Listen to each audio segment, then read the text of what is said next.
Let's solve Unit 1 Discrete Structures and Optimization questions. The Boolean expression for the following would be, they have given a function f of a, b, c. It means there are three variables here. What is this d of a, b, c? This denotes the don't care condition.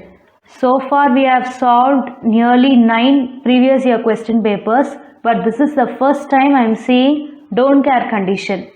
What is actually the don't care condition? Usually when they give f, we have to place 1 in the respective position. When they have mentioned certain positions for don't care, just mark x or some other notation. This don't care condition will be considered for grouping purpose. We will see how to do that in the problem now. Let's take 3 variable K-map now. So this is for A and this is for BC. We have 0 and 1, which is A dash and A. Then here it's a 2 variable part. So we have 0, 0, 0, 1, 1, 1 and 1, 0. Why have we kept 1, 1 first? Because we have to change only one bit at a time. That's why 1, 1 comes first and 1, 0 comes next. Wherever you have 0, just place the complement part. So 0, 0 becomes B dash C dash, 0, 1 becomes B dash C, 1, 1 becomes BC, 1, 0 becomes BC dash. What is 0, 0? It is 0. 0, 0, 1 is 1. Just get the 8421 numbering. You can find the numbers correctly. 0, 1, 1 is 3. 0, 1, 0 is 2. 1, 0, 0 is 4. 1, 0, 1 is 5. 111 is 7. 110 is 6. What are the positions that have been given in the question? 0, 2 and 6. This is 0, this is 2 and 6. Since the don't cares are also given, we have to mark them also. We will use the notation X for this problem as I said earlier. First position, third position and fifth position. While grouping, what are the possibilities for ones here? We can group this part. So this is BC dash. Irrespective of the value of A, BC dash is 1 in these two places. Since don't care is present here, we can treat this as alternative of 1. If we do so, then we can mark the complete row as a grouping part. Now what will be the variable that has come for this top row grouping? It will be A dash. Irrespective of any value of B and C, whether it can be B or B dash, C or C dash, what is constant here? A dash is constant. So we will mark A dash here. You can find A dash plus BC dash in option number 4. Option number 4 will be the right answer. Now you could have understood what is the use of don't care conditions. When don't care positions are given, you can use them for grouping along with the ones. The next doubt that you can get is, can I group only these two? It is not possible. The grouping has to be done along with the ones. In case you have a 1 here and you have 2x here along with another 1 here, I can group this together. This is a possibility. You cannot do this grouping here. The don't care position should accompany with 1. Only then you can consider them for grouping. If you practice 1 or 2 problems with don't care conditions in 3 map variable and 4 map variable, you will definitely understand this concept. Next question. Which of the followings are tautology? I have given the result of 3 basic operations: OR, AND, implies. We have to find whether all these expressions are having 1 in the last column. Tautology is true for every value. First we will start with A expression. So what is P or R? Except for 0, 0, all other places will have 1. This is 0 and this will be 1. Now we will place the result here. The next variable that we have to consider is P. So let's take the value 0, 0, 1, 1. Now we have to apply the implies operator between this part and this part. So what does the implies operator say? It says when the first proposition is 1 and the second proposition is 0, you will have a value 0. Rest of the cases it is 1. Check whether you have 1, 0 anywhere. Yes, you have 1, 0 here. So this is marked as 0. The rest of the places will stay as 1. Do you get all ones here? No. So this is not a tautology. Any option that involves A can be removed. Next we will go for expression B. P and R will have 1 only for 1 and 1 combination. The rest of the places will have zeros. Now we have to find P implies P and R. So let's take P's value here. In order to not confuse you, I am rewriting the values of P column and P and R column and then computing the results. So P and R will have 0, 0, 0, 1. Check for this condition once again. We have 1, 0 combination here. So place a 0 here and the rest of the places will have 1. Do you have ones in the final column?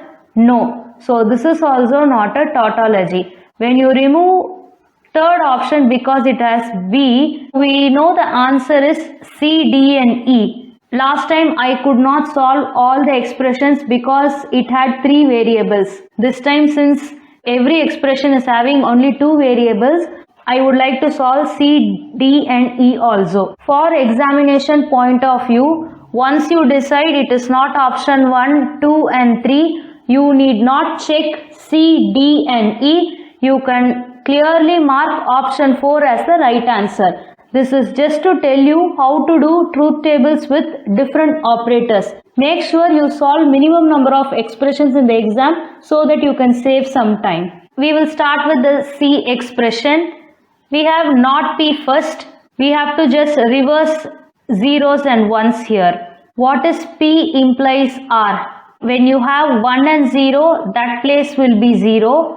The rest of the places you will have 1. This will be not P implies R. So it is in order. We can compute this way itself. 1 and 1 will give 1. 1 and 1 will give 1. 0 and 0 will give 1. 0, 1 will give 1. You don't have this particular set in this expression. So all the values are 1 in the last column. It means C is definitely a tautology. Next we will check for D. We have to compute P and R. So we will write the values of P and R here. We have to write for implies operator. This will be 1, 1, 0, 1.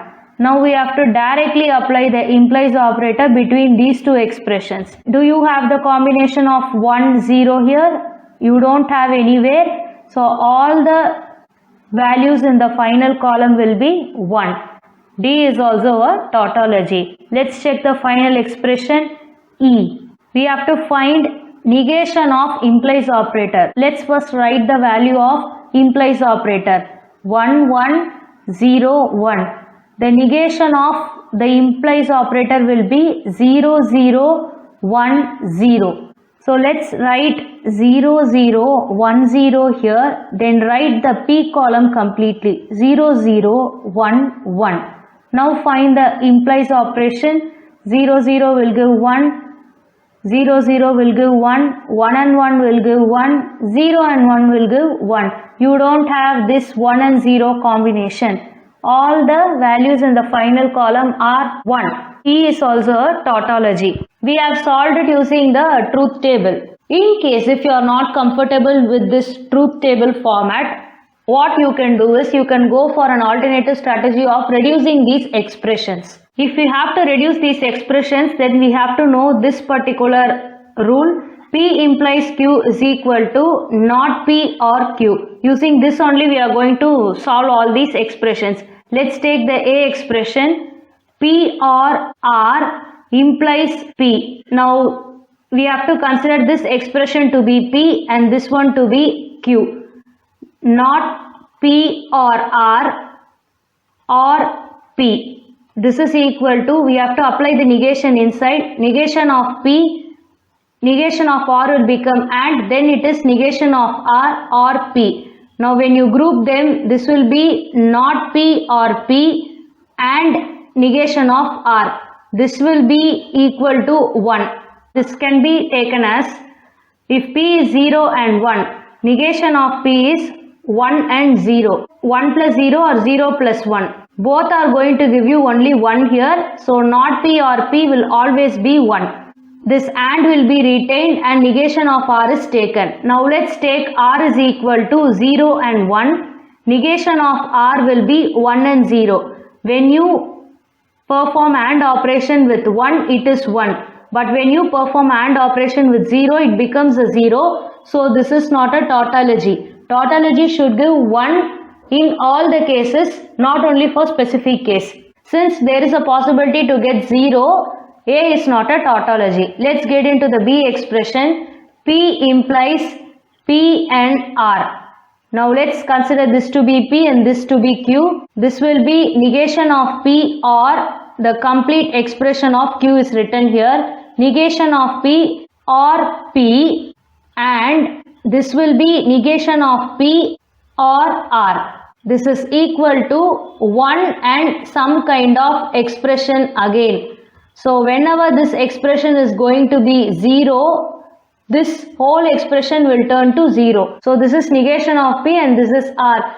When you do OR operation here, it is 1, 1, 0 and 1. So at least for one case you have 0 in negation of P or R.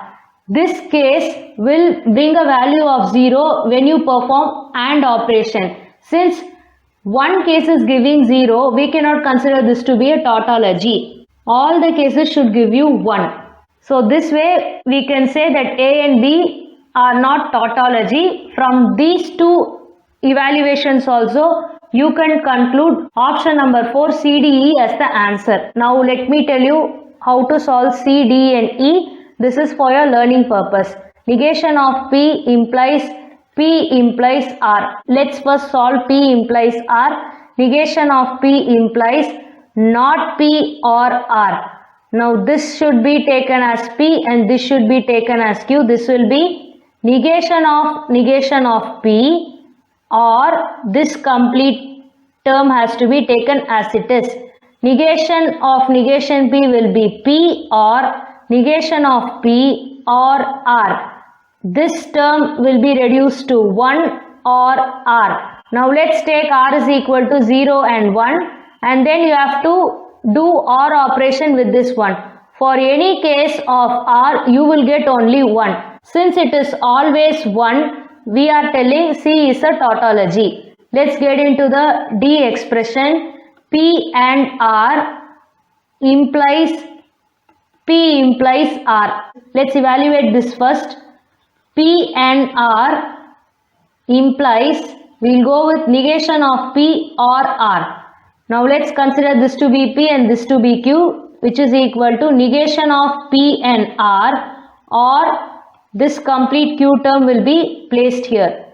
You have to apply the negation inside. So this is negation of P, negation of AND will become OR, and negation of R will become negation of R. This is negative R, or the term will be placed like this. So everything is OR operation here. Not P, together will give not P again. Not R will give 1. When one is going to have OR operation with any value, it will always result in 1 only. So this way we can say D is also a tautology. Let's get into the E expression. Negation of P implies R implies P. Let's take it overall first. This is negation of P implies R. We have to apply negation to the whole part, or P. So this is completely P and this is completely Q. From this we can say negation of negation becomes again P implies R or P. This will be negation of P or R or P. We can rearrange this as negation of P or P or R, which is equal to 1 or R. Again we are ending with the same kind of expression. So this is always 1 irrespective of the value of R. So E is also a tautology. You can also solve this problem in this way, unless and until you have good practice in these evaluation kind of questions.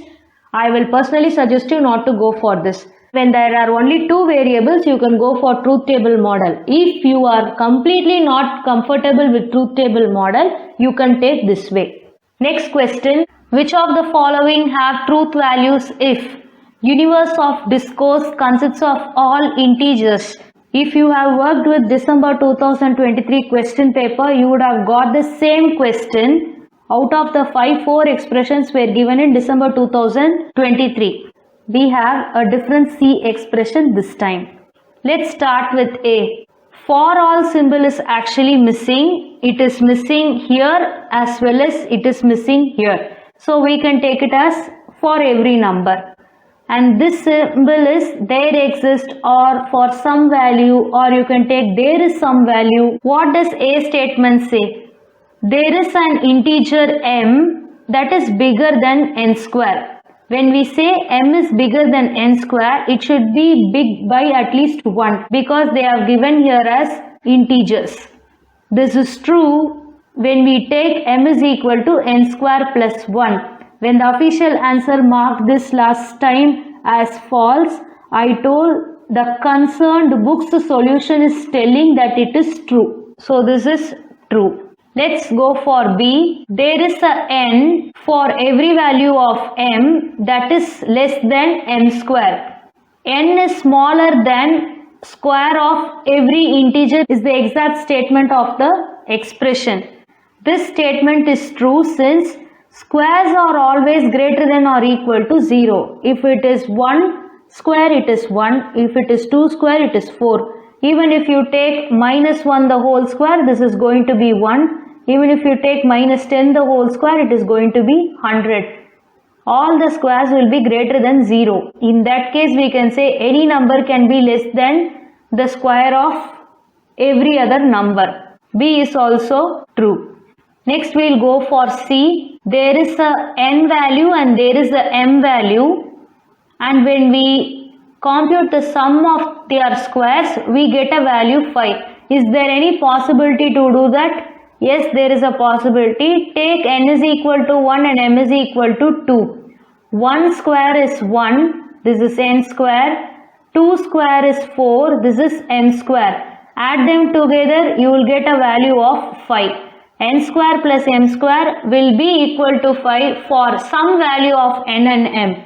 They have given there exists a value. Even if one value is there, this expression is true. This is what is given in the statement. So this statement is absolutely true. So far A, B and C are true. We know C is true. This fourth option did not include C, so we can rule this out. Even if you have a doubt whether A is there or not, we know B is true. Since B is not included, we can rule out. Now we know B and C are true. Just check D and E, you will automatically know what is the answer. For D expression, there is a n value and there is a m value. N square plus m square is equal to 6. Just now we found n square plus m square can have 5. What is the other possibility to do this? We can have n is equal to 2 and m is equal to 2. 2 square is equal to 4. 2 square is equal to 4. This is going to give a sum of 8. Either you can get 5 or you can get 8 in other set of value. There is no possibility of getting 6 here. That's why we are going to mark this as false. So the explanation here is given in words. When n is 1 and m is 2, we get 5. When n is 2 and m is 2, we get 8. The sum of n square and m square will be greater than 6 but not equal to 6. 8 is greater than 6. In that case, they are marked as greater than 6. If you take n is equal to 3, then it will be 9 plus 4 which is equal to 13. In that case also it is greater than 6. So the expression can be generalized as greater than 6 but not as equal to 6. That's why it is false. Let's check the E expression. There is a n value and m value. M plus n is equal to 4. This is and n minus m is equal to 1. If you take n is equal to 2.5 and m is equal to 1.5. M plus n will be 2.5 plus 1.5 which is equal to 4. N minus m will be 2.5 minus 1.5 which is equal to 1. This condition is true for these values, but they are not true for the discourse of integers. So we can mark E also to be false. This is what is explained in the statement. Since there do not exist integers that make the equations true, the statement is false. We know D and E are definitely false. When you remove D and E from all the options, the only option that is left out here will be option number 1, which makes A to be true. The possibility is given in the statement as we can always find an integer m bigger than n square. Option number 1, A, B, C only will be the right answer. Next question. The chairs of an auditorium are to be labeled with a letter followed by a positive 2 digits integer, where labeling is starting with A01. How many maximum possible chair could be labeled in this way? This question can be answered using the product rule. Suppose that a procedure can be broken down into a sequence of 2 tasks. If there are n1 ways to do the first task, and for each of these ways of doing the first task, there are n2 ways to do the second task. Now we can just interpret the question in this way.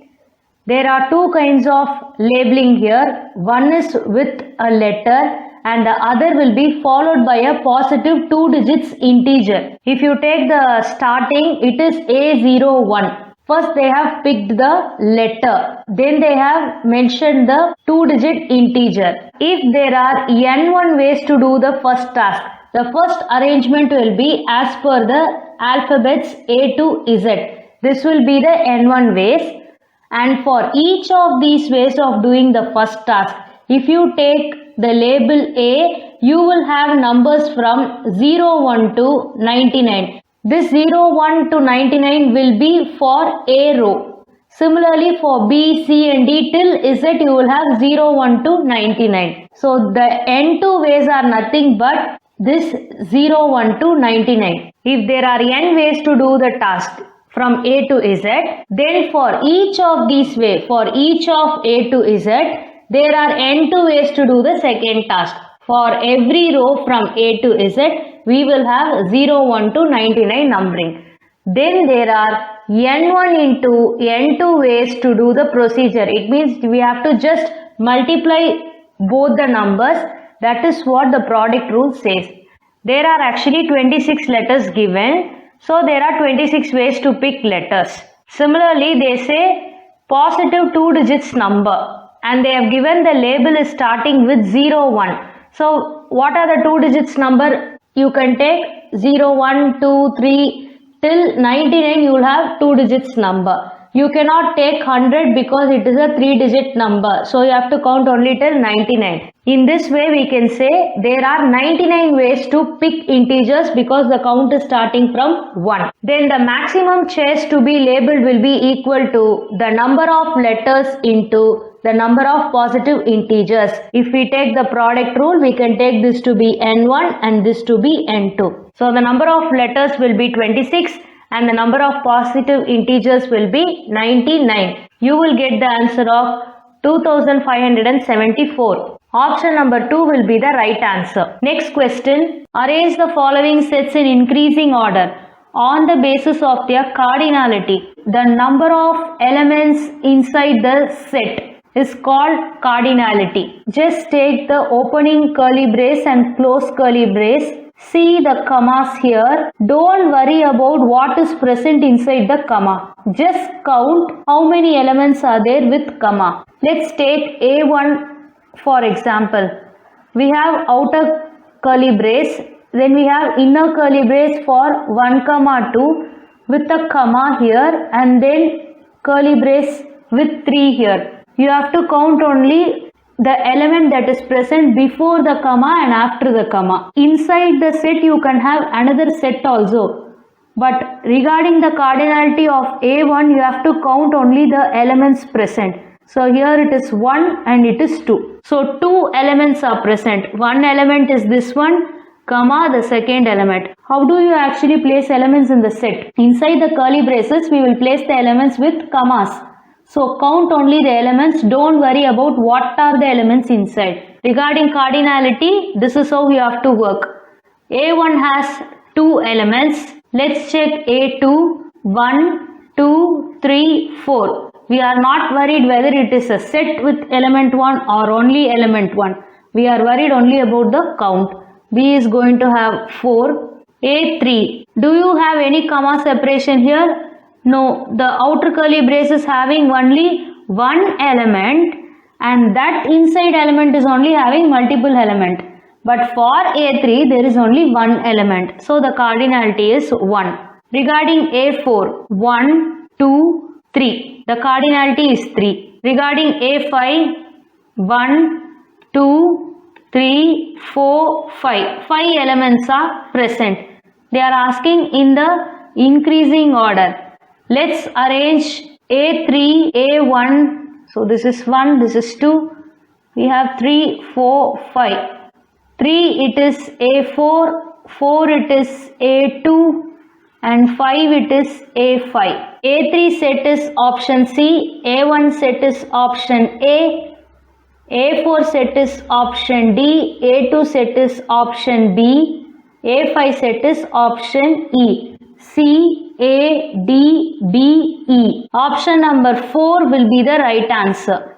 Next question. A bit string of length 4 is generated at random. What is probability that it contains at least 2 consecutive zeros given that the first bit is 0? When you take a bit string of length 4, you have 4 bits, bit 1, bit 2, bit 3 and bit 4. There are 2 conditions. It should start with 0 and it should have 2 consecutive zeros. It means 0 and 0 should be present together. So starting with 0 is any string having 0 in the first place should be selected. What are the combinations of consecutive zeros? The 2 consecutive zeros can be in the starting, it can be in this order, it can be in this order too. You can check here, it is starting with 0 and it is having 2 consecutive zeros this way and 2 consecutive zeros this way. Here it is starting with 0 and it is having 2 consecutive zeros. And another possibility is all the 4 bits will be 0. Here also you have starting with 0 condition fulfilled and 2 consecutive zeros condition fulfilled. They are saying at least 2 consecutive zeros should be present. So at least says it can be more than 1. Now what are the strings that can be taken? If you take 8421 code, the values from 0 to 7 will start with bit 0. The values from 8 to 15 will start with bit 1. For this purpose, we are not going to take 8 to 15 because it is going to start with 1. If you take 8, the value is 1000. You have 2 consecutive zeros here. That's not an issue. But does it start with 0? No. That's why after 8, we are not taking any digits. We are going to work with only 0 to 7. You can start marking like 000, 001, 010, 011 till 7 you can mark and then just add a 0 in the front. That will give you the 4-bit string. What are the possible 4-bit strings starting with 0? This is 0, this is 1, this is 2, this is 3, this is 4, this is 5, this is 6, this is 7. If you apply them in 8421, you will get numbers from 0 to 7 in decimal. There are totally 8 number of strings. The first bit is 0. Now we have to check which numbers have consecutive zeros. This one has 2 consecutive zeros. This one has 2 consecutive zeros. Here also you have 2 consecutive zeros. Here you have 2 consecutive zeros. Here also you have 2 consecutive zeros. In 5, do you have consecutive zeros? No, it just starts with 0. But there is no 2 consecutive zeros. We are removing this one. Here you have 2 zeros in 6, but they are not consecutively placed. So we will remove even that. Then we have only the first bit as 0 in 7. The rest of the bits are 1. So this is also not going to be considered. How many 2 consecutive zeros are present here? 1, 2, 3, 4, 5. 5 strings have first bit as 0 and 2 consecutive zeros.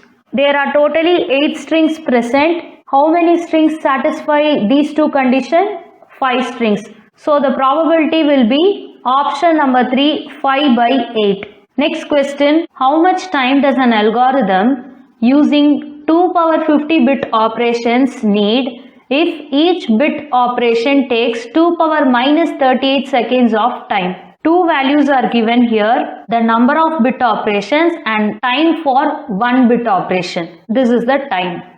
We have to calculate for 2 power 50 bit operations. If we have a value for 1x and they are going to ask for 50x, what you will do? You will multiply 50 into the value of 1x. This is what we are going to do. The time for one bit operation into number of bit operations. The number of bit operation is 2 power 50 into the time for one bit operation is 2 power minus 38. 50 minus 38 will give, if you have minus 38 plus 50 or plus 50 minus 38, both will end with 2 power 12. The unit for one bit operation is given as seconds. So we can retain the seconds since we are just using multiplication operation. To convert seconds to minutes, we have to divide it by 60. To convert minutes to hours, we have to divide by 60. So for seconds to hours conversion, you have to divide by 60 into 60. So 3600 totally. Now there are possibilities in the option with minutes as well as hours.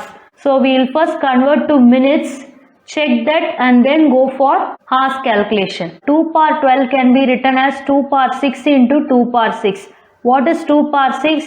It is 2 power 3 into 2 power 3. 2 power 3 is 8. 8 into 8 will give 64.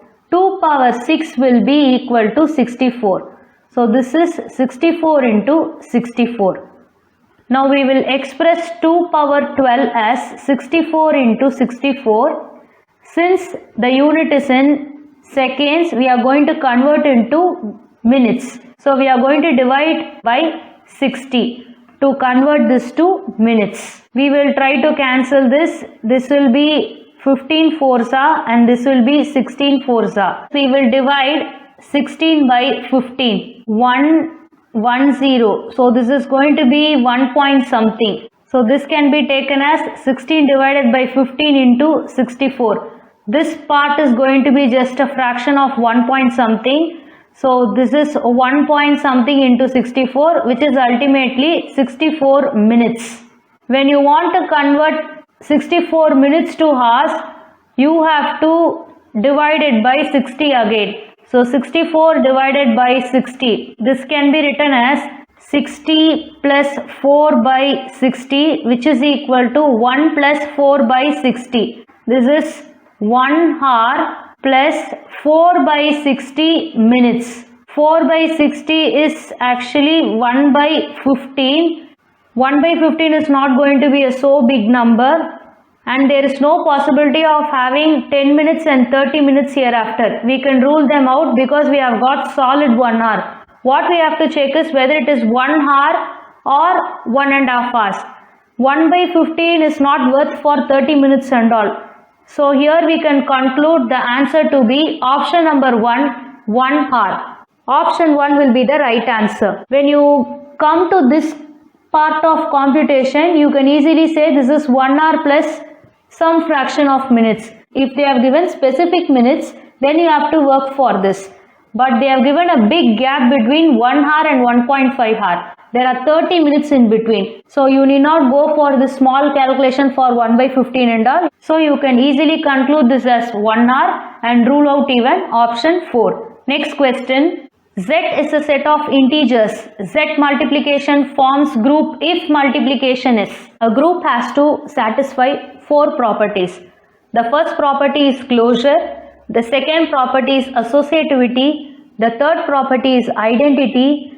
And the fourth property is inverse. If the operation holds all these 4 properties, then it is definitely a group. First, we will check whether all the 4 options are satisfying the closure property. What is closure? For any 2 elements A and B in G, the result of the operation A into B is also in G. It means when you solve the expression in the right hand side, the value that you get should be a part of integer. Let's check the first option.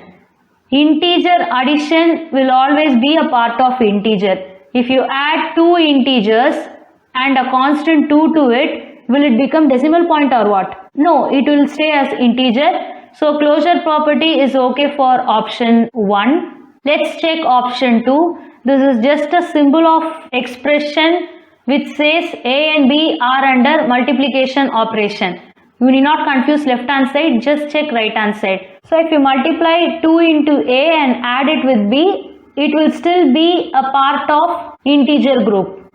So 2 is also satisfied. Let's go to 3. When you involve addition, multiplication and subtraction operation with integers, the result will still be integers.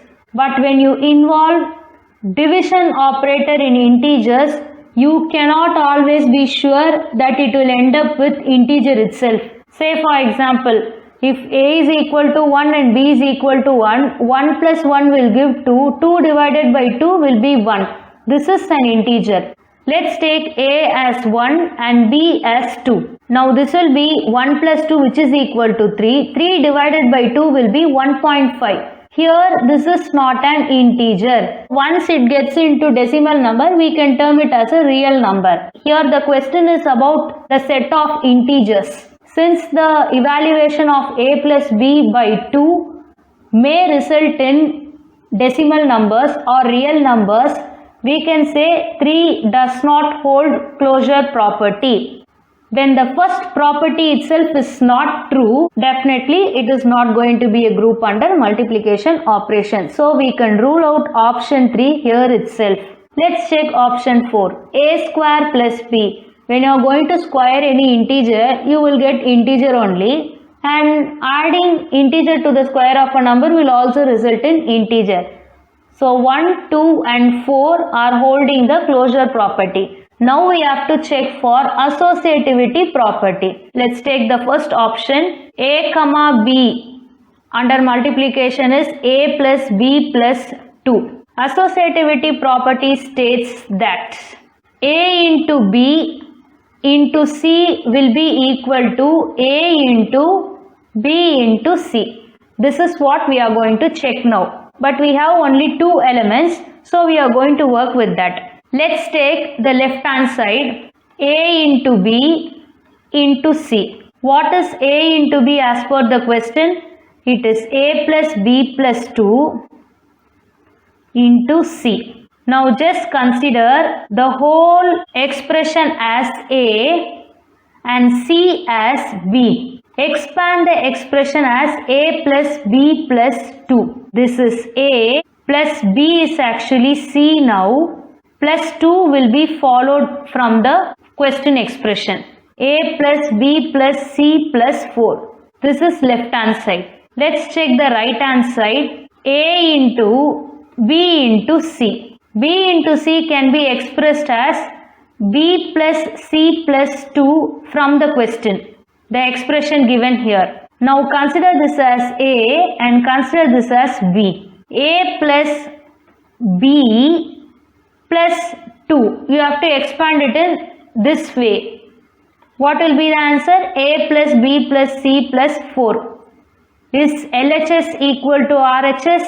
Yes, it is equal. So we can say first expression is holding associativity property. Let's check for the second expression. It is 2A plus B. Now let's go for the left hand side. A into B into C. Instead of A into B, we can substitute 2A plus B and let this stay as C. Consider this to be A and this to be B now. How do you express it in the form of question expression? 2 into A. So this will be 2 into A plus B. 2 into 2A is 4A plus 2 into B is 2B plus C. Just take the right hand side. It is A into B into C. This is equal to A into, express B into C in the form of question expression, 2B plus C. This is A and this is B. The complete expression is B. which is equal to 2 into A plus the B expression should be written as it is. 2A plus 2B plus C. This is the right hand side. Compare LHS and RHS. LHS is not equal to RHS, which says second expression is not going to hold associative property, which says that option 2 is also out of the race now. Let's check for the fourth option. This is A square plus B. Let's take the left hand side. A into B into C, which is equal to A square plus B into C. This is A and this is B now. A square is A square plus B the whole square plus B is C here. So instead of A, I am placing A square plus B. Since we have to square up A, I am just squaring up the full term together. A power 4 plus 2A square B plus B square, and this is C. Let's get into the right hand side. A into B into C. Here we have A into B square plus C. Now this is A and this complete expression is B. A square plus B has to be written as it is. So the B term is B square plus C here. This is the RHS. Just compare this expression and this expression or these two expressions. We can say LHS is not equal to RHS, which states that option 4 is also not holding associative property. Since only one option is crossing both the properties, without checking 3 and 4, we can say option 1 will be the right answer. In case if all the 4 expressions are going to hold closure and associativity, then you have to go for identity checking, then you have to go for inverse checking. Next question. Arrange the steps of mathematical modeling. What is mathematical modeling? In mathematical modeling, we take a real world problem and write it as an equivalent mathematical problem. We then solve the problem and interpret its solution in terms of the real world problem. What are the steps involved there? First step is formulation. In formulation, we have 3 steps again. We have to state the question, identify the relevant factor, and then go for a mathematical description. After formulation, we have finding the solution. We have interpretation of the solution in the context of real world problem as the next step. Then we have checking or validating to what extent the model is a good representation of the problem being studied. We can see in the form of a diagram. Formulation of the problem, solution of the problem, interpretation of the solution, checking or validating the solution. Once this step is over, where we have marked the arrow, it is again going to formulation of the problem. So if you are not satisfied with the solution, or if we find the model is not a good representation of the problem, then we have to go for reformulation. These are the steps given. Now we will arrange it in order. First process is formulation mathematically. So B has to be in the first place. The remaining options can be ruled out. After B, you have to find the solution.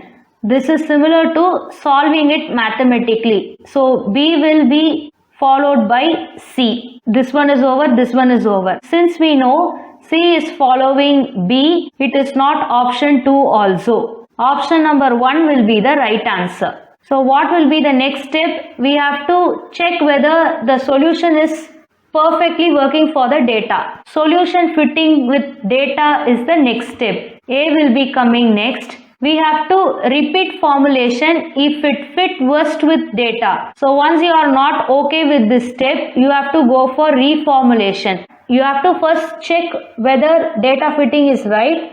If you find it to be a worst fit, you go for repeat formulation. Finally, you go for interpretation of results, which is E. Once you formulate, you have to go for solving part. That is what they say, finding the solution. Interpretation of the solution in context of real world problem is what we say fitting the data. So if formulation is option B, Finding the solution will be option C. Interpretation of solution is option A. We have to check whether it's a good fit or not. This will be D.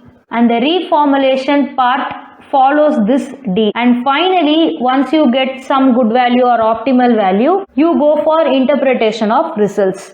Interpretation of solution is different from option E, interpretation of results. Interpreting the solution means you are checking the solution with the data.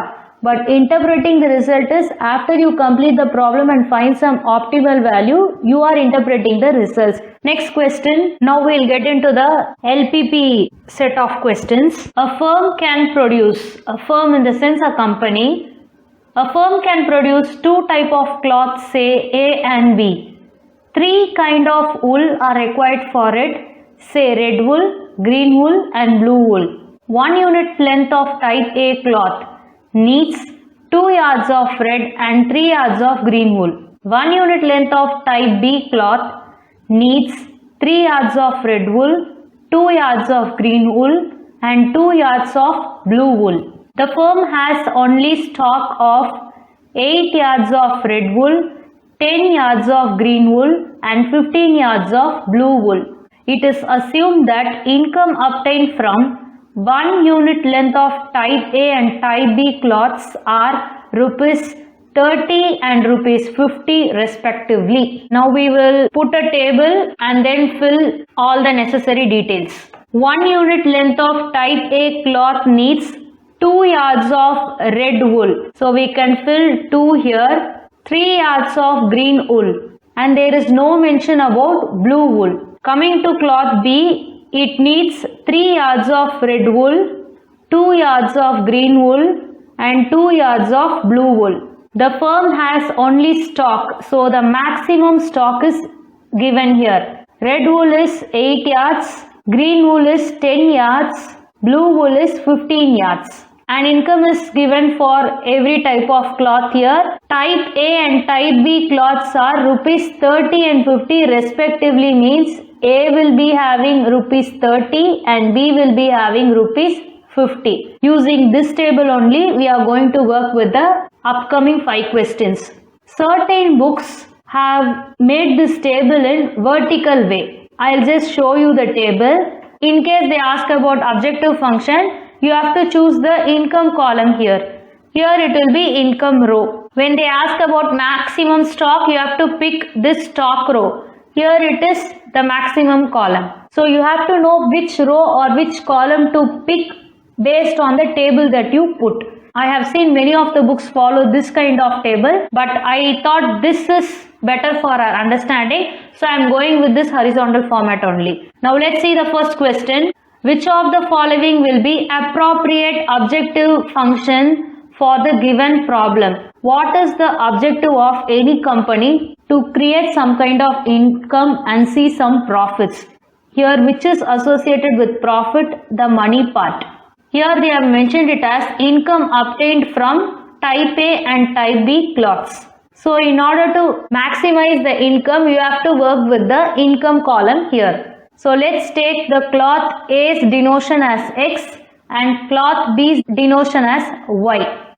Now the objective function can be written as Z is equal to, the income value should be considered here. So it is 30 into X plus this one 50 into Y. Now we have to think whether this is a minimization problem or maximization problem. This will be a maximization problem because you have to maximize the income. The company has to maximize its income based on the stock it has.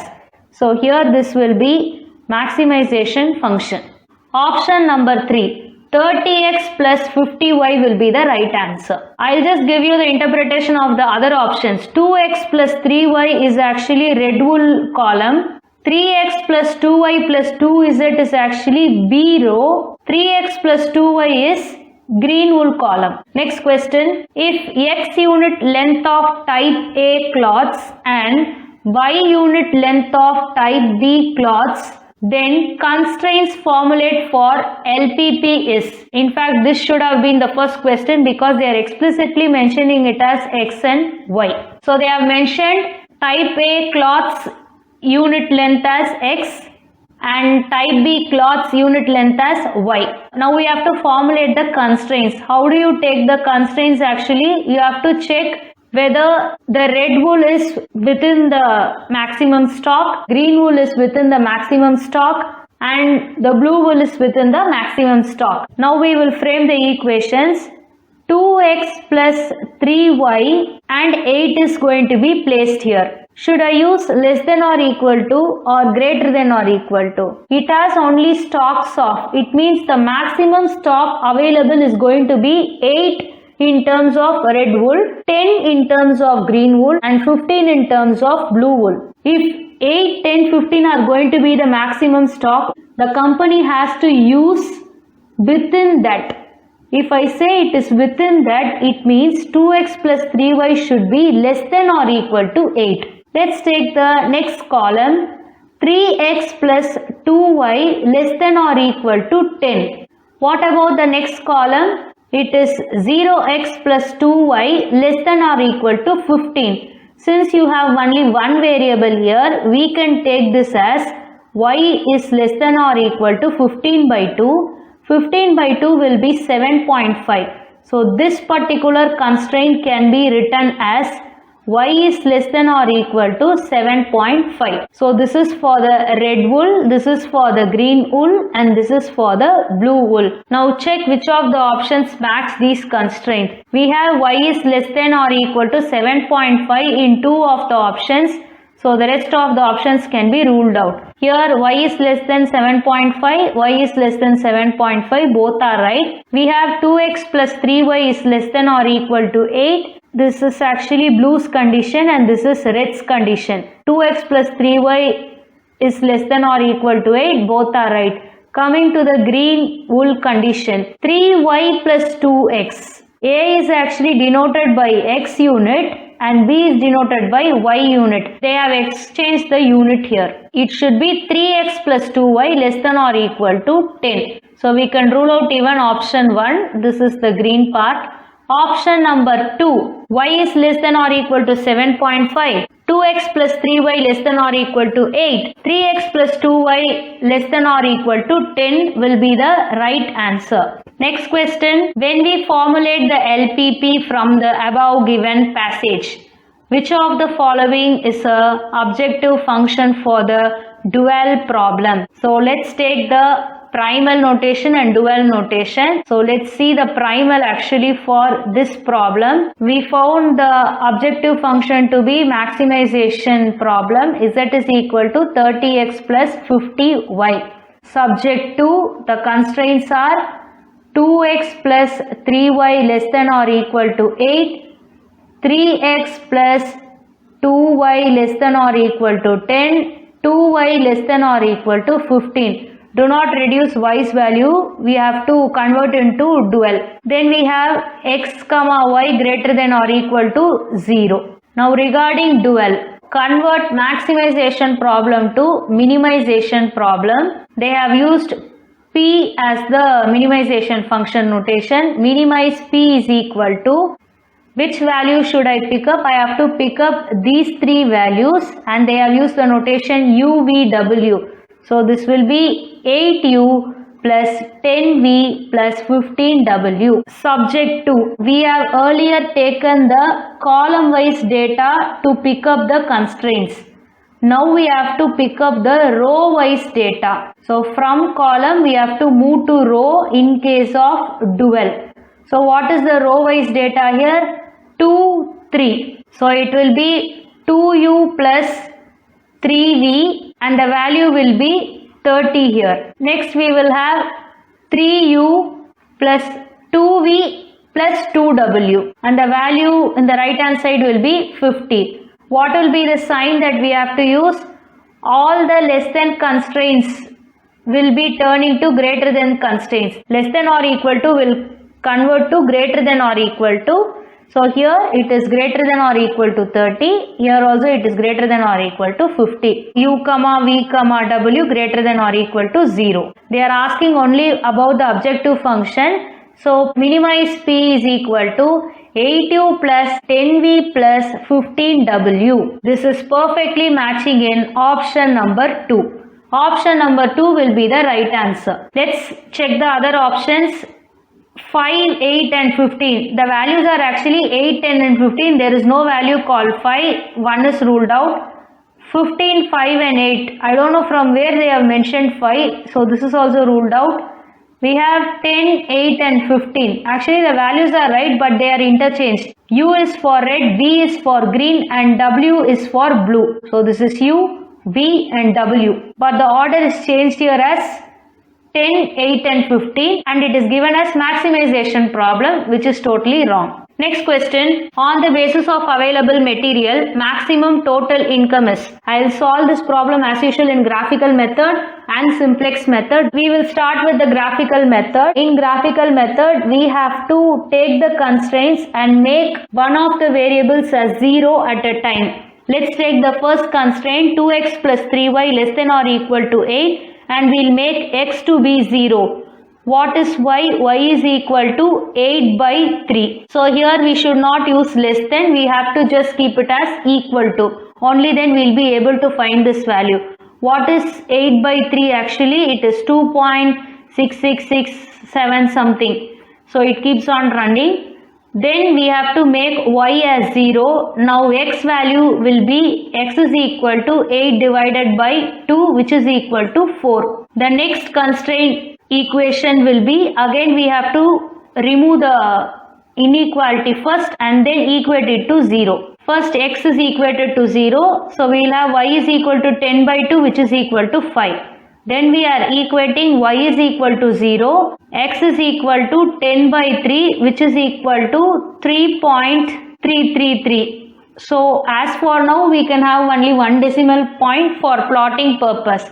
The third equation is 2y less than or equal to 15. So we will cut this less than again. Already x is 0, so y is equal to 7.5.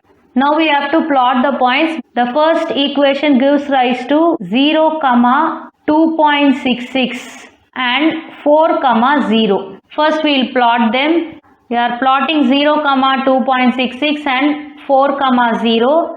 We will draw a line here. This constraint is over. Let's take the second constraint. It has the points 0, 5 and 3.33, 0. We will plot the second set of points.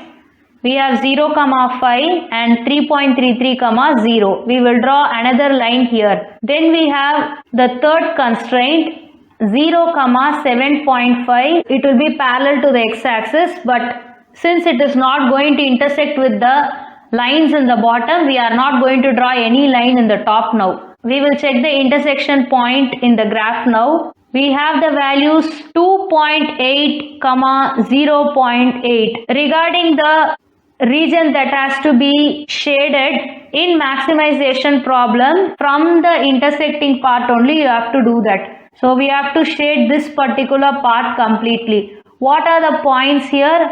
We have to consider this point 0, 2.666. We have to consider this intersection part. For this purpose only we are finding it 2.8, 0.8. Then this part 3.33, 0. The rest of the points we are not going to take it. The shaded region's coordinate axis will alone be considered here. Anything below this line will be shaded for this particular constraint. Anything below this line will be shaded for this particular constraint. The place where common shading point is the region that we will call as feasible region. So this is going to be x and this is going to be y. Let's calculate z is equal to 30x plus 50y from this.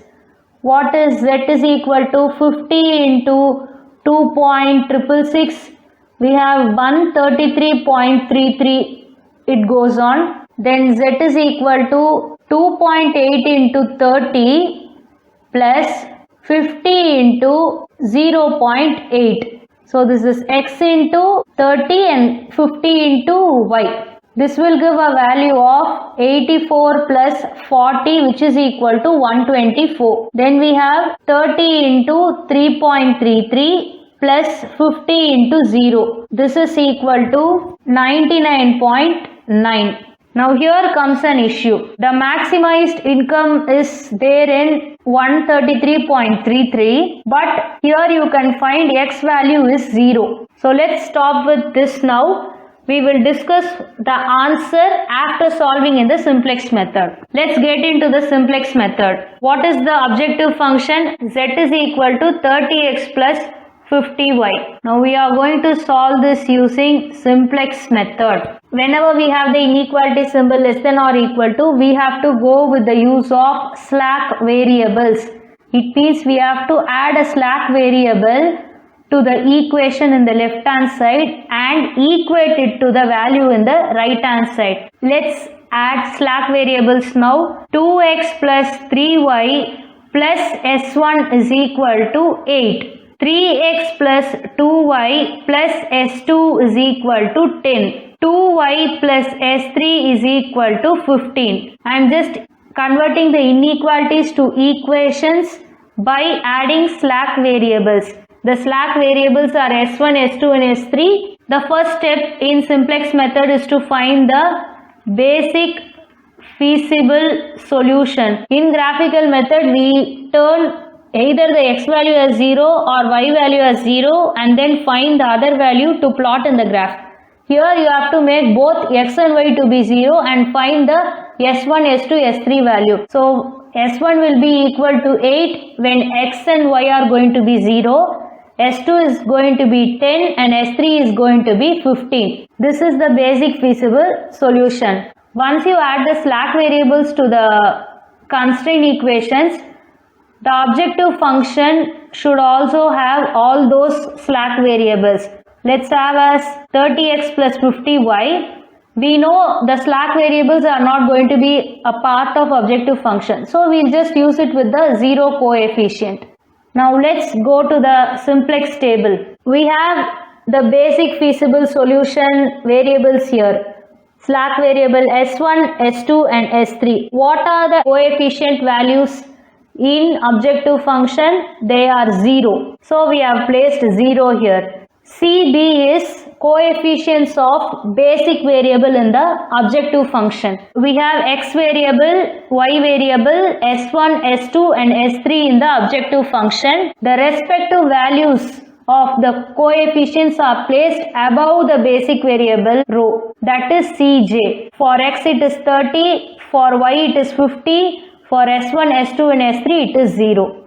We have the right hand side as RHS. To calculate ratio, we have a separate column. Now let's start filling the values. First equation has to be taken. 2x, 3y, s1 is just s1, so it is 1 into s1. You don't have s2 and s3 in first constraint, so let's add 0 here. What is the right hand side? It is 8. What about second constraint? 3x plus 2y. And you should have 1 under S2, S1 and S3 will be 0 and the right hand side is 10. Take the third constraint, 2y plus S3. X is 0, y is 2, S3 is 1. S1 and S2 are also 0. The right hand side is 15. We have to calculate Zj. It is the summation of product of coefficient of basic variables into a particular column. Let's take x column now. Coefficient of basic variables is 0. 0 into 2 plus 0 into 3 plus 0 into 0. It will ultimately give 0. Coefficient of basic variable column into a particular column, you have to multiply the values and then sum them together. This is what you have to do for Zj. We will do the same thing for y. 3 into 0 plus 2 into 0 plus 2 into 0. Once you have 0 in the CB column, every value will be 0 only. You should not do the same thing for RHS. Only the variables have to be considered from the objective function. Now what is Cj minus Zj? 30 minus 0 is 30, 50 minus 0 is 50, and the rest of the values are also 0 here. Regarding pivot column, you have to choose the maximum positive value of Cj minus Zj. In case you use Zj minus Cj, you have to use the minimum value. So which is the maximum value here? Out of 30 and 50, 50 is the maximum value. So this will be the pivot column. And in fact we can say y is entering the next iteration. So this says y is the entering variable. Now we have to find the leaving variable. How should you do that? RHS divided by the pivotal column. What is the pivotal column? It is this one. 8 by 3, 10 by 2, 15 by 2. 8 by 3 will be 2.666. 10 by 2 will be 5. 15 by 2 will be 7.5. In this ratio, you have to find the least value. Minimum value has to be taken. The minimum value row is this one. It means S1 is the leaving variable. So the pivot row will be minimum of ratio. This is going to be the pivotal row. The intersection of pivotal row and pivotal column will be the pivot element. Which is the pivot element here? 3 is the pivot element because it is the intersection of pivotal row and pivotal column. This is how we have to find the pivot element. Based on this pivot element only, we are going for the next iteration. So with this, the first iteration is over. For the next iteration, we have to just continue. What is the entering variable? Y. What is the leaving variable? It is S1. Instead of S1, I have to place Y here. Y is having coefficient of 50. Now how should I place the Y row? I have to make the pivot element place as 1. What operation if I do in the pivot row? This particular 3 will become 1. I have to divide 3 by 3, only then I will get 1.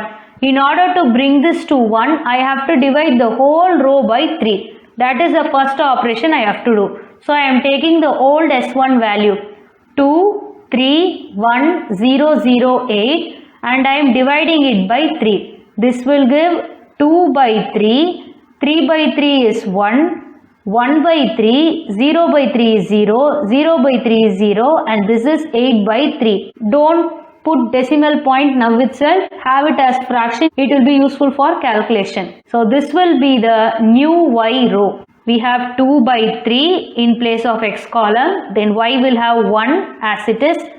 Next value is 1 by 3, we have 2 zeros, then we have 8 by 3. The next two variables are S2 and S3 and their respective coefficients are 0 and 0. So we have already picked 50 from the objective function, that is the respective coefficient of Y variable. How should you find S2's new row? Only the pivot element should be 1 there. The remaining entry should be 0. Now we have to do certain calculations to make this particular place as 0. So let's take the S2 value first. The old S2 row is 3, 2, 0, 1, 0, 10. In order to make this 2 as 0, you can either multiply Y by 2 and then go for subtraction, or you can directly multiply it with minus 2 and then go for simple addition.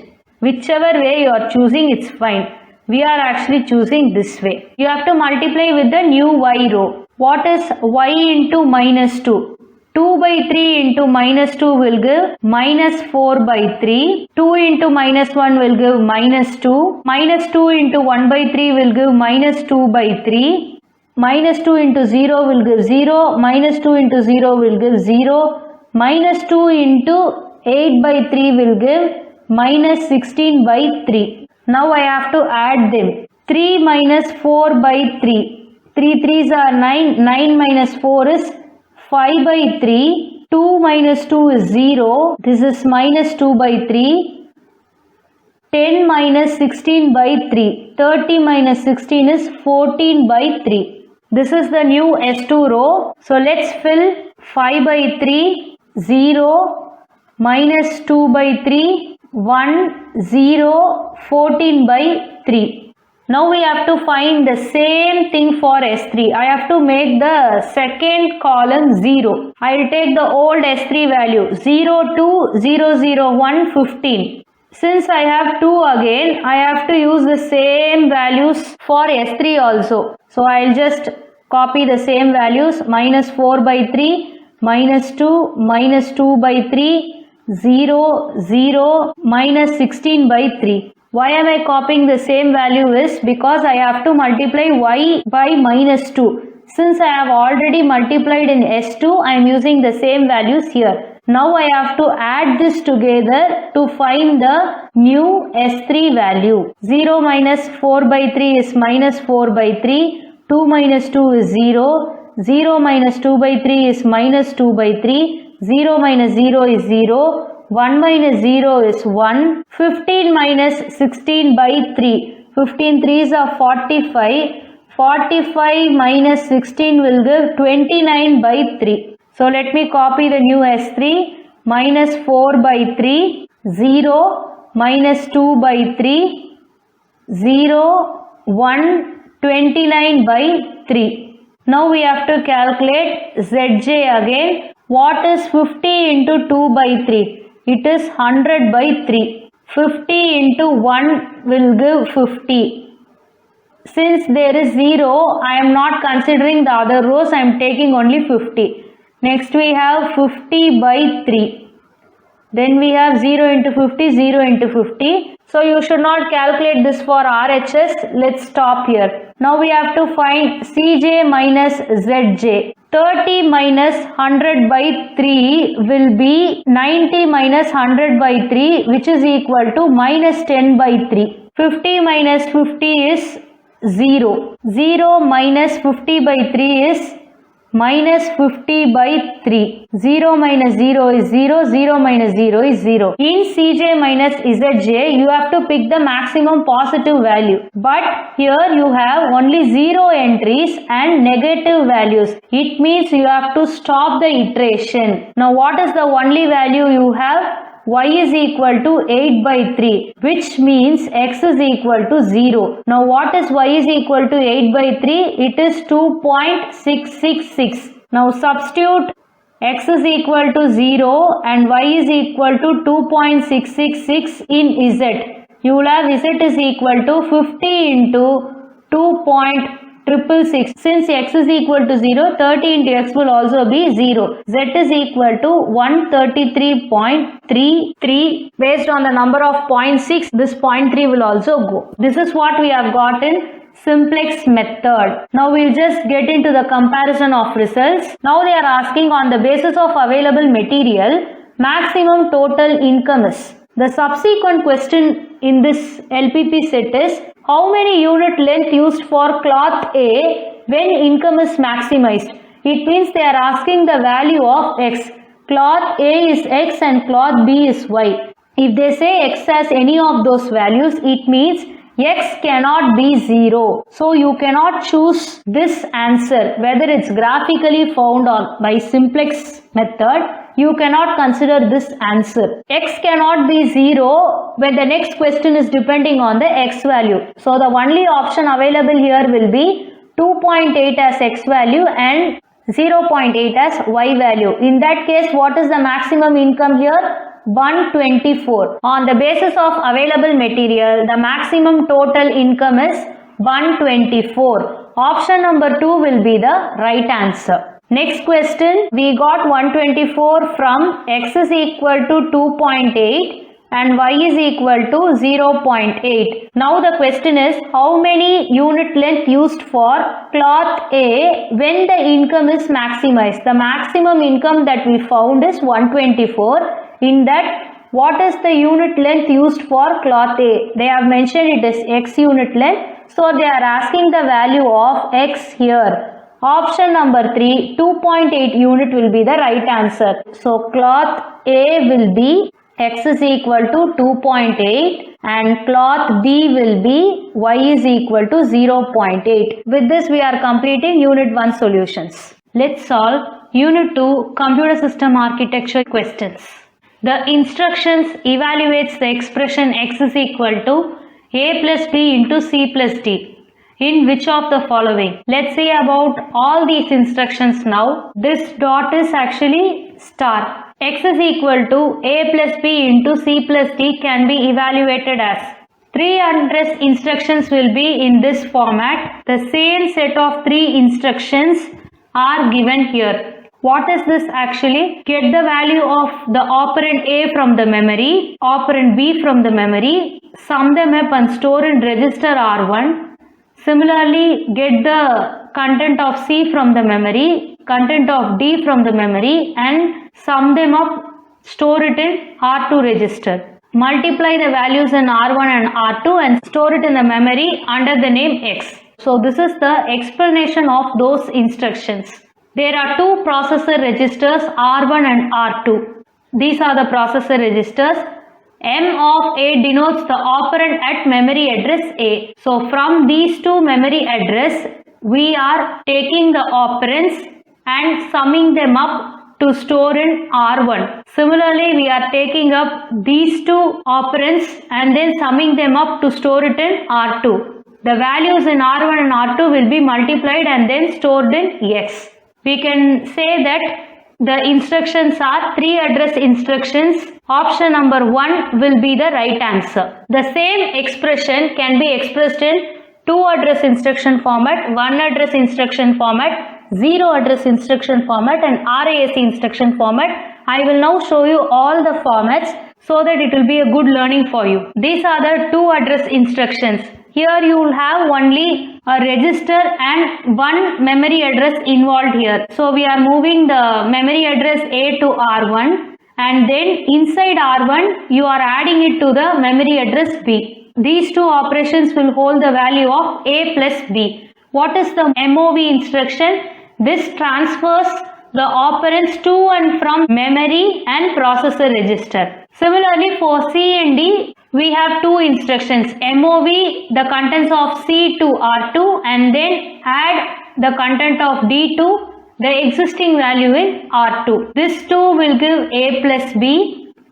This 2 will give C plus D. Then these 2 will be multiply the values in register 1 and register 2 and move the result to X. So this is why we mentioned multiplication first and then MOV instruction next. Let's see the 1 address instruction format. In 3 address we had 1, 2 and 3 address totally. In 2 address we saw 1, 2. 2 address in total. Now there is only 1 address involved. Load A, add B, store T. What is the variable T here? Address of a temporary memory location required for storing the intermediate result. So far we have been working with A, B, C, D and X.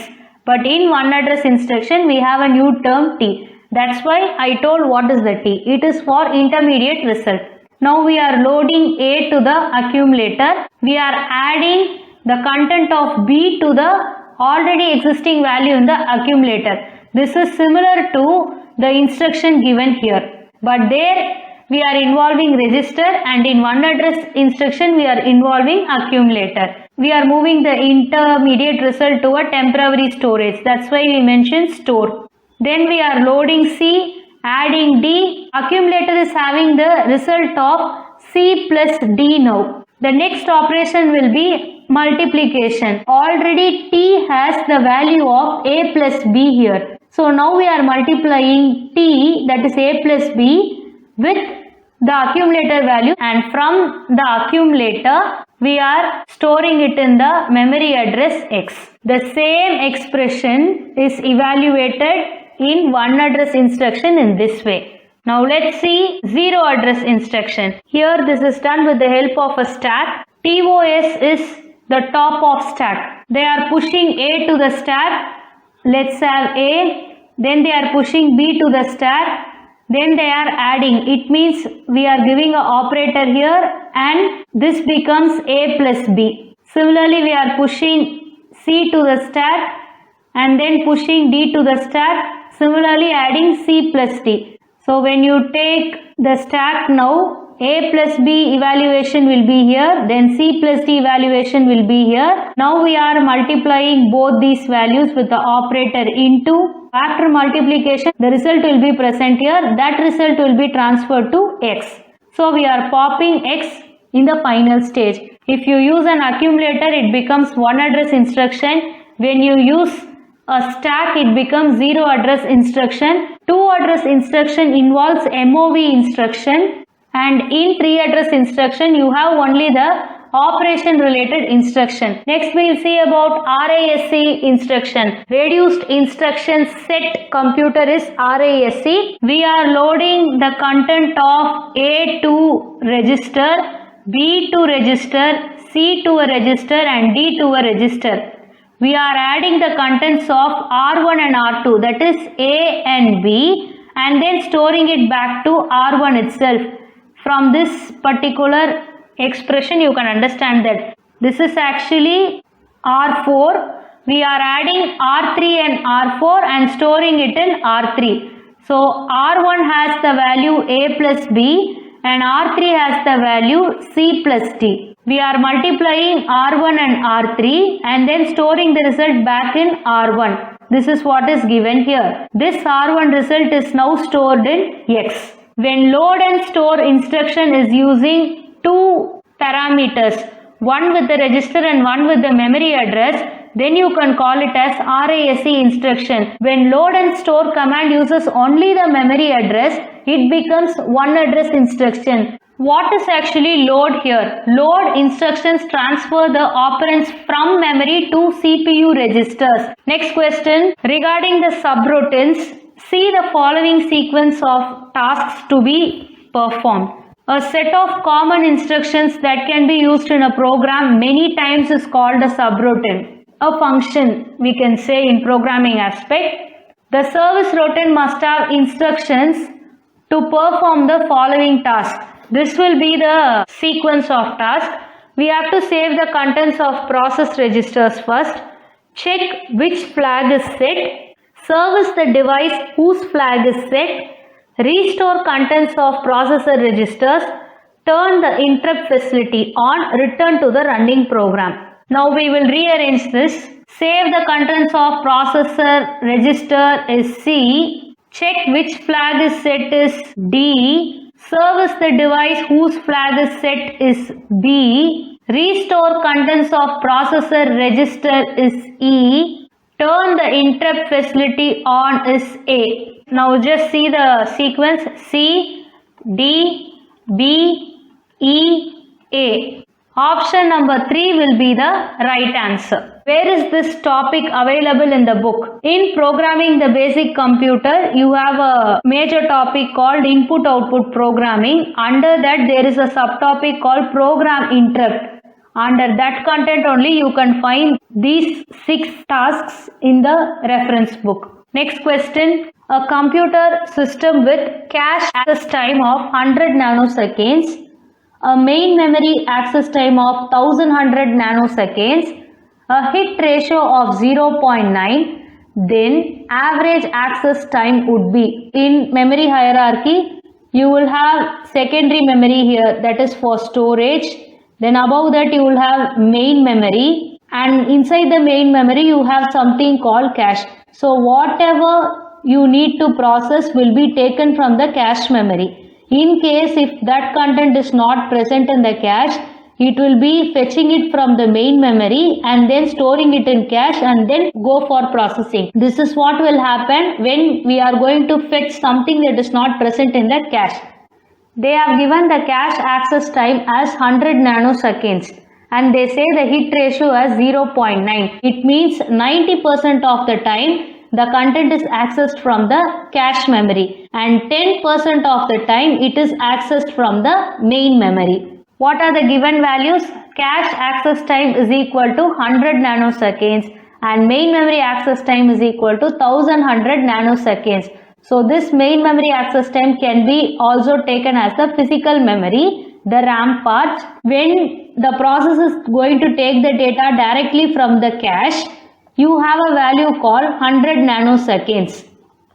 and 90% of the case this is going to happen. For the remaining 10%, this cache has to fetch data from the main memory and the main memory data will be transferred to the cache. After that only it will be used by the processes. In that case, you have to find the memory access time. They have given hit ratio as 0.9, which is actually 90%. From there we can get the miss ratio as 0.1. So 100 minus 90 will give 10. What is 10%? 10 divided by 100, which is equal to 0.1. When it is given in 0.9, subtract 1 minus 0.9 to get the miss ratio. When they have given in percentage, subtract from 100 and then apply the value. So here it is 0.9, that's why we are taking 0.1. So this is what I explained here. 90% of the time the cache memory will be accessed. Remaining 10%, the main memory has to be accessed and the contents has to be transferred to the cache, and this time will be totally called as memory access time. So what is the memory access time? You have to access the physical memory and then place it in the cache. So let's substitute the value. For physical memory we are going to take this 1100 and for cache access time we are going to take this 100. So 100 plus 1100 will make 1200. For the remaining 10% of miss ratio, we will take 1200 nanoseconds to access a particular content. So when it is cache memory, it is 100 nanoseconds. When it is other than cache, we are going to go for 1200 nanoseconds. This is for 0.9 hit ratio and this is for the miss ratio. So this can be called as memory access time or average memory access time, but here I am just keeping it as memory access time. Now how do you find the average access time? Average access time is equal to hit ratio into cache access time, because 90% of the time you are going to access it using 100 nanosecond plus miss ratio into memory access time, the missing part multiplied by the memory access time that we have found here. Now let's substitute the value. What is the hit ratio? It is 0.9 into 100 nanoseconds. This is going to be hit ratio into cache access time plus what is the miss ratio? It is 0.1 into what is the memory access time that we have calculated? It is 1200. You can either call this as memory or average memory access time.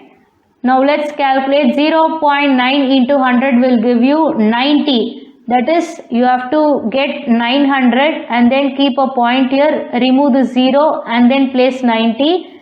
Similarly for 1200, just have 1200, there is only one point here. So you can remove this and bring this to 120. When you add these two numbers, you will get 210. Option number 3, 210 nanoseconds will be the right answer. So you have to understand why we are adding these two terms. When there is cache memory, you access it directly. When it is in main memory, you have to access the content and place it in the cache, and only then you can access. So this time along with this time has to be summed up to get the access time of the memory. Next question, the I/O methods in which memory addresses and I/O addresses are distinct is called. We will see a set of statements and then we will mark the answer. With memory mapped I/O, that is option B, there is a single address space for memory locations and I/O devices.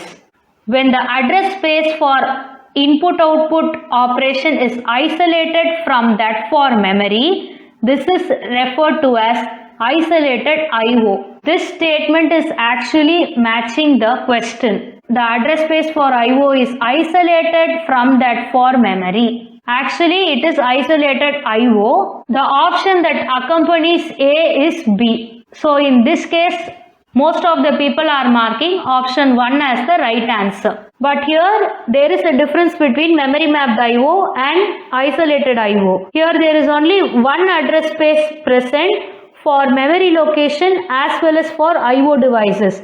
But here is the isolation happening. Isolated I/O is where it becomes distinct. So in this way we are going to mark option 1 because only isolated input output and memory mapped input output are coming under this category. The rest of the options are totally different from the question that is asked. What is strobe control? This method employs a single control line to time each transfer.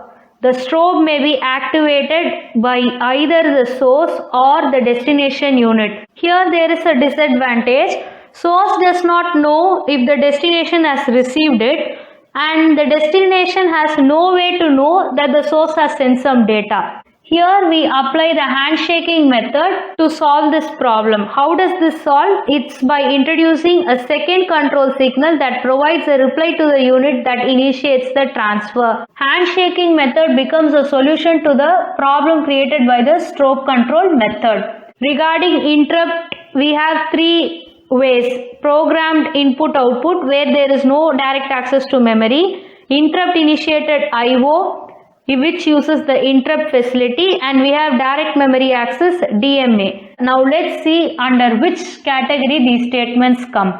The last 3 types, programmed IO, interrupt initiated IO and DMA, belongs to modes of transfer. The strobe control and handshake method belongs to asynchronous data transfer, while memory mapped IO and isolated IO belong to IO transfer. So the IO methods in which the memory addresses and IO addresses are distinct will be isolated and memory mapped as per this option. These 2 can be called as IO transfer methods. So from there we can map this particular term. Next question. Techniques for performing IO. Let's see the modes of transfer. Data transfer to and from peripherals may be handled in one of 3 possible modes. In some books they have mentioned it as techniques for IO operations. That's why the question is asked as techniques for performing IO. In Morris Monod book we have seen the terms modes of transfer. But in certain computer architecture books, it is mentioned as techniques for IO operations, and under that they have mentioned programmed IO, interrupt initiated IO and DMA. What is programmed IO? Transfer of data is between CPU and peripheral. In interrupt initiated IO, it uses the interrupt facility to transfer to and from connected IO devices. In DMA, it transfers data into and out of the memory unit through the memory bus. From here we can say A, B and D are the right answer. Option number 2, A, B, D only will be the right answer. Along with that, we will see another statement. The input-output processor can handle many peripherals through a DMA and interrupt facility. Next question. For making a memory of size 2048 into 8 bytes by using the chips of size 128 into 4 bytes, the number of chips required is, you can see both the units are bytes here. What are the given data? The size of the memory 2048 into 8 bytes. The size of each chip, by using the chips of size they are given, so it is 128 into 4 bytes again. Now we have to find the number of chips. It is given by size of memory divided by size of each chip. We can take this as 2048 into 8 bytes divided by 128 into 4 bytes. Bytes and bytes will get cancelled and 8 will be cancelled for 2. 4 ones are 4 and 4 twos are 8. What about 2048 divided by 128? 128 into 1. You have 14 here. This will be 6. You have 9 here. This will give 7. So 7, 6, 8. We'll try with 6. 8 6 are 48, 2 6 are 12 plus 4 it is 16, 1 6 are 6 plus 1 it is 7. We can mark this as 16. So what is the numerator part? 16 into 2, which will be 32 finally. How many number of chips are there? Option number 3, 32 will be the right answer. Next question. Which of the following are sequential circuit? Some are sequential circuits and some are combinational circuits. Let's see. Flip-flop counter belong to sequential circuits. A and C belong to sequential circuit.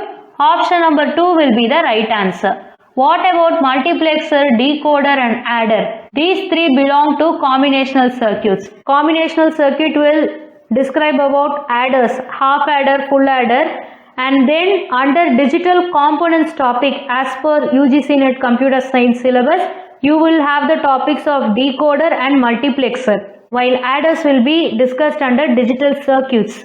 Next question, arrange the following from fastest to slowest in terms of speed they have asked. Now let's see a memory hierarchy diagram from one of the books. Tape is here, disk is here, main memory is here, cache is here, and registers are here.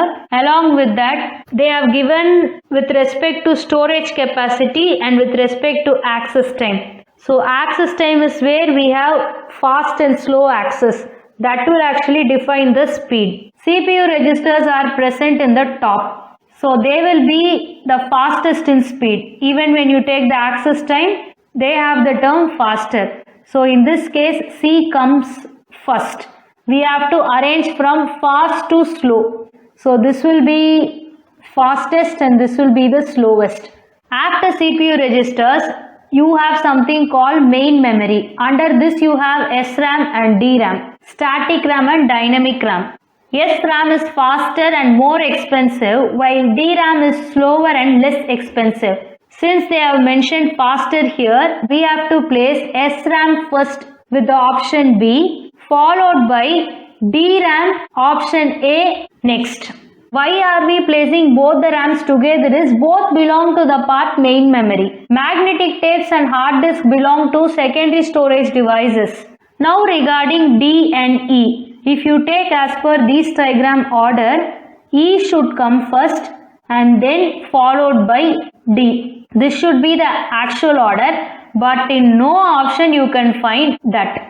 Tape is faster than disk when performing streaming read-write operations. In that case, they say tape is faster than disk. That's why we don't have this order, but we have D first. Tape is first in terms of speed and then comes disk in the last place. So this applies to the slowest and this applies to the fastest. So in that case, C, B, A, D, E. Option number 2 will be the right answer. Hard disk seems to be faster than magnetic tapes, but they have given a supporting statement that tape will be faster than disk. That's why we are marking D first and E next. So C comes first. Between A and B, you have only one option with B and A. With this itself, you can mark option 2 as the answer. Next question, the instruction LD, address of X which is equivalent to, accumulator is equal to memory of ADR plus XR is in which addressing mode they have asked.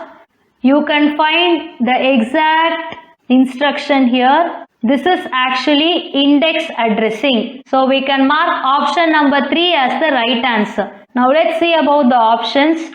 Direct address mode is the effective address is equal to the address part of the instruction. That's why it is direct addressing mode. What about indirect address mode? The address field gives the address where the effective address is stored in memory. So we have seen some diagrams. The address will contain the address of the operand and you have to refer another address to get the operand. If you want, you can refer videos of previous year questions for depiction of indirect addressing modes. What about immediate mode? The operand is specified in the instruction itself. Here you can see immediate mode instruction. What about indexed addressing mode?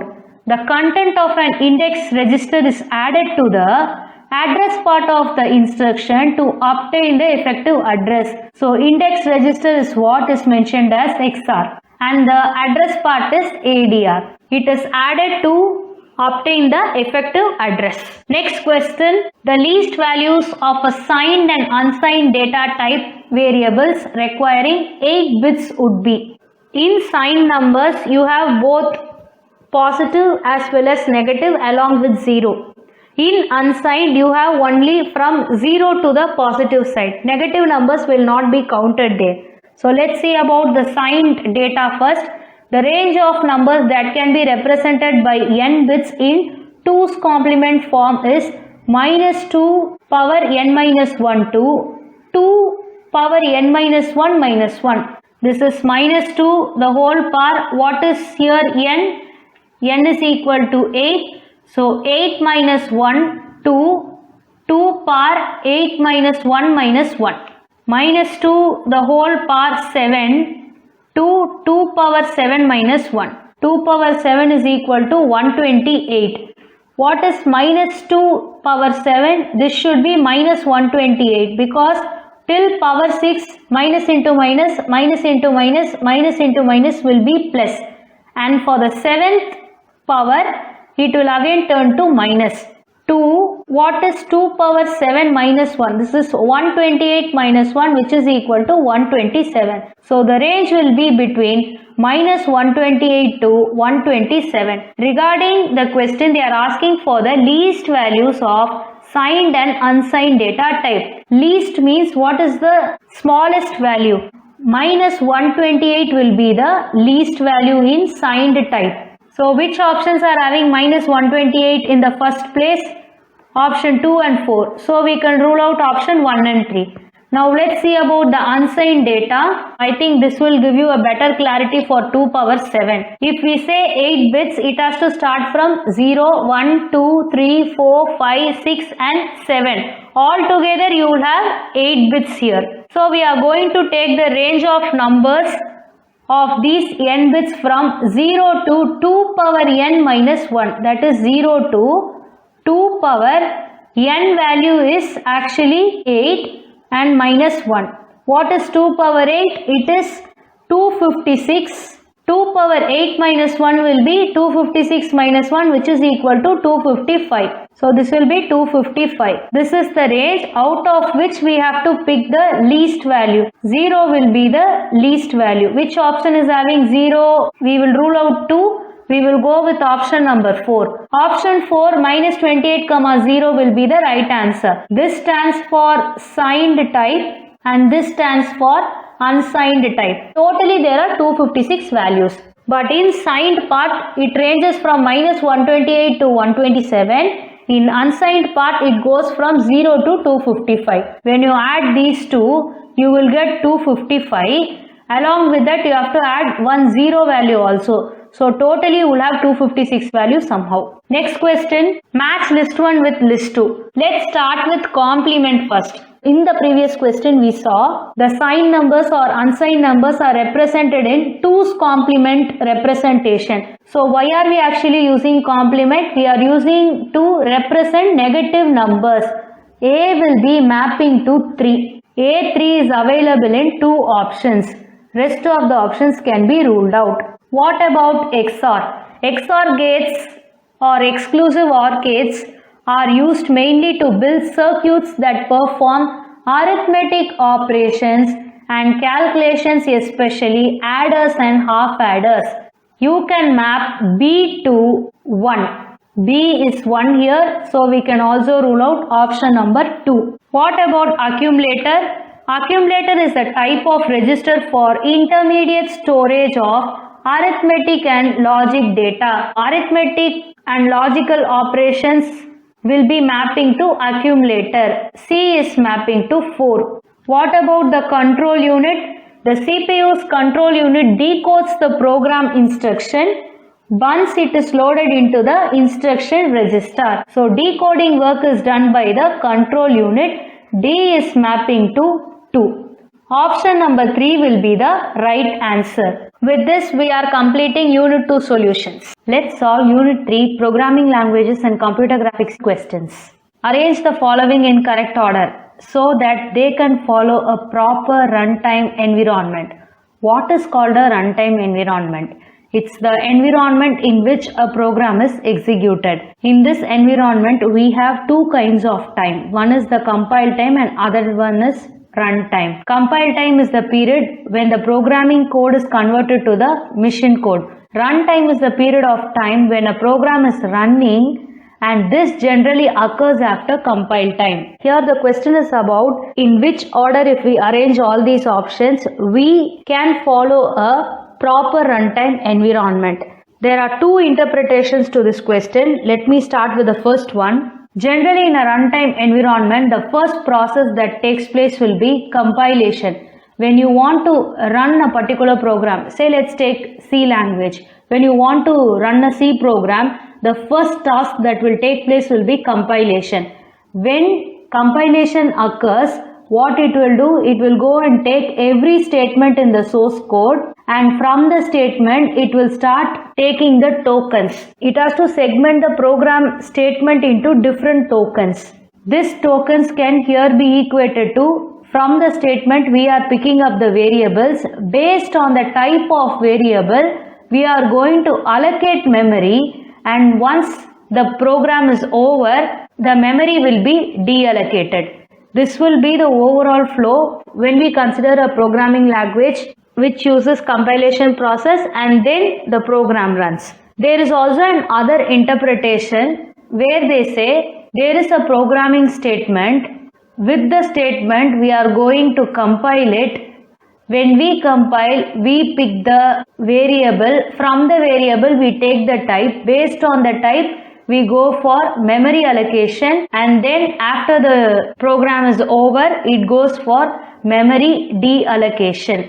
This is another interpretation. Which one is correct? If we get into these two interpretations, I would say both are right, because it is the context that defines it.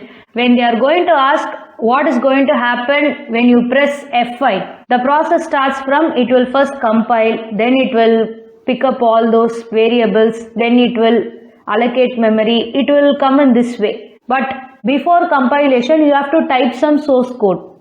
Only when there is a source code, there is a use of compilation. Even this order is right. The one who has set this question paper knows the exact context behind this question. From here, you can be sure. Type of variable is option D, memory allocation is option C, and memory deallocation is option E. Whichever has D, C, E can be considered, and the rest of the options can be removed. Now the question here is whether it is compilation and programming statement or programming statement and compilation. Since they use the term proper runtime environment, I'll pick up this interpretation, because runtime is when the program is running, and runtime environment is that environment where the program is executed. So I'll consider this to be pressing the run key when I want to execute a program. So when I press run, the first work that compiled languages will do is they will compile the program, and inside compile process I will go for interpreting the statement, picking the type of variable, memory allocation and deallocation. So I'll go with this order, and I'll be marking option number 3 as the right answer. In case you go with this particular interpretation, you can mark A, B, D, C, E as the answer. This can also be considered. But when you take runtime environment perspective, when you run a program, the first work that it will do will be compile only. So in that case, we are picking compilation process to be the first order. So compilation followed by programming statement, then we have type of variable, memory allocation and memory deallocation. Next question, which of the following is the markup language? Markup language is when you use tag-like structures to write some article or to write some document for the web. Let's now see about all the 5 options. Hypertext markup language, called as HTML, is the standard markup language for documents designed to be displayed in a web browser. What about XML? Extensible markup language is a markup language and a file format for storing, transmitting and reconstructing arbitrary data. When HTML is just for display purpose, when you want to carry some data between documents, there comes the usage of XML.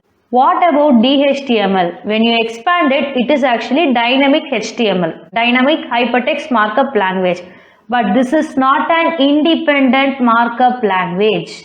This is not a language, but it is a term that is used for the use of HTML, CSS and various client-side scripting languages. We can say JavaScript.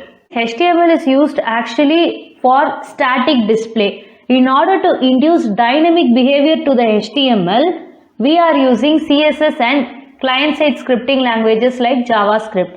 So HTML is a standalone markup language. Without even the use of CSS and JavaScript, it can display the content. But when you want CSS and JavaScript's work to be seen on the content, you obviously need HTML elements, because when you define behavior for JavaScript elements, you will be using the ID attribute or the class attribute from the HTML element. If I am going to have a tag called div and the ID is called as div1, when I want to induce some dynamic behavior, this ID part will be selected. Similarly, when I have div class is equal to some name, when I want to induce a particular behavior to the class element totally, this particular name will be selected. JavaScript is used for defining the behavior for the elements present in HTML. Similarly, CSS also defines certain style formats for the elements present inside HTML. So these two together give dynamic behavior to HTML content which is static. In that case, C cannot be a markup language. Any option that includes C has to be removed, which says that no option can be chosen for this question. What about LML? The Life Cycle Modeling Language is an open standard modeling language designed for systems engineering. So it is not in the category of markup language. D can be ruled out, and I will even rule out C here. What about PML? Practical Markup Language is a lightweight and powerful markup language to write beautiful articles and books. In HTML, you have to additionally go for CSS code to make it beautiful. But Practical Markup Language allows you to create beautiful articles. Though it is lightweight, they have mentioned that it is a powerful markup language.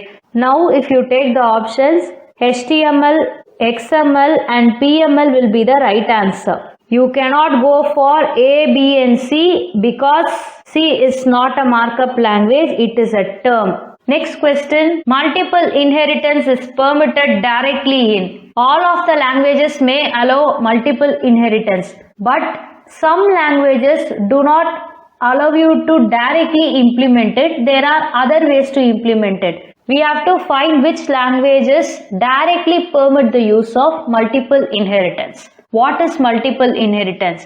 A class can inherit properties and methods from more than one base class. Class C is derived class. It inherits properties and methods from two base classes. One base class is class A and the other base class is class B. While most of the object-oriented languages support inheritance, not all support multiple inheritance. Now we will see about the options. C++ allows multiple inheritance.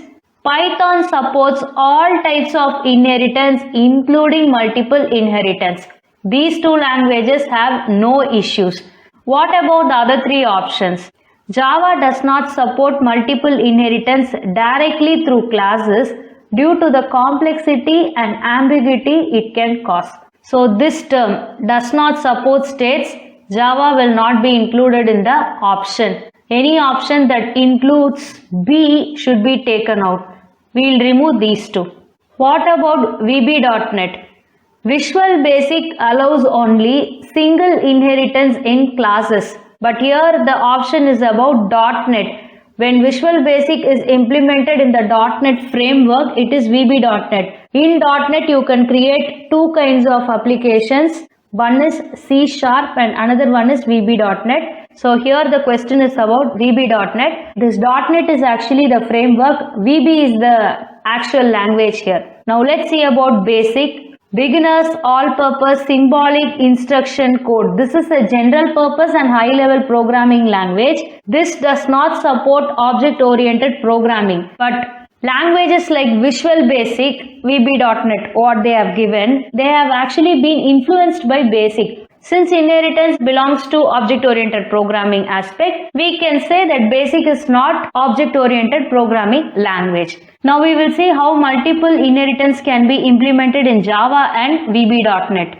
Java allows multiple inheritance using interfaces. When you define an interface, extending the interface, you can actually implement multiple inheritance. Just take that interface to be a class. Then the work is going to be done similar to multiple inheritance. Although multiple inheritance is not allowed in Visual Basic, classes can implement multiple interfaces. Both these languages will implement multiple inheritance through the use of interface. What about basic?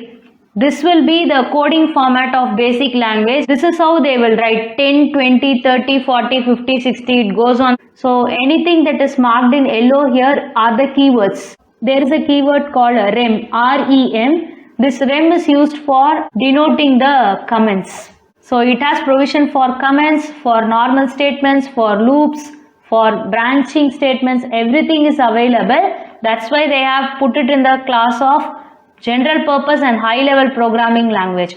So from this we can say option number 2, A and C only will be the right answer. Multiple inheritance is permitted directly in C++ and Python. The rest of the 3 options can be ruled out. Next question, which of the following is not an object-oriented programming language? PERL is the correct spelling. Perl is an object-oriented, dynamic and interpreter-based programming language. Perl is object-oriented. What about Python? We all know Python is an object-oriented programming language. What about Smalltalk? It is a purely object-oriented programming language that was originally created in the 1970s. A reflective OOP language known for its simplicity, dynamic nature and highly interactive development environment. Primitive values such as integers, booleans and characters are also objects. That's why they give the term purely object-oriented programming language. So Smalltalk is also OOP. What about SQL Plus? It's a client terminal software. It is not an object-oriented programming language. So from here we can mark option 4 to be the right answer. Let's continue about SQL Plus. It allows users to interact with Oracle server to manipulate data and data structures. What is structured query language? You can fetch or manipulate data or object in a database. We use DDL commands, DML commands in SQL. So it is for data manipulation as well as for data retrieval. SQL Plus is actually an integrated development environment, IDE, where you can give SQL statement to do a specific task. That's why they have given it allows users to interact. SQL is neither object-oriented nor procedure-oriented. Actually, they come under declarative kind of statements. The select statement, the insert statement, the delete statement, update statement, create statement will actually say what to do. But the statement will never say how to do. PL/SQL is a completely portable, high-performance transaction processing language that supports object-oriented programming. So SQL is given the OOP feature using PL/SQL. But SQL Plus is actually a client terminal software. Using that environment, you can give SQL statement to get your work done. So this is not an object-oriented programming language. Next question, the output of the following C++ program is, inside the main program, int x and a pointer p. Both are declared here. X is given the value of 30 and pointer is given the value of x. What is actually the use of pointer? To assign the address of a variable. Here they have just assigned the variable without the address symbol ampersand. They are asking what is the printf statement going to print. This is actually right. While printing a pointer, you have to print it with asterisk symbol. That is right. But here this ampersand x is missing and instead they have just equated integer variable to pointer variable. When you execute this program, you will get an error stating assignment to int from int makes pointer from integer without a cast. From int means this is x and int star is when you are assigning something to p, it should be of the pointer type and not the integer type. Take any online compiler and then try executing this code. You will have this fault mentioned at the last. When the right statement p is equal to ampersand x is mentioned here, then the output will give 30. When I say asterisk p, it means I have to pick the value from the address. What is the value present in the address of x? It is 30. 30 will be printed only when the statement is ampersand x. Since we get error out of this code, we can mark option 4 error to be the right answer. Next question, match list 1 with list 2. Union and function belong to programming languages. Spark. Interactive environment and output device belong to computer graphics part. Let's see for union. We know about struct union. What are they actually? They are user defined data types. So when I want to use union or structure, I will be defining some name, some characters, some decimal numbers. These variables inside the particular block will be of basic data types like int, float, character. But here whatever we create comes under struct and union. The struct and union will be similar to a class. They don't function like a class, but the structure will be similar to a class. So we can mark A to 4. A4 is available in 2 of the options. We can rule out the other 2. Union will be mapping to user defined data type. What about function? Function means a set of statements that is going to do some task. What is subroutine then? It is also having the same meaning. Function will be mapping to subroutine. B3. We can also rule out option 2. Option number 1 will be the right answer. Virtual reality is a computer generated environment with scenes and objects that appear to be real, making the user feel they are immersed in their surroundings. You could have seen people playing with games in VR scenario. Since we have scenes and objects that appear to be real, the user is actually interacting with the environment. Only then you can be present in the virtual reality environment. So we can mark interactive environment to virtual reality. C to 1. What is a shadow mask? Shadow mask methods are commonly used in raster scan systems. You can find this topic in computer graphics, including color TV, because they produce a much wider range of colors than the beam penetration method. Under which topic you can find these details? Video display devices. So when you start the computer graphics book, it will start with the video display devices. In that, when you go for raster scan systems, you can find this shadow mask method. So when raster scan system comes, or when you see color TV here, or when you take the topic video display devices, what is it about? It is about the output given. So we can map D output device to shadow mask. D to 2. Next question. For line drawing, which of the following algorithms are used?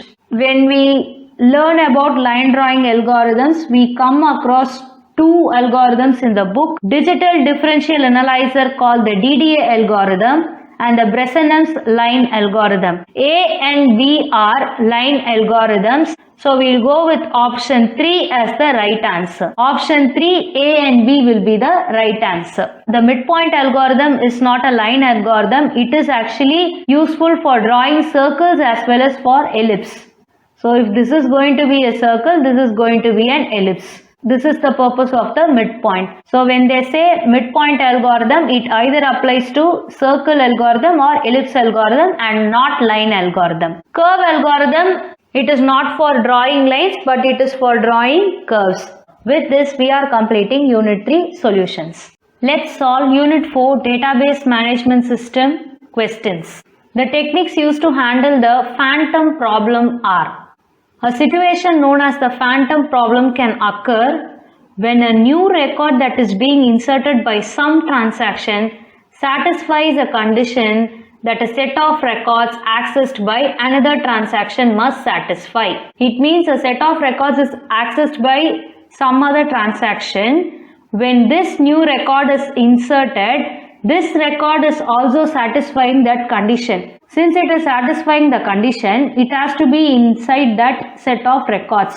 But it is just inserted. Should we consider this record or not is the conflict that is created. The record that causes the conflict is a phantom record because it has suddenly appeared in the database on being inserted. Say for example, you have to calculate in the bank average monthly balance. When you calculate at the end of the month, 5 users have not met that average minimum balance.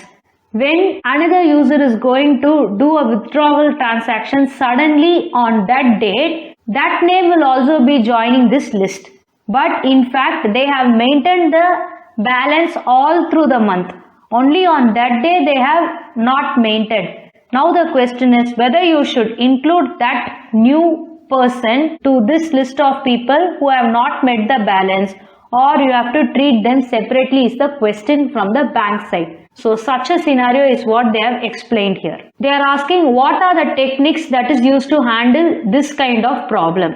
One solution to the phantom record problem is to use index locking. What will happen in index locking? If the index entry is locked before the record itself can be accessed, then the conflict on the phantom record can be detected. Since the index locks conflict, the phantom conflict would be detected. So B is a technique.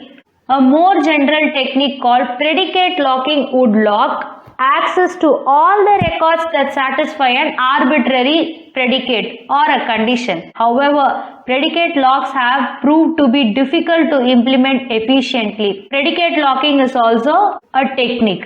So regarding index locking, if that particular record is going to create the conflict, it will be detected. But in predicate locking, they say it will lock access to all records that satisfy those conditions. And it is very difficult to implement it efficiently.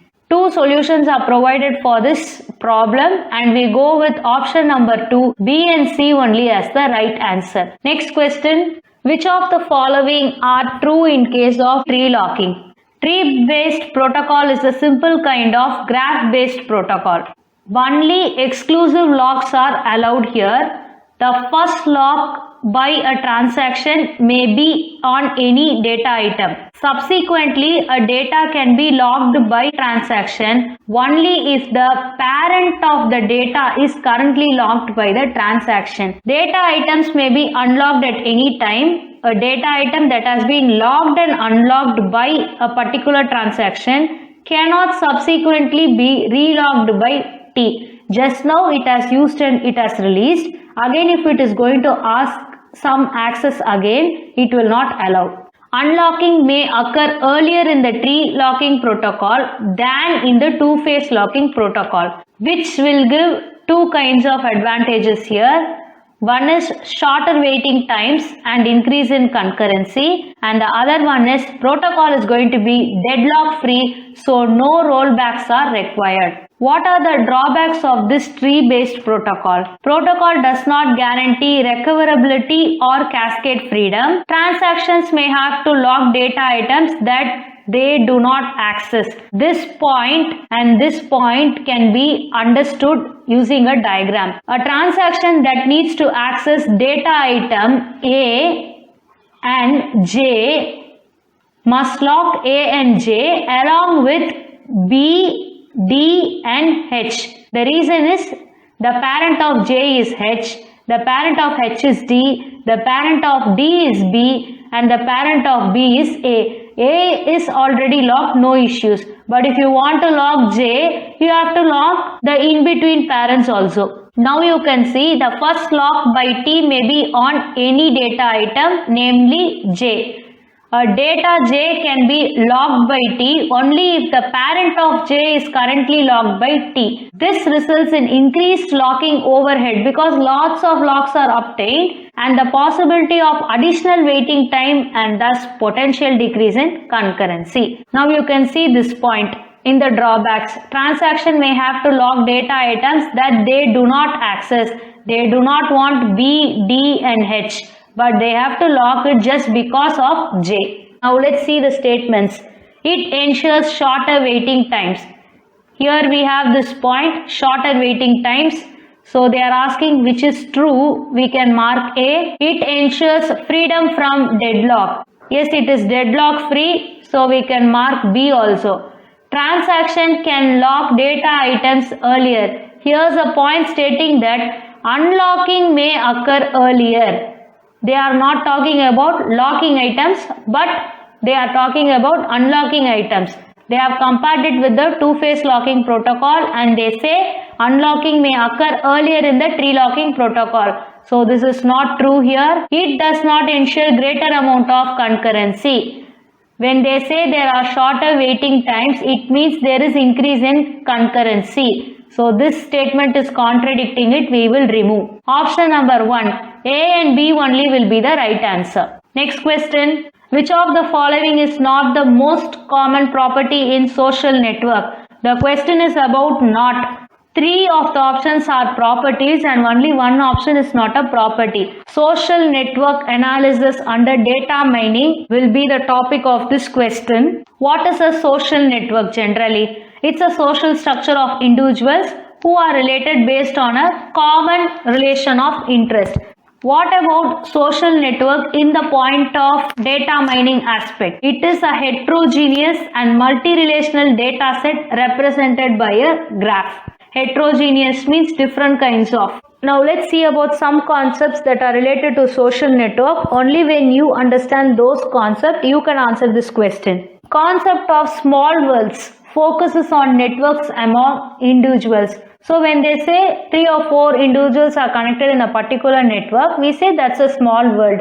Small worlds concept has a high degree of local clustering. Clustering means grouping. High degree of local clustering means all the people related will come together as a group for a small fraction of the nodes. These nodes are interconnected with one another. This is what they say, high degree of local clustering, which at the same time are no more than a few degrees of separation from the remaining nodes. It means when a group of 10 people are going to be friends in Facebook, the friends of those friends will come a bit closer. Say for example, if A is going to be a friend of B and B is going to be a friend of C. A and B are connected, B and C are connected. There is a person called D with whom B and C have no connect. But once A becomes the friend of D, C can also know D through B because A and B are connected. That's why they say no more than a few degrees of separation from the remaining nodes. Since A knows D, now D is closely related to C. The distances between a pair of nodes is measured by the shortest path length. This measure contains the small world property that individuals are linked via short chains. What they say is when they keep connecting, the distance between them gets decreased. It means previously D and C had no connection. Once D gets connected to A, now C and D have a connection. So in that aspect they say the length between them gets shortened. Networks with shorter average paths are generally more connected. The more connected they become, the shortest path length between them will get reduced. So this is the concept of small world property. Now they are asking which is not the common property. We have to pick which is the common property. Social network follows the small world property. Option 4 is actually a property, because they say it focuses on the concept of small worlds, and they say the measure shortest path length contains the small world property because individuals are linked via short chains. So these two statements make sure that fourth statement is a property. They have given some 3 characteristics which are exhibited by social networks. The first one is densification power law. Networks become increasingly dense over time with the average degree increasing. First there will be only few people, then you will have more people, then you have more people coming together. This will get dense. The second one will be shrinking diameter. What is the effective diameter? Shortest distance between most distant nodes. The effective diameter tends to decrease as the network grows. When this person A and this person B have no connection, they stand aloof. But once they have some connections in common, they come closer. What they say is the effective diameter tends to decrease. It means when I don't know each other, I stand in extreme. When I know somebody in common, I come closer. So the diameter is getting decreased when the network grows. This is shrinking diameter property. Heavy-tailed out degree and in degree means whoever is getting connected to A is in degree and whoever A is connecting to will be out degree. Think it in the term of graphs. When there is a graph, the tail part will be heavily loaded is what they say, heavy-tailed. These are the general characteristics of social networks. Now we will just see some more points. Characteristics of most networks will be the degree distribution will be scale-free. What is scale free? The distribution of links to nodes follows a power law. What power law it is? It is densification power law. Few highly connected nodes and many less connected nodes. Compare this to celebrity page and a normal page. Highly connected nodes are when a particular celebrity is having highest number of followers, but those followers may not be connected together. It means there are many less connected nodes. So here there are few celebrity nodes and many common people nodes. You can compare it to few highly connected nodes. So this is the celebrity node and this is the many less connected means many common people nodes. So just read it as few celebrities and many common people. Average distance between nodes. When they get shortened, they belong to small world, which means they follow the small world property. Regarding clustering, they are locally dense means, as I said earlier, the more people join in the network, they become more close, more crowded we can say. So these three characteristics are exhibited by most of the networks. Since social networks are also a part of these networks, we can include these three characteristics now. Let's go to the first option. Degree distribution follows scale free. We can pick it from here and it is true. The second statement, average shortest path lengths are shortened in connected network. You can consider this point here and this point here. To satisfy the small world property, the average distance between the nodes should be less. But here they are saying the average shortest path itself is shortened in connected network, which says networks with shorter average paths are generally more connected. The statement is given in another way, but both mean the same. So this also we can mark it. Most of them are directed network. Social networks can be directed or undirected. It means when you take a category like follow somebody, it is actually directed. When we talk about friends in Facebook or connections in LinkedIn, we can go with the term undirected. If we say A and B are friends or A and B are connections, A is a connection to B and B is a connection to A. A is a friend of B and B is a friend of A. These are undirected. What about the followers? A follows the celebrity B. It means there are many followers that are towards B. This is directed. In Instagram, when there are so many followers for a particular person, that becomes directed. Can you say that most of the social networks are directed? Not so. Regarding the subscribers in YouTube and followers in Instagram, we have directed network. When you take friends from Facebook or connections from LinkedIn, we go with undirected network. So both the networks are possible. In that aspect, we can mark option 3 as the right answer, stating directed network cannot be the most common property because social networks allow both directed network as well as undirected network. Based on the context, it may differ. That's why I gave you example with Instagram, Facebook and LinkedIn. Along with Instagram, you can also take the subscribers from YouTube. If you subscribe to a particular channel, you are following that channel. It's a directed network. So this degree distribution is what they mentioned here as heavy-tailed degree distribution. Actually, there is a statement. Scale-free means distribution follows a power law. Power law means it has heavy-tailed distributions. So scale-free is following power law, and power law means when we have heavy-tailed distribution. Since these three phrases are connected to each other, we can mark degree distribution follows scale free as a property for social network. Next question, what will be the ordering of typical steps when processing a high level query? So let's take the processing of a high level query here. Query is given in a high language. It goes to scanning, parsing and validating first. From there we get immediate form of query and it is sent to the query optimizer.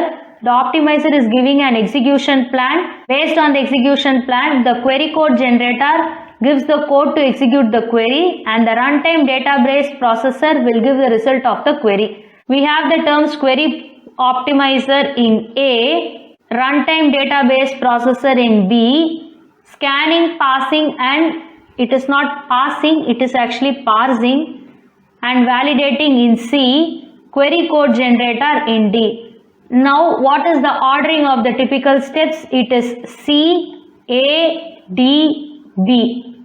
Option number 2 will be the right answer. Now let's see a word about all these terms. The query optimizer module has the task of producing a good execution plan. What do they do is given here. The code generator generates the code to execute the plan. The runtime database processor has the task of running. It means executing the query, whether in compiled or interpreted mode, to produce the query result. So when a query is present in a high level language, you have to scan it, parse it and validate it to get the immediate form of the query. With that query, the query optimizer will give you an execution plan. Based on the plan, the query code generator will generate the code to execute the query, and with that code, the runtime database processor will execute it either in compiled or interpreted mode to produce the result of the query. What is compiled and interpreted mode here? Code can be executed directly, which is called the interpreted mode, and it can be stored and executed later whenever needed is what compiled mode means. So if the query is perfectly executed, we get the query result. What about if there is a problem in the execution? If a runtime error results, an error message is generated by the runtime database processor. So when the query is successfully executed, you get the result. If it is not, then an error message will be generated by the same runtime database processor. Next question. Which of the following statements are false? We have to find which is true. Only then we can find which is false. A DBMS typically includes a database security and authorization subsystem that is responsible for ensuring the security of portions of database against unauthorized access. It means if you are not authorized to log in, you should not access that data.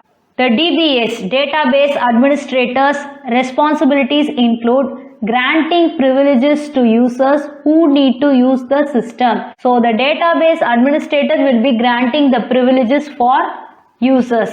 So what are the responsibilities of DBA in granting privileges? To control the granting and revoking of relation privileges. Each relation R in a database is assigned an owner account. The owner of a relation is given all privileges on that relation. The owner account holder can pass privileges on any of the owned relations to other users by granting privileges to their accounts. Take for example, we have a relation R. On this relation, we have owner account called owner. This owner can pass the privileges of R to any user. The owner cannot give privileges for other tables, but only for the table the owner is owning, they can pass the privilege to other users. Now let's see the statements. A user can assign privileges to any user on any relation. This is actually done by the database administrator, so A is false. Let's go to the next statement. A user can assign privileges to any user on its own relations only. That is right. This is equivalent to owner passing the privilege to the other users for their own relation. So this point is correct. System error that leads to accessibility to the portion of database is an example of malicious attack. Malware attacks are any type of malicious software designed to harm or damage the computer. Malicious attack means some kind of harmful attack, we can say. System error is leading to accessibility of portion of database. It is not example of malicious attack. In fact, it is not an attack, but the error is leading to some unauthorized access and it's a problem of security. The next statement, passwords itself need to be secured from unauthorized access. Of course, if the password is revealed, anybody can take access. So this point is totally right, which makes evident that C is wrong. A and C are wrong. So option number 1 will be the right answer because they are asking which are false. Next question. From here, we are going to work with a set of 5 questions. A company is implementing a new database system to manage its customer information. The database contains tables for customers, orders, products, and sales representatives. So we have 4 tables here. Each customer can place multiple orders and each order can contain multiple products. If a customer is going to be here, definitely there will be a customer ID. The customer can place many orders. It means under every order you will have an order ID, and from whom the order is taken, from which customer it is taken, the detail will be given by the customer ID. Each order can contain multiple products. So the product ID will be mentioned here. Every order can be associated with many product IDs here. So product ID 1, 2, 3, it can go on. Each order is associated with a specific sales representative who manages the account. So the sales representative will be given an ID here, and the concerned person who is taking care of the order will be mentioned using the sales representative ID here. The database is designed to improve efficiency in tracking sales and customer interactions. 0011X, 0012X, 0013X. If these are going to be the product IDs, the same order ID can contain any number of products here. At the same time, one customer can place many orders. If order ID is going to be 001, 002, both these can be placed by the same customer C1. So here we have to take that orders table is going to have the customer's detail as well as the product's detail. In addition to that, the sales representative's details will also be added to the same order table. With these details, we'll get into the question. Based on the passage, which of the following statements is true? Let's take the diagram in this form. We have the sales representative table, products table, order table and customer table. Each customer can place only one order. Here the statement says the customer can place multiple orders. So this is wrong. Each sales representative can manage multiple customer accounts. We'll check this. Each order can be associated with only one product. Each order can contain multiple products. So this is wrong. The database does not include a table for products. They have explicitly mentioned database contains tables for customers, orders, products and sales representatives. So here this is also wrong. So we know option number 2 is the only true statement. Option number 2 will be the right answer. Each sales representative can manage multiple customer accounts. How do we actually get this is, we know one customer can place multiple orders and every order is associated with a sales representative as given here. It is given specific sales representative who manages the account. Once this order is going to be managed by sales rep 1, the person can manage this customer also. This is what they say, each sales representative can manage multiple customer accounts. Say for example, C1 goes for O1. C1 goes for O2, then C3 goes for O5, then C5 goes for O7. Sales representative 1 is going to handle all these 4 orders. The same sales representative will handle C1 customer, C3 customer and C5 customer. So they will be able to manage multiple customer accounts. Next question. Which of the following tables is likely to have a foreign key referencing another table in the database system implemented by the company? With the diagram that is given in the right side, you can just see customers table has only customer ID, but the reference is done in orders table. So customer doesn't have any foreign key. Regarding products, the product ID is mentioned in the orders table. The products table is going to be having details only about the product. So this is also not there. Sales representative details are present in sales representatives table. The particular ID of the sales representative is referenced in orders relation again. It is not sales representatives table also. So which table is having the foreign key referencing another table? Orders table. Option number 2 will be the right answer. Foreign keys from 3 of the table. Product ID from products, sales rep ID from sales representatives, and customer ID from customers. A foreign key is an attribute referencing the primary key of another table. For this table, sales rep ID is the primary key. For this table, product ID is the primary key. For this table, customer ID is the primary key. So orders table is referencing the primary key of 3 other tables. Next question, which of the following best describes the relationship between the orders table and the customers table in the company's database system? What is one-to-one relationship? One customer can place one order is one-to-one. What is many-to-many? One customer can place any number of orders. At the same time, one order can be taken by many number of customers. This scenario is explained in the paragraph. This scenario is not explained in the paragraph. They say customer can place multiple orders. In turn, each order can contain multiple products. A single order cannot be placed by 2 or more customers, which states that many-to-many is not a possibility, as well as one-to-one is also not a possibility, because one customer can place multiple orders. Now just take one customer can place multiple orders. Order 1, order 2, order 3 and order 4. Which is having many values here? Order table is having many values. So we have many values here. And how many customer is giving all these values? Only one customer is giving all these values. Just draw this way, because they are asking the relationship between orders and customers. So orders must be taken in the first place and customers should be taken in the second place.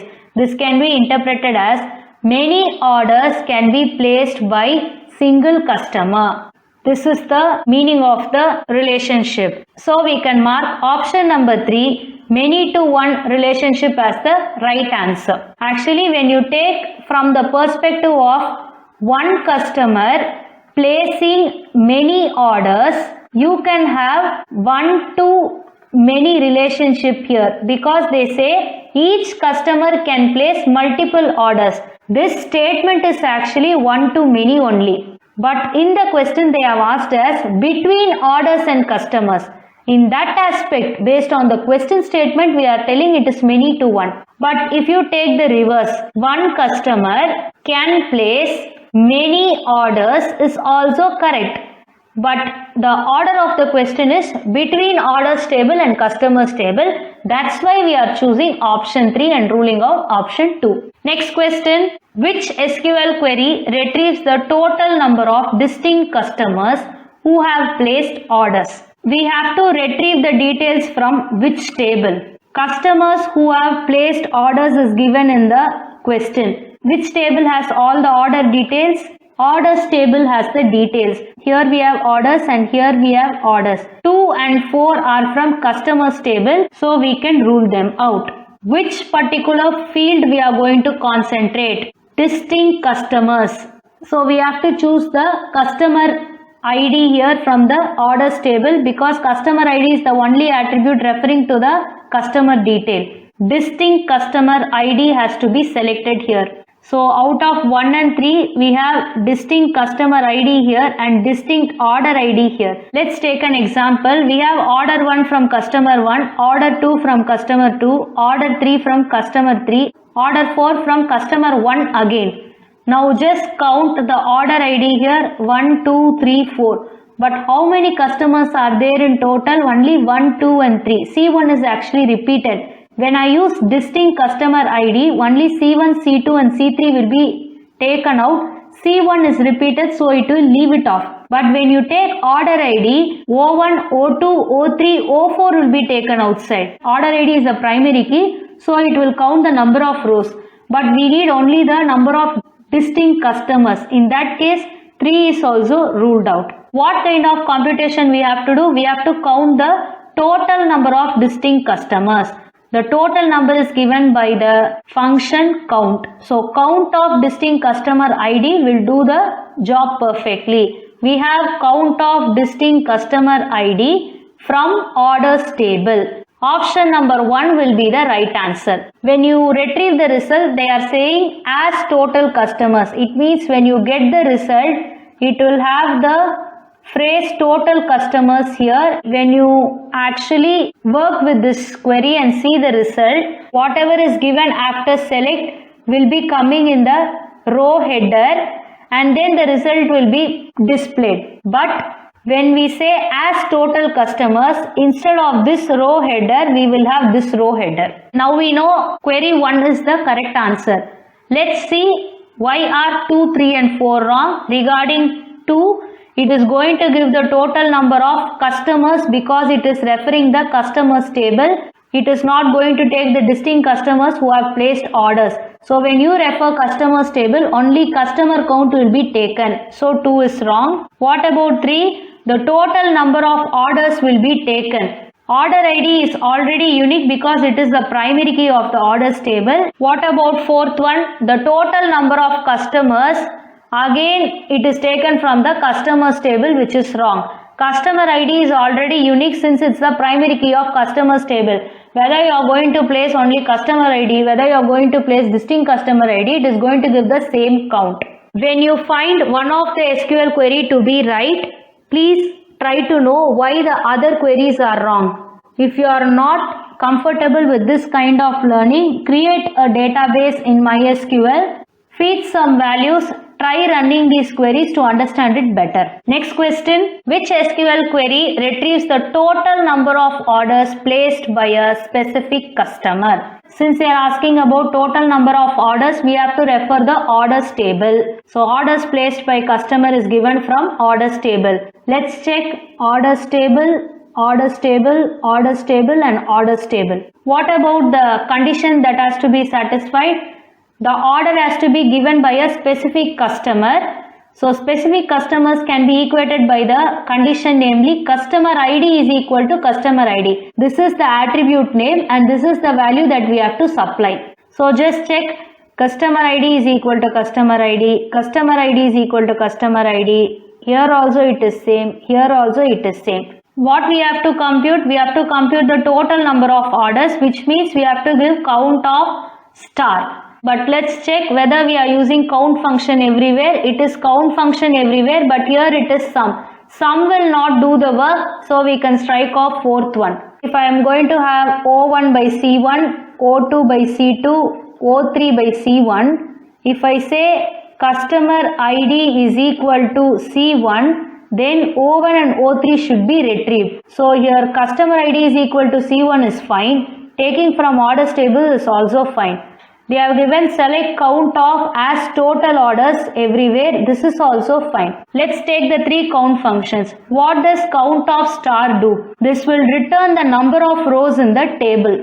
Wherever you have C1, those number of rows will be returned. So query 1 is working correctly. What about count of order ID? Count of a column returns the number of non-null values in the column. Since order ID is the primary key of the table, when I say count of order ID, it will also give the same result. So the first query will also give O1 and O3 as per this example, and the second one will also give O1 and O3 based on the same example. What about count of distinct column? This returns the number of distinct non-null values in the column. Since it's the primary key, the order ID is already unique. So this will also return O1, O3 as a result based on the same example where we have equated customer ID is equal to C1. Now all these 3 queries will return the same answer. But just read the question. The database is designed to improve efficiency. Out of these 3, we will see which query will be efficient enough. Count of star is faster than count of column because here we are not specifying any field. So it is just going to return the number of rows based on this particular condition. But when we say count of a particular column, it has to go and search for the particular column after searching for the customer. So when we say count of star is faster, it means to improve efficiency as per given in this question, we have to go for count of star query. And what about count of distinct column? Choosing a column itself is going to be a little bit slow. In that case, count of distinct column will take some more time. In terms of efficiency, star will be efficient than column and column will be efficient than distinct column. As per this order, we are choosing query 1 as the right answer. Option number 1, select count of star as total orders from orders, where customer ID is equal to customer ID will be the right answer. What about the second one then? It will also give the same answer, but comparatively it is not efficient. Since they have given the database is designed to improve efficiency in tracking sales and customer interactions, we are going with option 1. Then what about option 3? It is also going to give the same result.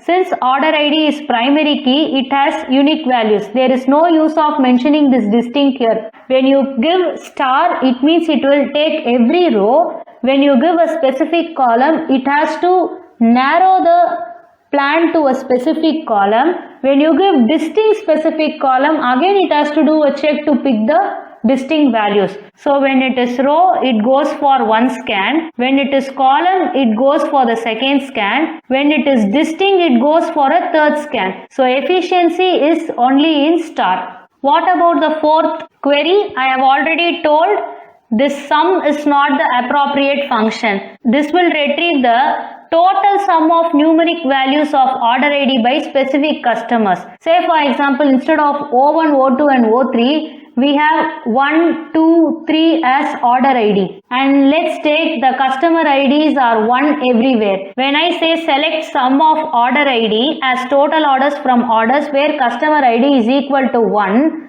what this sum will do is, it will add up all these three numbers. 1 plus 2 plus 3 will give you 6. Sum will do addition on the numeric values of the order ID. In case if you present non-numeric values, this may turn out to be an error. Altogether, this will not give you the total number of orders. In that way, 4 is totally wrong, but 2 and 3, though they are correct, in terms of improved efficiency, we are going with option number 1 as the right answer. With this, we are completing Unit 4 solutions. Let's solve Unit 5 System Software and Operating System questions. Which of the following control problem does not exist when processes unaware of each other during interaction? Processes unaware of each other will be called as independent processes because they are not intended to work together. A process is independent if it does not share data with any other processes executing in the system. A process is called cooperating if it can affect or be affected by the other processes executing in the system. Let's see a word about the options and then conclude which is the answer. What is mutual exclusion? If process P is executing in its critical section, then no other processes can be executing in their critical sections. Starvation means a situation in which processes will be waiting indefinitely. What is deadlock? It is a situation where two or more processes are waiting indefinitely for an event that can be caused only by one of the waiting processes. When you take independent process, they can be executing the critical section without minding others. That will definitely do a problem in mutual exclusion. If process P1 is not going to be aware of P2 which is waiting for the critical section, P1 is taking a long time and ultimately P2 will get into starvation because it is a situation where the process is going to wait indefinitely. What about deadlock? If there is going to be some resource R for which two of the processes are waiting and another process is already using that, until that process which is holding the resource gets another resource, it is not going to leave this resource. So these three problems will occur when the processes are not aware of each other during interaction. From this we can rule out 1, 3 and 4. What about data coherence? Data is same everywhere. When there is no need to share any data, data coherence will never be a problem for independent processes. Option number 2, data coherence, will be the right answer. Next question. In Windows scheduling, which of the following option is correct? Windows schedules threads using a priority-based preemptive scheduling algorithm. The Windows scheduler ensures that highest priority thread will always run. Priorities are divided into two classes. One class is called non-real-time priorities, which you are seeing in the options, and another one is real-time priorities. What are non-real-time priorities? The variable class contains threads having priorities from 1 to 15. They can be adjusted dynamically. Real-time class contains threads with priorities ranging from 16 to 31, and these are assigned statically. There is also a thread running at priority 0 that is used for memory management. So the priorities are actually in the range of 0 to 31. 32 priority values are there.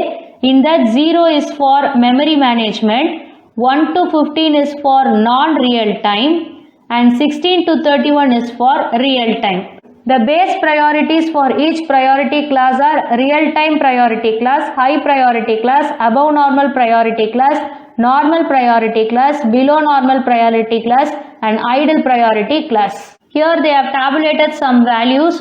This is actually real time because the complete column is having values between 16 to 31.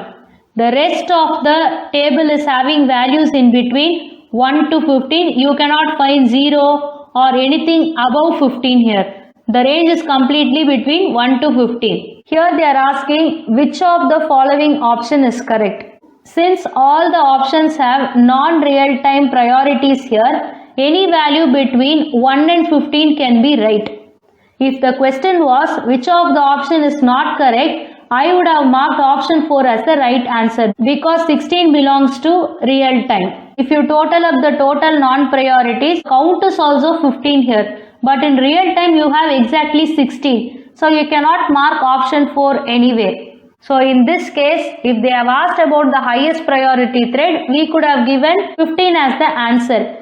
Maybe when you take 4, 8 and 12, 12 would have been the highest option, so we would have gone there. In my opinion, non-real-time priorities have acceptable values of 4, 8 and 12. All three can be correct. If they ask you what is real time, then definitely option 4 will be the right answer for real time priorities.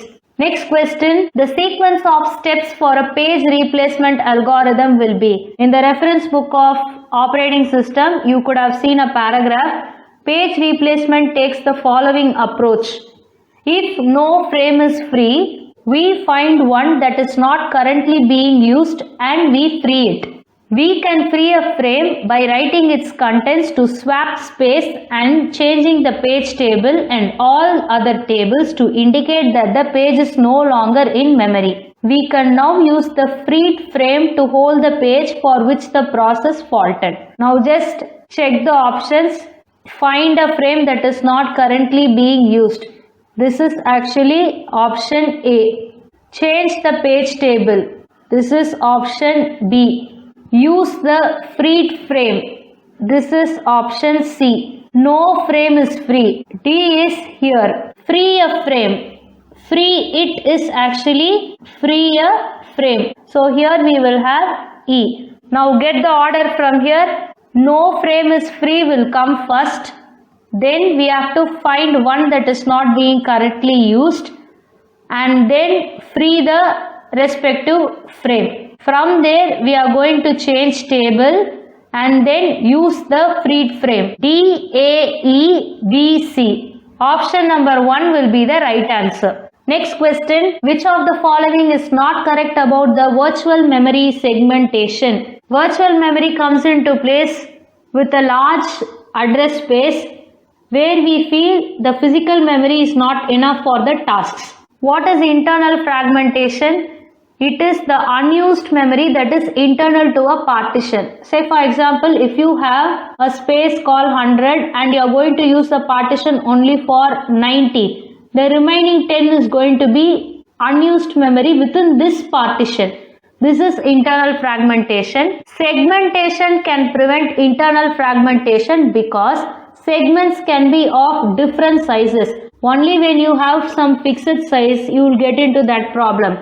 Segmentation is actually used to prevent these kind of issues. The question is about virtual memory segmentation. It has no internal fragmentation, so 2 is a right statement. It helps in executing bigger processes with less RAM. It increases the degree of multiprogramming. Degree of multiprogramming means you can go with more number of programs or more number of processes. In that case, this point is actually contradicting the fourth statement. Let's check the other statements. It is not necessary to load all the segments of a process. Whenever it is needed, it can be loaded. Until then, it need not be loaded. So 1 is right. Regarding 3, it has large virtual address space. Yes, it is true. When we feel the main memory is not enough, we go for the virtual memory concept. So this point is also true. Increase in degree of multiprogramming statement is contradicting the term lower degree of multiprogramming. So we go with option 4 as the right answer. Next question, match list 1 with list 2. Let's take the RAID levels here. RAID 0, 1, 2, 3, 4, 5 and 6 are given. So let's match level 2 now. It is memory style error correcting code. We will map A to 2 error correcting code. A2 is available in 2 of the options. We will rule out the other 2. What is RAID level 3? It is bit interleaved parity. B is mapping to 4. We can rule out even 4th option. What is RAID level 4? Block interleaved parity. This will be matching to option 1. C1 is given. How do we match the remaining level 6 to Reed-Solomon codes? So here they have talked about P plus Q redundancy in the reference book. Let's see the statement. RAID level 6 stores extra redundant information to guard against multiple disk failures. Instead of parity, here error correcting codes such as the Reed-Solomon codes are used. This is where we can map level 6 to Reed-Solomon codes. D will be mapping to 3. Option number 2 will be the right answer. Next question, match list 1 with list 2. Thread spawn, block thread, jacketing and flush. What is the term called spawn? Spawn means we can say it's to produce or generate. So it is about the creation of thread, we can say. When a thread is created, it is provided with its own register context. Threads are created in the following way. So we can map A to 4. A4 is here and it's here. We will rule out 1 and 4. Block thread. Processor turn to the execution of another ready thread. So when there is a thread and when we want to pause the execution and move to another thread for another work, that is called as block thread, where the processor will be turning to the execution of another ready thread. It means I am just leaving this thread and moving to another thread. B is mapping to 3. B3, B3. Let's see about flush. It is the process of emptying a file, buffer or memory area of its contents. So it has nothing to do with blocking call to unblocking call. So we can map jacketing to 1. C1 and not 2. So we can even remove 2. Based on the meaning of flushing process, I am marking C as 1. So what is jacketing? It's to convert a blocking system call into a non-blocking call. What about flush then? D will be mapping to 2. It is to reclaim pages. So D will be mapping to 2 here. Option number 3 will be the right answer. Next question, match list 1 with list 2. Let's see the details about the list 1 options. In multi-program batch systems, jobs with similar needs are batched together and run as a group. The objective is to maximize the processor use. A will be mapping to 3. What about time sharing systems? Processor's time is shared among multiple users simultaneously. Many people will be accessing the processor at the same time. The objective is to minimize response time. Time sharing will be mapping to 4, minimize response time. A3 and B4. is available in option number 2. The rest of the options can be cancelled. When you are running jobs in batch systems, all the jobs will be grouped together and the processor will be utilized to the maximum. For every job you are not taking the processor little by little, but you are using the processor in an efficient way to the maximum by running it in group. That is why we are mapping maximizing processor use to batch programming. In time sharing system, nobody needs to wait for the other. All the users are going to access the processor at the same time. If everybody is going to access the processor, nobody needs to wait for a long time, which says that we are minimizing the response time. Monitor is a collection of procedures, variables and data structures that are all grouped together in a module or package. The monitor construct ensures that only one process at a time is active within the monitor. This says that the user no longer has direct access to the processor because it is going to ensure that only one process at a time is active within the monitor. So we can mark monitor 2 user no longer has direct access to the processor. Re-entrant procedures means a running procedure has to expect that second call will be made while a previous call has not yet completed. Re-entrant code never changes during execution. 2 or more processes can execute the same code at the same time. So when 2 or more processes are going to execute the same code at the same time, it allows more efficient use of the main memory. D will be mapping to 1. Option number 2 has C2 and D1. From this we can mark option number 2 as the right answer. To know about batch multiprogramming and time sharing, you have to look into the topic types of operating systems. To know about monitors, look into the chapter process synchronization. You can check this even in the reference book. Regarding re-entrant procedures, you have statements about it in process chapter as well as in threads chapter. Next question. Which of the following is not the characteristics of a specialized embedded OS? What is an embedded operating system? It's a specialized operating system designed to perform a specific task for a device. The device will not be a computer. The operating system will be designed in such a way that for whatever purpose you have built that device, for that purpose only this operating system will work. An OS will be present, but that OS will be restricted to the functions of that device alone. That is embedded OS, where they say the concerned OS is designed to perform a specific task for that device alone. Embedded systems almost always run real-time operating systems. You have 2 kinds of interrupts in this OS. External interrupts come from input-output devices. Internal interrupts arise from the illegal use of an instruction. Internal interrupts are commonly used in embedded systems such as microcontrollers to handle internal events such as timer overflows without the need for external events. Now let's see the features or the characteristics of specialized embedded OS. It's fast and lightweight process because you are not going to give the complete package of OS here. Whatever is needed for the device, that alone is going to be given. Scheduler policy with real time because they have told it runs real time operating systems. Since we use real time operating systems, we go with real time scheduling policy. It is small in size. It responds to interrupt quickly. It minimizes interrupt. It provides fixed and variable sized memory partition. It provides special purpose files. It provides bounded execution time. And it provides special alarms and timeouts.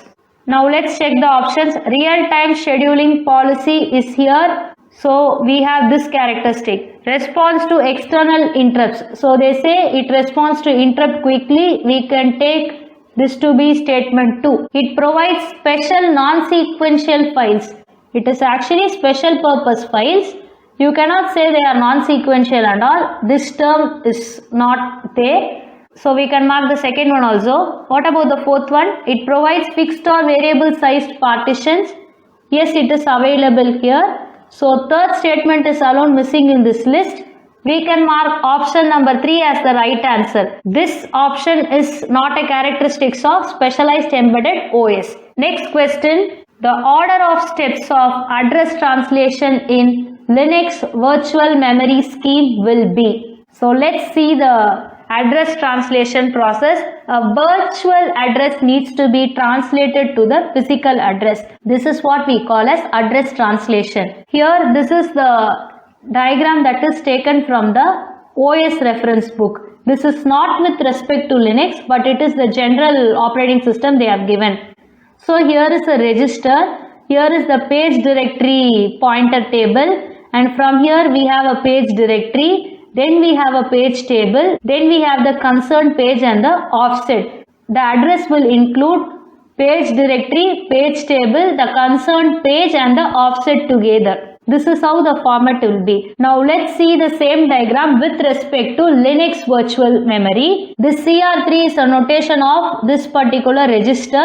So we can mark this as register. From there we have something called page global directory. Then we have page upper directory. Then page middle directory. Then we have the page table. From the page table we go for the page. The linear address is made up of 5 parts here. Global directory, upper directory, middle directory, the table and the offset. Based on this diagram, we are going to mark the answer. We have to go for the order of steps of address translation. The first part is the register. So we go with A. We can take page directory to be page global directory or page upper directory. So here this is page directory and this is page table. In between you have something called page middle directory. So this page middle directory is option E, and this together we can consider as page directory as given here. So C is here. Then page table is there. We go for D. After the page table they have given offset. This is B. So this is middle directory E. The table is D and offset is B. So this together can be taken as C. We have the order here as C, E, D, B starting with the register A. A, C, E, D, B. Option number 2 will be the right answer. Now let's see a word about all these terms. When a process switch occurs, Linux saves the CR3 control register in the descriptor of the process previously in execution and then loads CR3 with the value stored in the descriptor of the process to be executed next. It will store the value in the previous process descriptor and then loads the same register with the value stored in the next process descriptor. So previously there is a process here, there is CR3 and this is next process. So this will save the content and then move to the next one. So when you move, you have to automatically load it. So this is why we see load here and we see save here. When the new process resumes its execution on the CPU, the paging unit refers to the correct set of page tables. So the paging model has so many directories. We'll see them. The page global directory includes the address of several upper directories, which in turn include the addresses of several page middle directories, which in turn include the address of several page tables. So global directory has many upper directories and each upper directories will have many middle directories and each middle directory will have many page tables. Each page table entry points to a page frame. Thus, the linear address can be split into up to 5 parts. So this is the overall idea about all the terms used in the Linux paging model. Even if you are not sure about this Linux scheme, keeping this in mind, you can mark page directory first, page table next, offset next, and in between the directory and the table you can place a middle directory, option E. and you have to start with the register option A. Even with this diagram, you will be able to answer this question. With this, we are completing Unit 5 solutions. Let's solve Unit 6 software engineering questions. Which of the followings are white box testing? What do we have in white box testing? You can derive test cases that guarantee all independent paths within a module that have been exercised at least once. All logical decisions on their true and false sides. Execute all loops at their boundaries and within their operational bounds, and exercise internal data structures to ensure their validity. In this, we have path testing and loop testing out of these four options. Path testing comes under white box testing technique to execute every statement in the program at least one time during testing. And regarding loop testing, it is also a white box testing technique that focuses exclusively on the validity of loop constructs. So this testing comes under control structure testing topic. So we can mark option A and option B as white box testing techniques. Option number 1, A and B only will be the right answer. What about the other two options? Black box testing, also called as behavioral testing or functional testing, focuses on the functional requirements of the software. Regarding non-functional testing, it checks non-functional aspects like performance, usability, reliability, etc. of a software application. You have two topics in software testing, namely unit testing and integration testing. We'll get into integration testing. There are four kinds of integration testing: top-down integration testing, bottom-up integration testing, regression testing, and smoke testing. What is regression testing? It is the re-execution of some subset of tests that have already been conducted to ensure that changes have not propagated unintended side effects. After introducing some changes, sometimes the previously working part of the code might not work correctly now. That's what they say. It's the re-execution of some subset of tests that have been already conducted. So those tests are over and the codes have already passed. But this is to ensure that changes have not propagated unintended side effects. It means I have changed some part of the source code, and because of this change, those source code should not do any other work other than what it has to do. They have not intentionally done, but due to the changes in the code, it has automatically happened or accidentally happened, we can say. That is why they have mentioned it as unintended side effects. So we can rule out both C and D from these options because they don't belong to white box testing. Next question, match list 1 with list 2. What is verification? Verification refers to the set of tasks that ensure that software correctly implements a specific function. What about validation? It refers to a different set of tasks that ensure that the software that has been built is traceable to customer requirements. Customer might have given you a set of requirements.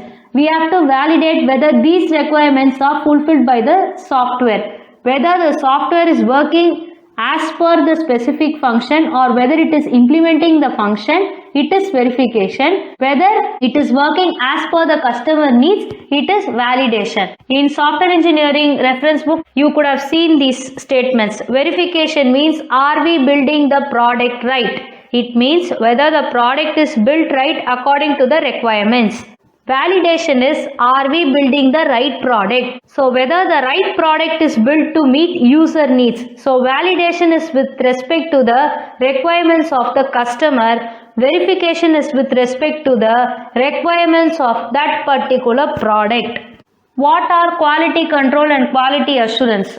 Quality control means the process of ensuring products and services meet consumer expectation. What is quality assurance? It is about the product quality, the process or set of processes used to measure and assure the quality of a product. So this quality of a product can be equated to the verification part, where they say whether the software is correctly implementing a function and which is built according to requirements.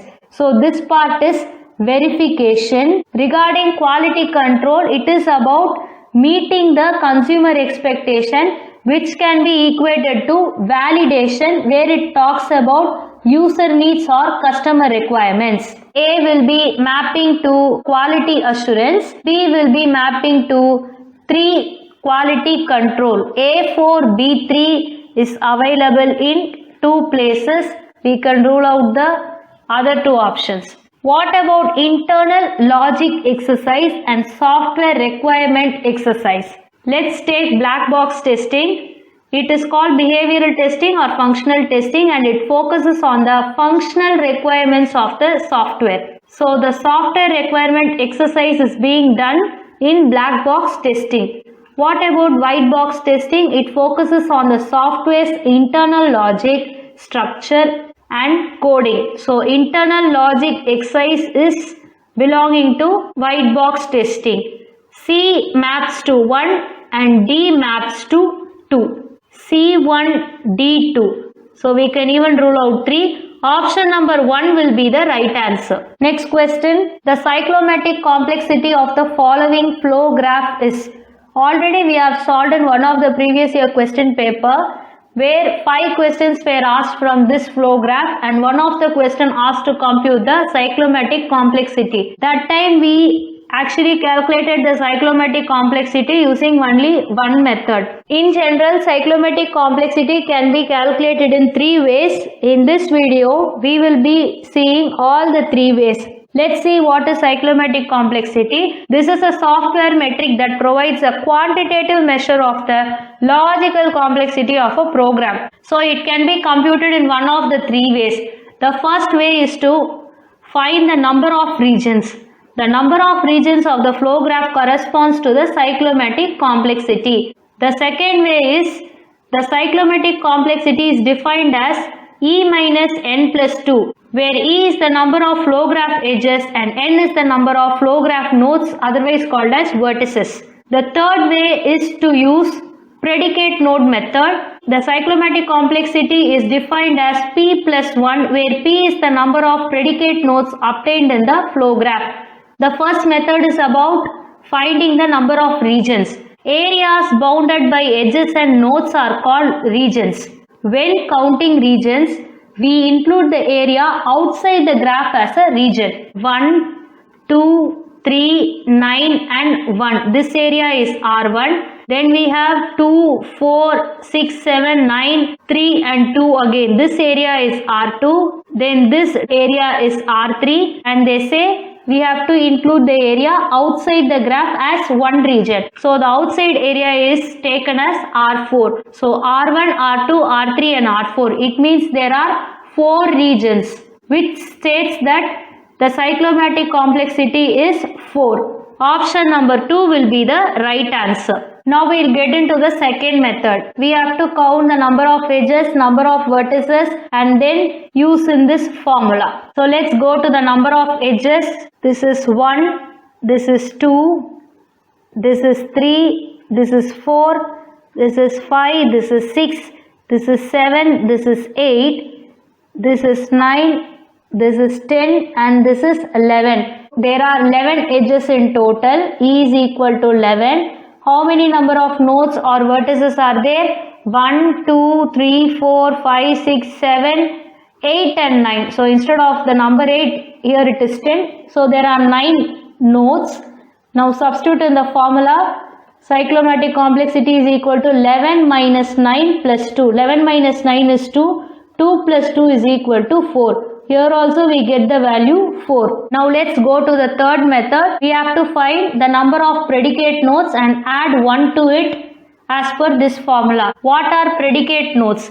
Each node that contains a condition is called a predicate node. It is characterized by 2 or more edges coming out from it. So when only one edge is coming out of it, it is not a predicate node. But when you have a node and at least 2 are coming out, then that is taken to be predicate node. Now let's find the predicate nodes here. 1 is a predicate node because from 1 we have 2 edges coming out. One is going to 2 and the other one is going to 10 here. We have 2 or more edges. So it should be more than 1 edges.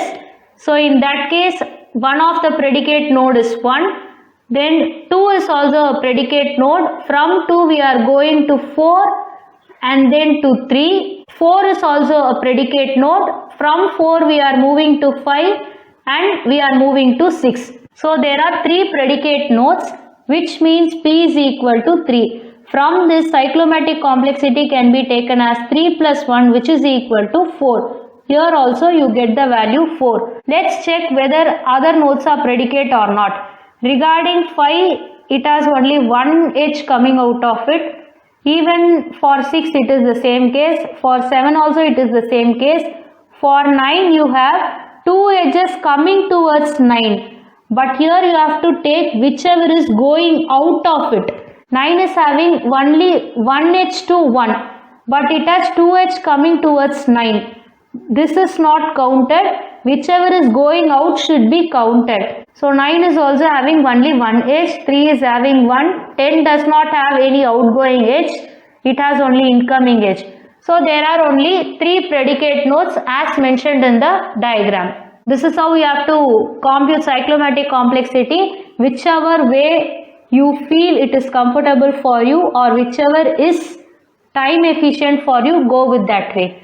It is better that you know all these 3 methods. In case if the question turns like how many number of regions are there, how many number of predicate nodes are there, you should obviously know how to find them from this flow graph.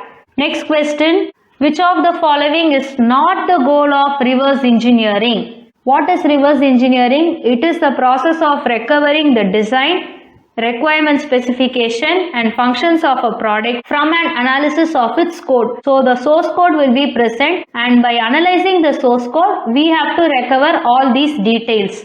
The source code is present here. We are restructuring the code. From there we get a clean source code. We are extracting abstractions. So it involves processing, interface and database. All these details can be taken out. Then we go for initial specification. From there we refine and simplify them to produce a final set of specification. This is actually reverse engineering process. What are the goals of reverse engineering? Cope with complexity. You have to analyze complex systems and reveal details about their architecture, relationships and design patterns. The next goal is recover lost information, rebuilding source code, analyzing data structures and retrieving design details. Detect side effects, unintended implications, dependencies and interactions that might not be obvious from the system's documentation or original source code can be found. Certain things cannot be directly seen in the source code or documentation, so those side effects should be found. Synthesis, higher abstraction, makes communication and analysis easier by facilitating a greater understanding of the system's functionality. Facilitate reuse. Developers can extract and repurpose components for use in other projects, improving efficiency and decreasing the development time. We have cope with complexity, option 1 here, recover lost information, option 2 here, detect side effects, option 3 here. The only option that is not present in the other 2 goals also will be option number 4, data flow. So which of the following is not the goal of reverse engineering? Data flow is not the goal. Option number 4 will be the right answer. Next question. The ratio of error found before software delivery and to the total errors before and after the software delivery is called what? Defect removal efficiency is a measure of the filtering ability of quality assurance and control actions as they are applied throughout all process framework activities. How do we calculate defect removal efficiency? DRE is defect removal efficiency. E divided by E plus D. E is the number of errors found before delivery of the software to the end user and D is the number of defects found after delivery. Now just see the question. The ratio of error found before software delivery is E and to the total errors, it means before and after. Before it is E and after it is D. Total errors means we can take it as E plus D. E divided by E plus D is what this statement exactly states. What is it called? It is called defect removal efficiency. Option 3 will be the right answer. Next question. For the software quality assurance, which of the following are correct? Software quality assurance is the process of ensuring that the developed software products have the desired quality. There are some practices that have been followed in software quality assurance process. Let's see them. The first one is standards. Here they are ensuring that standards that have been adopted are followed and that all work products conform to them. In reviews and audits, they uncover errors. Testing is a part of quality assurance to ensure that testing is properly planned and efficiently conducted. Error defect collection and analysis is done. Here we come to know how errors are introduced and what activities are best suited to eliminate them. Under change management, it ensures that adequate change management practices have been instituted. Under security management, they ensure that appropriate process and technology are used to achieve software security. Under safety, they assess the impact of software failure and for initiating those steps required to reduce risk. Under risk management, they ensure that risk management activities are properly conducted. So all these tasks are done in software quality assurance. In risk management, they ensure that risk management activities are properly conducted. Similarly, in safety, they assess the impact of software failure and initiate those steps required to reduce risk. These 2 points say that they do certain steps in quality assurance to prevent some failure from happening. So these 2 points say that software quality assurance can be a preventive technique rather than the corrective technique. They are taking steps to enforce some mechanism to prevent errors from happening. Errors may be introduced at any stage, but here they are knowing how errors are introduced and what activities will be suited to eliminate those errors. So this point, safety point as well as risk management point along with testing can be taken together to say that software quality assurance is a preventive technique. They make sure they don't let the error happen and then go for a correction. They try to prevent errors. So that is very evident in these 4 points. Overall, we can conclude that software quality assurance does not include the execution of the program and it is a preventive technique. In fact, we can confirmly say it is C. Just check what are the options that is coming with C. Only 2 options are here. We can rule out 1 and 4. In B, there is no execution of code and in D, we have corrective technique. Since it is a preventive technique, we can rule out D. Taking this also outside, we can be evident that option number 2, B, C only will be the right answer. We have to ensure that testing is properly planned and efficiently conducted. So the team has to analyze the testing process. They are not going to test it. Similarly, error defect collection and analysis is done. They are asking how errors are introduced and what activities they have done. They are not going to sit and correct the error in the source code. So execution of code will also not happen here. We will go with option number 2 as the right answer. Next question. Arrange the following so that they can be placed in perfect or appropriate order. Software process has these 5 phases: communication, planning, modeling, construction and deployment. Communication is in D, planning is in A, modeling is in C, construction is in D and deployment is in E. D, A, C, B, E. Option number 2 will be the right answer. Now let's see a word about all these phases.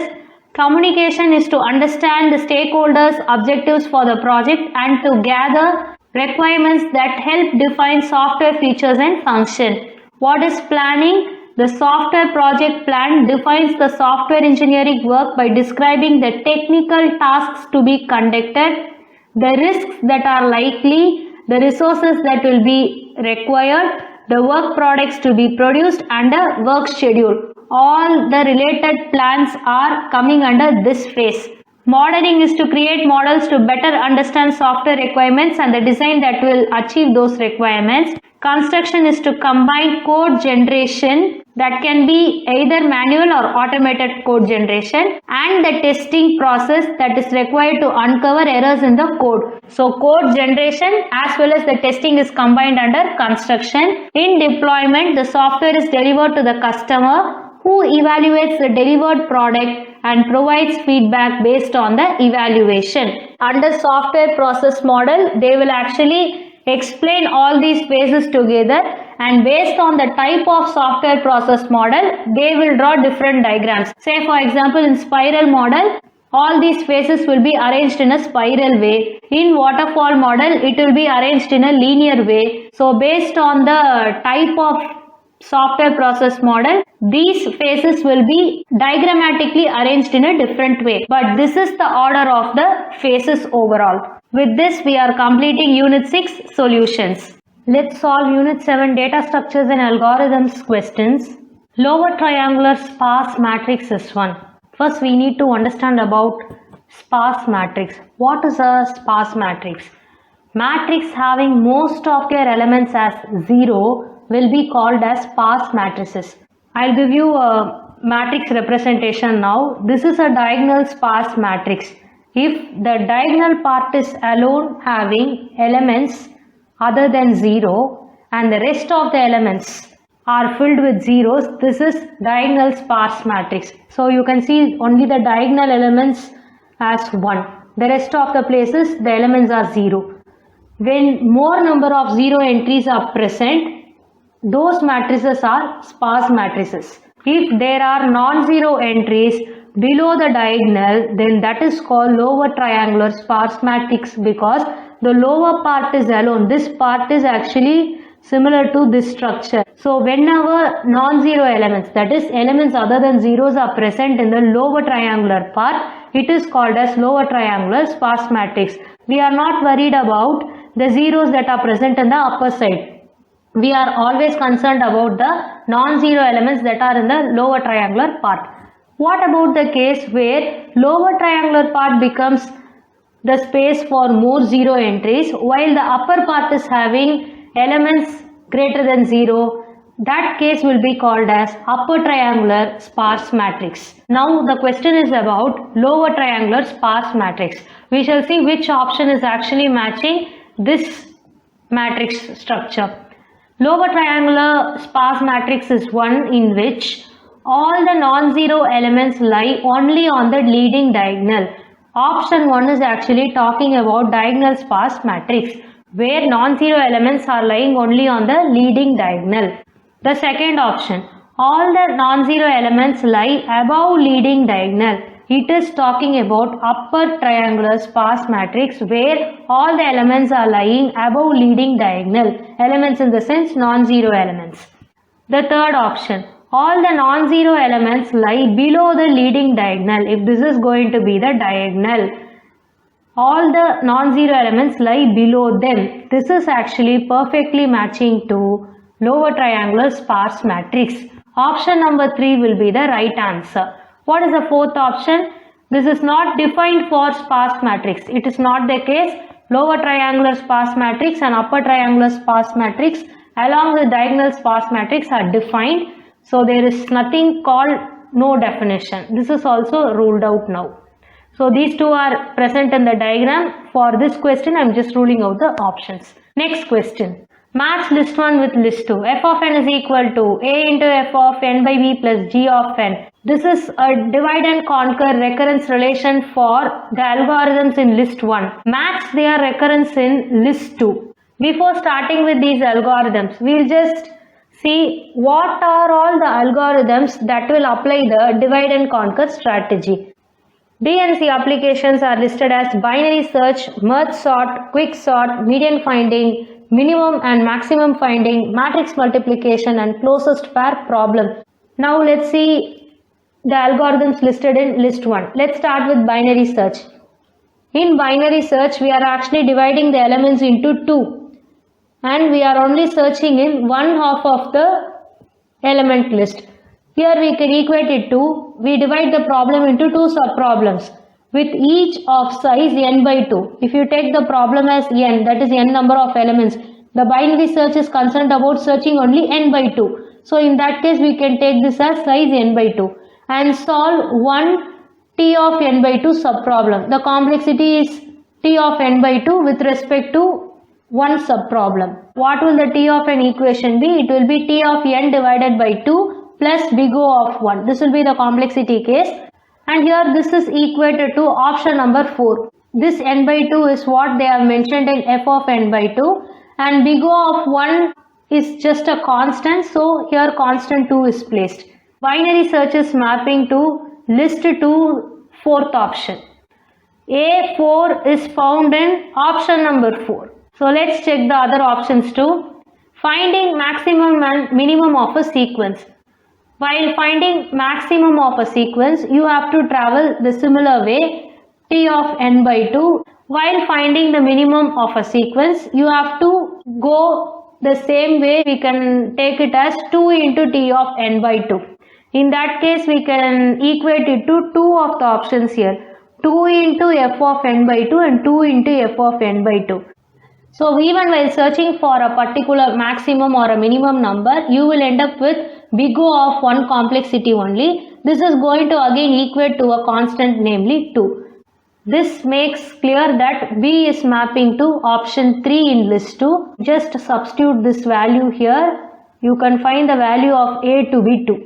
And G of n, it will be a constant 2. When G of n is having a complexity other than big O of 1, there you can apply other variables. But since it is big O of 1, we can equate it to 2. It's a constant. Now the third algorithm, merge sort. What happens in merge sort? If the number of elements are greater than 1, then divide them into two equal subsets. This is actually n by 2 part.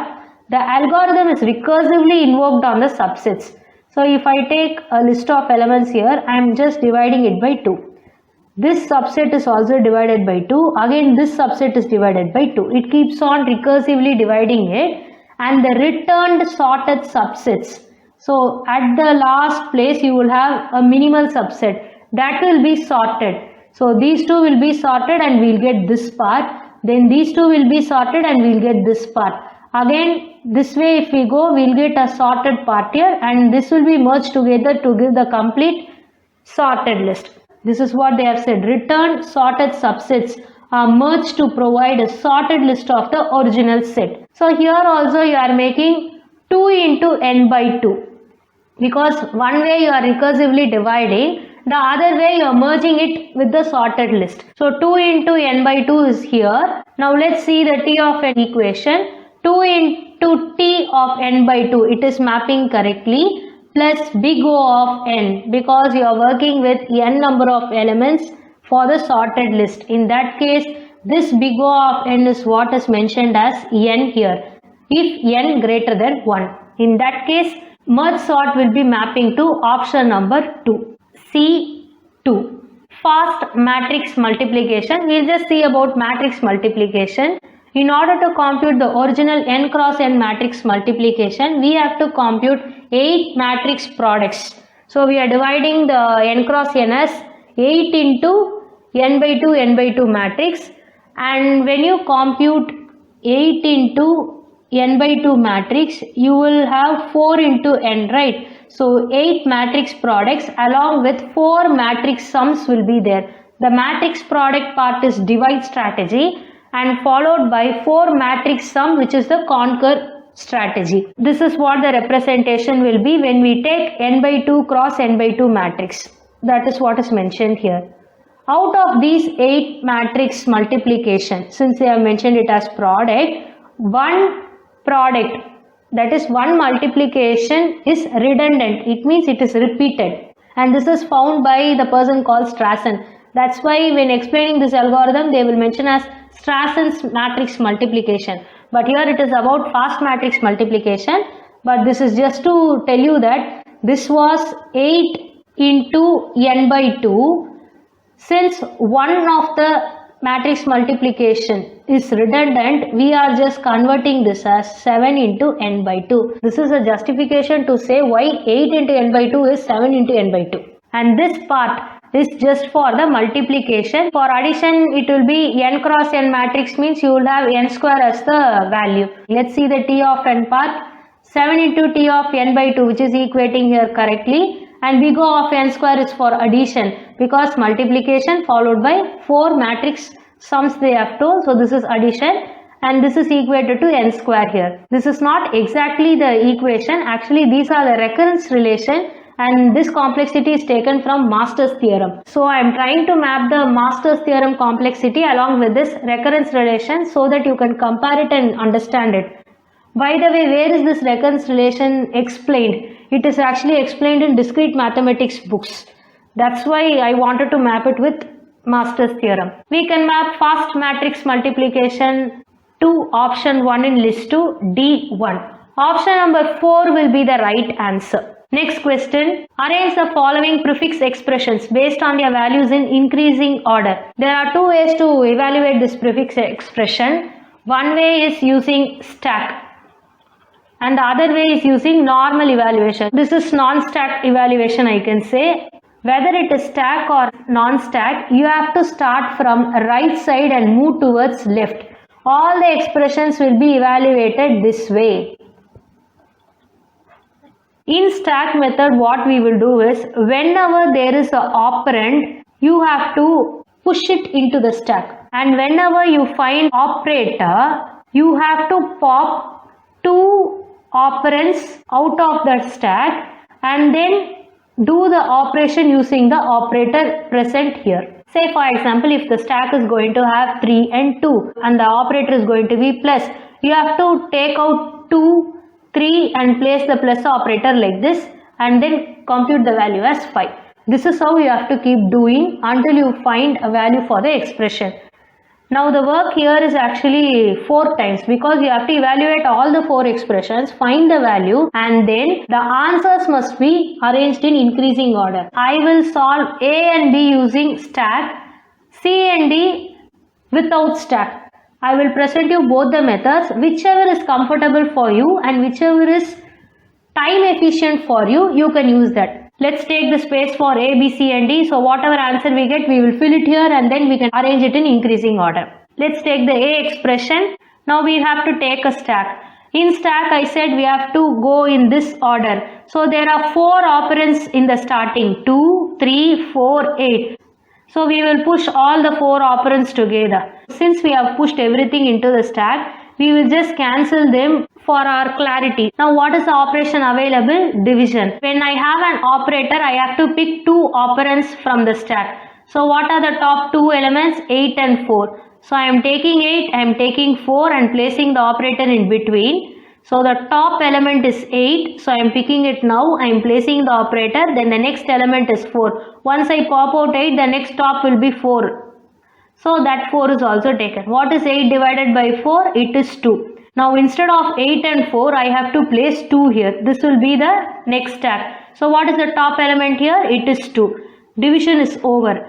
After division, what do we have? We have an operand. Operand means what we have to do? We have to push it into the stack. I am pushing 2 here.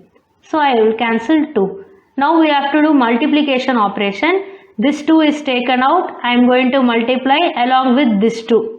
2 into 2 will give 4. So we are placing 4 in the top of stack. These 2 operands will stay as it is. After multiplication, we have subtraction.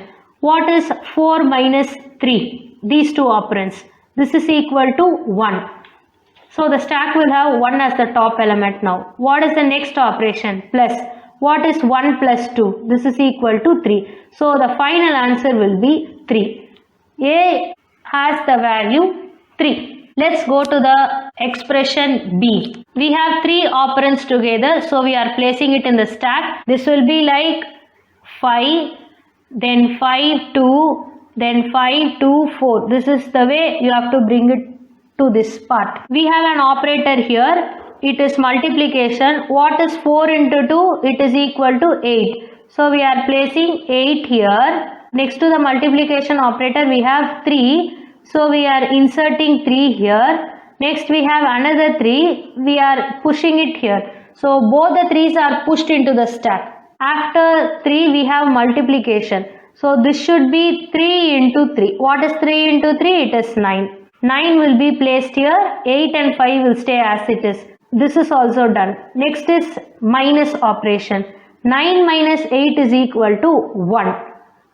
Now 9 and 8 will go and 1 will stay here. What is this arrow mark given here? This is exponentiation operator, that is power. If I say it is 1 power 5, you have to multiply 1 for 5 times.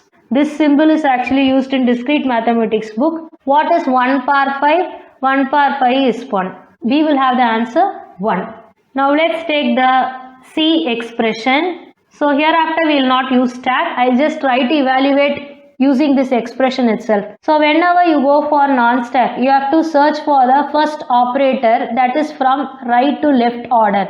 Here you have operand, operand and operator. When you find an operator, you have to pick 2 operands that are present right of the operator. If there is a plus here and you have 2 and 3 here, you have to make this as 2 plus 3. Now we will apply the same thing. We have to put this minus here. So consider these 3. This will be 4 minus 2, which is equal to 2. Now this part is evaluated to 2. Now again we have an operator. We have to pick 2 operands. So the operands are 6 and 2 along with the operator.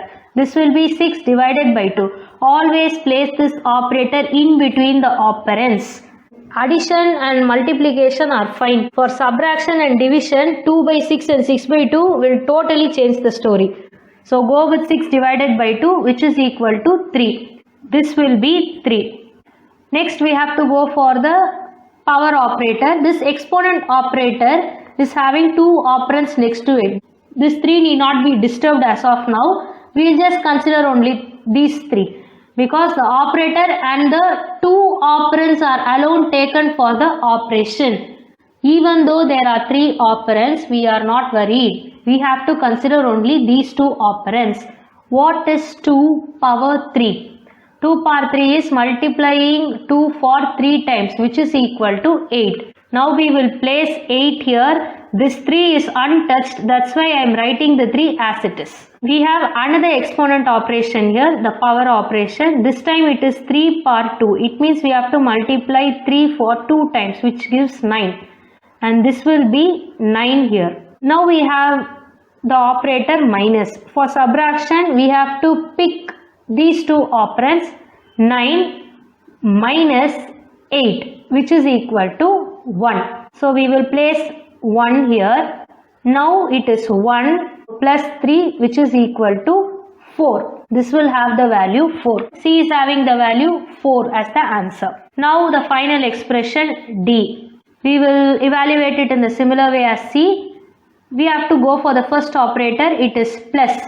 Pick only the next 2 operands. Don't worry about 3 as of now. What is 1 plus 1? This is equal to 2. Place 2 here. Go for the next operator. It is power operator.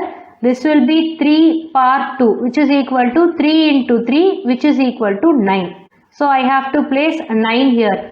Now we have one operator and 2 operands. Altogether this will be 3 plus and this 9. This will be equal to 12. So we will place 12 here. Then we have plus operator again. This will be 3 plus 12, which is equal to 15. We will place 15 here. Now we have only one operator remaining. It is 15 into 3, which is equal to 45. So the final answer for D will be 45. Place 45 here. We have to arrange the values in increasing order. These are the values. We have to go in ascending order. That is smallest to largest. Which is small here? B. Then we have A. Then we have C. Then we have D. 1, 3, 4, 45. This will be the order. It is perfectly matching in option number 2. Option 2 will be the right answer. Next question. A least integer n such that f of x is big O of x power n for each of the following functions. Arrange according to the value of en in increasing order. Where is the n? It is in the power of x. So based on the complexity degree, you have to arrange them. I wanted to explain in an elaborate way. I will complete that explanation, and after that I will tell you for examination point of view how you should solve this in a quick time. So let's start with the elaborate way. F of x is g of x. It means f of x. What does this symbol mean? It means the value alone is less than or equal to c into g of x for all x greater than k, where c and k are constants. This is the statement. We are going to just rearrange this statement here. There is a pair c and k such that f of x is less than or equal to c into g of x whenever x is greater than k. This question is going to be for big O of x power n. In case the question turns for what is the pair c and k, you have to know this elaborate method. So let's start solving the first f of x value. Let's take f of x is equal to 3 into x cube plus log x the whole power 4. We know that log x grows so much more slowly than x, that every power of log x grows more slowly than x. What they are trying to tell you is log x is less than x. 3 into x cube or log x, which is higher power here. While taking only the power here, 4 might be higher. But when we say log x is less than x, you cannot say that log x power 4 is greater. So in this case, 3x cube will be greater. This term dominates. It means you have to consider 3x cube for finding big O of n. When there is an equation like x square plus 1, how will you find the complexity? The complexity is based on the degree. So we will say this is big O of n square. Similarly, when they say there is x square plus x, higher degree will be considered for complexity. Compared to x power 3 and log x power 4, x power 3 is going to dominate, means the complexity is going to depend on x power 3, the degree 3. So here we can say big O of x power 3. This is going to be the complexity for f of x. F of x is big O of x cube because we know log x is less than x. We have to present this in this form. So let's take 3x cube plus log x power 4 less than or equal to 3x cube will stay as it is. How do you evaluate log x the whole power 4? This is also less than x cube, a degree lower than log x, because here we have the term log x is less than x. In that angle we can say that log x the whole power 4 will be less than x cube, and this is for all x greater than 1. So if this is going to be less than x cube, we can have x cube. When I say 2.5 is less than 3, the floor value is 2 and the ceil value is 3. Similar way, I am considering the ceil value of log x. You can take in that way. What is this actually? 4x cube. 3x cube plus 1x cube is 4x cube. This is actually f of x less than or equal to, this is c and this is g of x. How can I say this is g of x? We have found f of x is big O of x cube. So how do we express f of x in terms of inequality? We will say f of x is less than or equal to c into g of x. From these two expressions, it is evident that g of x is equal to x cube. In that way, we are interpreting this. The other way to write this is f of x is big O of g of x. Now what is g of x? It is x cube. This is what we have found it already here. Now we know the value of c is 4, but here they have asked the value of c and k. We know x is greater than 1 and x is greater than k will state that k is equal to 1. So from this we can say k is equal to 1.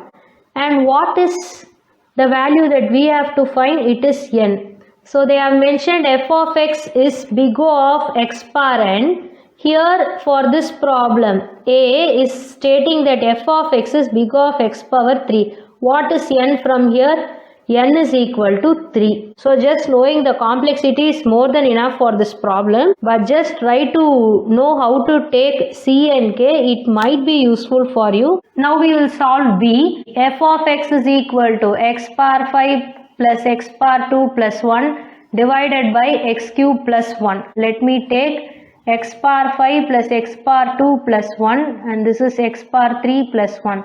What is the quotient that I can place so that I will get x power 5 here? Let's divide x power 5 by x power 3 alone. So minus 3, this will be x power 2. So I have to take this to the numerator. This will be 5 minus 3, which will give x power 2. I can place here x power 2 so that x power 3 into x power 2 will give x power 5. Then 1 into x power 2 will give x power 2. Now when I subtract, both these terms will get cancelled and I will have remainder as 1. So the quotient is x square and the remainder is 1. We have to express this as x square plus 1 divided by x cube plus 1. This is how we will be writing in form of quotient plus remainder. Now when we have x square here and we have 1 by something here, compared to x square, this is of lower order, something that is less than x square. So while taking the complexity part, we have to drop the lower order term. So I can simply say 1 divided by x cube plus 1 will be lower order term. We need not consider lower order term while calculating complexity. We have to stick to the higher order term. So what is the complexity that you can find here is big O of x power 2. So from x power 2, what is evident? From big O of x power 2, we know n is equal to 2. So we have got previously n is equal to 3 and this is n is equal to 2. This is what we have to find. I will tell you how to do for c and k now. So let's take f of x less than or equal to c into g of x. F of x is reduced to quotient plus remainder. So this will be x square plus 1 by x cube plus 1 less than or equal to c into what is g of x? It is x square. Now let's substitute a number. We have to substitute a number that is greater than k. So if we take k is equal to 1, x should be 2. So for x is equal to 2, 2 square is 4 plus 2 cube is 8. 8 plus 1 will give you 9. This is less than c into x square. Something like 0.1 we will get. This is actually less than c into, here we will substitute now 2 in place of x. This will be c into 4. So when I have 4 point something, that should be less than c into 4. So if c is equal to 1, 4.01 will become greater than 4. So I cannot take c is equal to 1. So let's take c is equal to 2. So that 4.01 will be less than or equal to 4 into 2, which is equal to 8. So let me take c is equal to 2. This will make the equation as 4.01 less than or equal to 2 into 4 is 8. So in this case, we can mark c is equal to 2. So we have three values here, n is equal to 2, c is equal to 2 and k is equal to 1. Now let's go for the c part. F of x is equal to x cube plus x square plus 1 divided by x square plus 1. How should we reduce this? We'll have x square plus 1, then we'll have x cube plus x square plus 1. Why am I leaving space here? I will tell you. What is the difference between x cube and x square? It is x. What is x square into x? It is x cube plus what is 1 into x? It is x. Here we have x power 2. So we will place 0 here. Here we should add a term 0 into x to tell that this term is missing. See, when you have power, this will be a constant, then you will have power 1, power 2 and power 3. Power 3 and 2 are filled and the constant is given. This place will have a coefficient of 0 into x to the power 1. Now 1 into x will be x.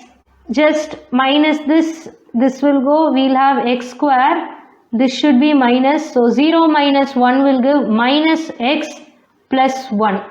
Now we can have 1 here, x plus 1 will be present here, x square will be x square here plus 1. Again I have to place the 1 here only, I cannot place in x power, so this will be plus 0 into x.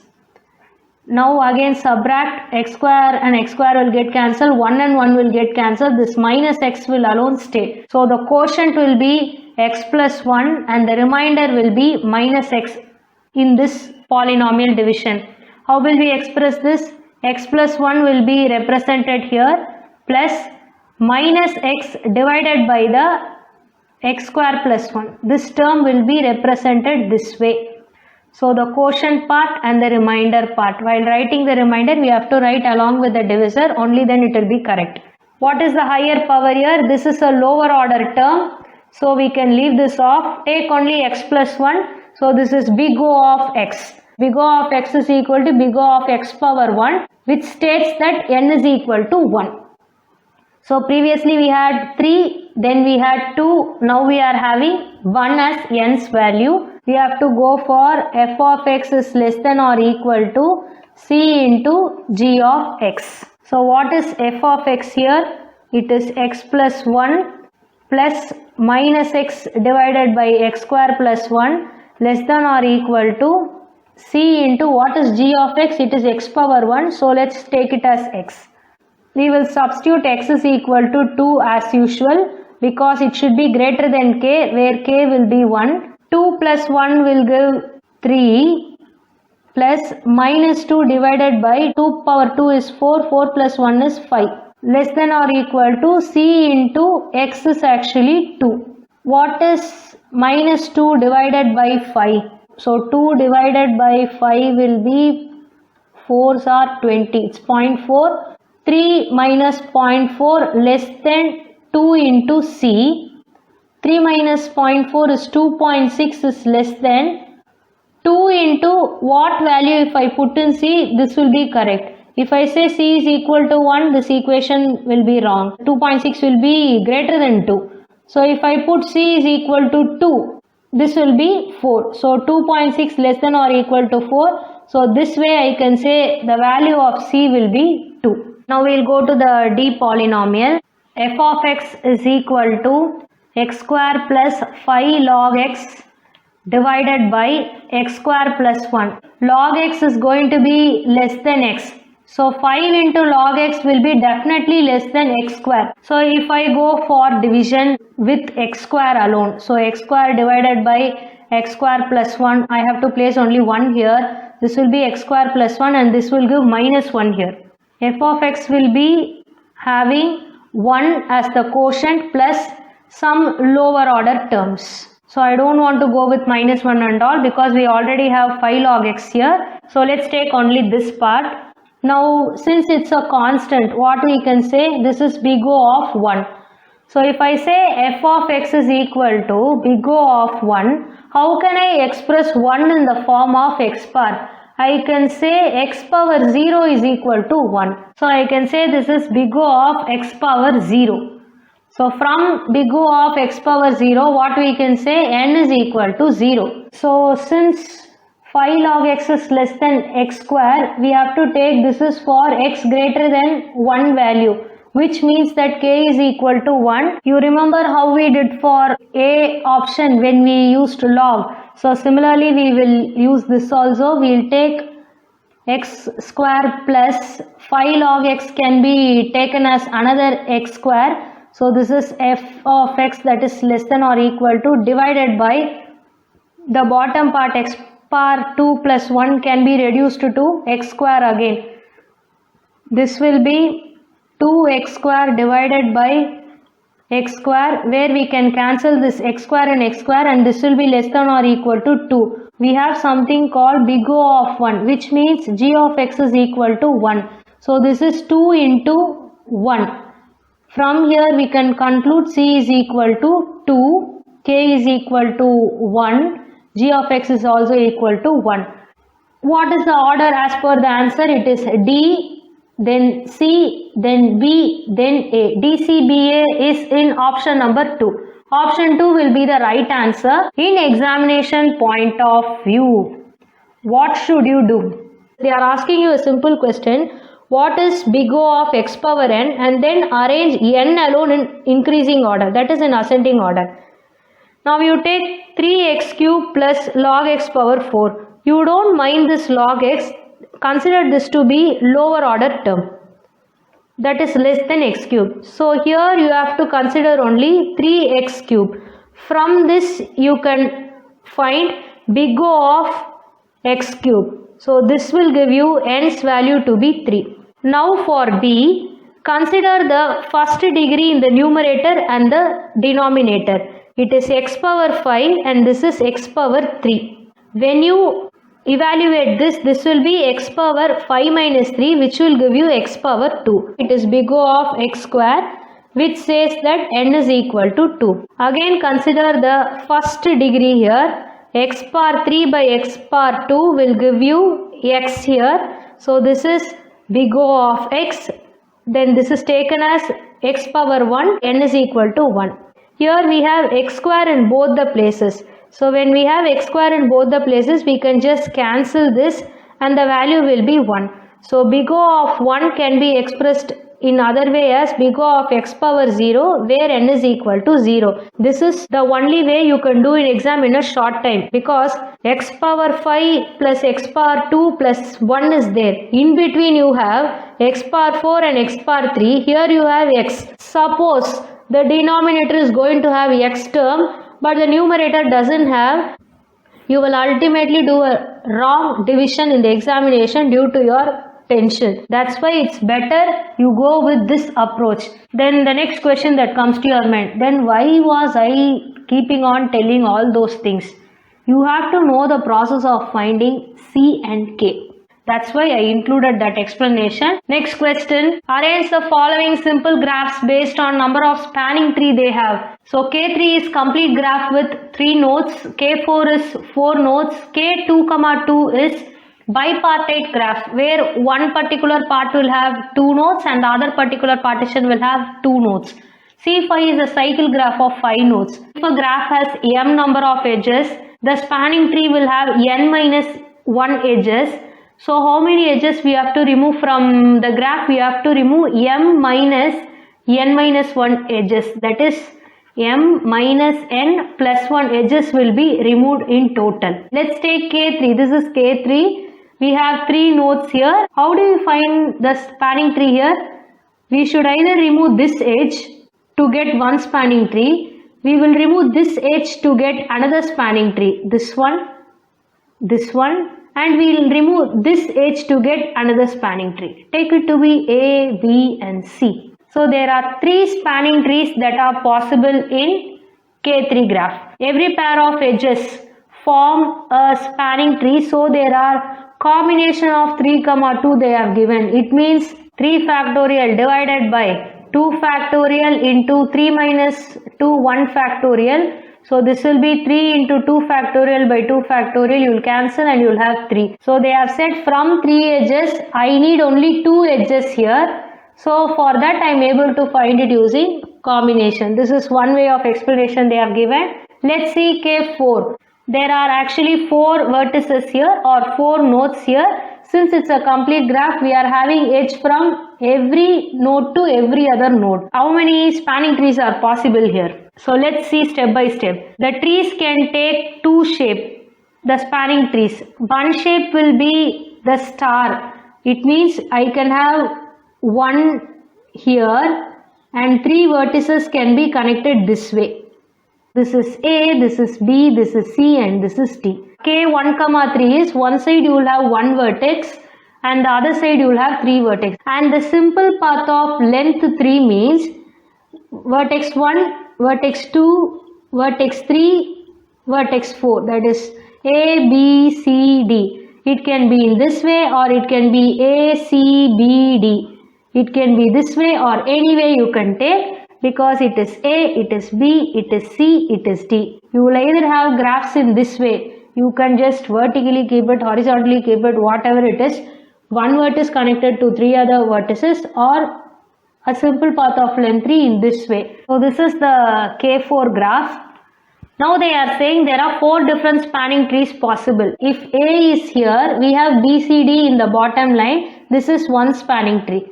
In case if I take A here and I place B here, this will be A, C, D. Now you have the second spanning tree. Instead of B, if I use C, it will be A, B, D. You will have the third spanning tree. Instead of C, if I go for D, then you will have A, B, C. Because every node is connected to every other node in K4, you will have 4 spanning trees when you have one vertex on one side and 3 other vertices on other side. So this way we are able to form 4 spanning trees. What about the simple path of length 3? Actually we have permutation of 4, 4. These 4 vertices can be arranged in 4 ways, which gives a value of 24 orders in which the vertices can be listed in a simple path of length 3. What is P of 4, 4? 4 factorial divided by 4 minus 4, that is 0 factorial. So 4 into 3 into 2 will give 24. There are 24 orders, but since the path can be traversed in either of 2 directions to yield the same tree, there are only 12 trees. When you go by A, B, C, D, you have another order in this way. You have D, C, B, A. So when you want to shuffle this ordering, you need not go with D, C, B, A because you already had A, B, C, D this way. So D, C, B, A and A, B, C, D will give you the same order.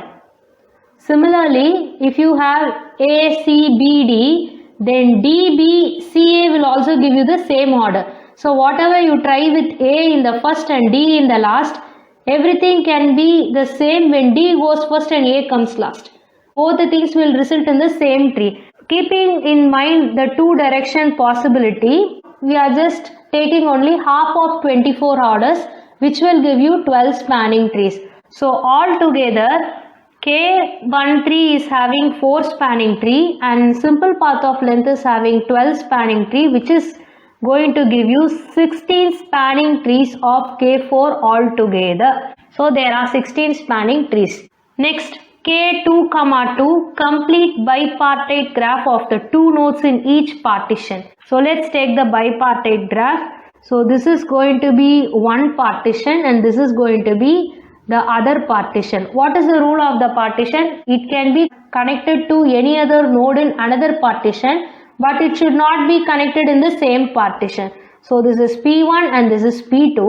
P1 can be connected to any number of nodes in P2 and P2 can be connected in any number of nodes in P1. But P1 should not connect any 2 nodes within itself and P2 should not connect any nodes within itself. K2, 2 is similar to cycle with 4 vertices. A tree is determined simply by deciding which of the 4 edges to remove. If I remove this edge, it's a spanning tree. If I remove this edge, it's a spanning tree. If I remove this edge, it's a spanning tree. If I remove this edge, it's a spanning tree. So how many spanning trees are there? There are 4 spanning trees.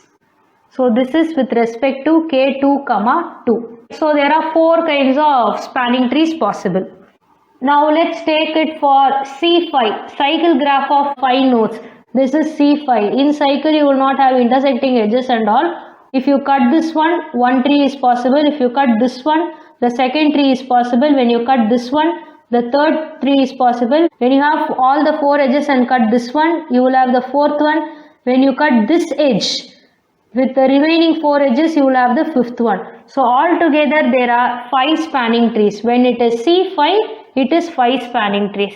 Just mark A is having 3 spanning trees, B is having 16 spanning trees, C is having 4 spanning trees and D is having 5 spanning trees.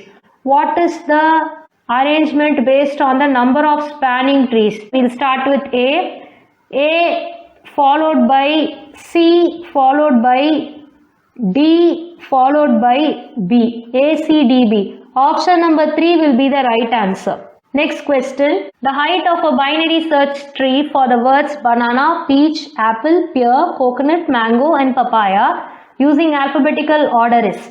What is a binary search tree? Every node in the left subtree is less than the root and every node in the right subtree is a value greater than the root. So take this to be the root. So this is the left side. This is going to be less than the root. And this is going to be the right side. This is greater than the root. First, we'll have banana. Next is peach. In A to Z order, is P greater than B or not? Yes, it is greater than B. So you have to place it in the right side. So we are placing it here. What about apple? Is it less than B or greater than B? It is less than B because it is A, B. In that case, apple comes in the left side. Let's take the alphabets alone. It is A, It is B. We had P, right? We'll keep it here. Then we will have P again. Then we have coconut. C is here. Then mango is here. So there are 3 P's. One is peach, one is pear, and one is papaya. So apple, banana, peach is there. This particular node is filled with 2 children. Next we have pear. P-E-A-C for peach, and this is the first 4 letters. Just compare C and R. C is less than R. So R should be coming in the right side. If you take banana, it has peach already. So peach will have pear in the right side here. Now let's take coconut. It is greater than B. When you come for peach, it is less than P. So in this case, you have to place it in the left side. What about mango? It is greater than B. M, N, O, P. In that order, M is less than P. So we are going to the left side. In left side, you already have coconut. M is greater than coconut. In that way, we are marking mango to be the right side of the coconut. Now the last term, papaya. You are coming to P here. It is PA and peach is PE. A is less than E, so papaya should come this side, and here it is greater than C. P is greater than C, so it is coming to mango. M is less than P, so P is again greater than mango, so it is going to the right side. This is how you have to arrange.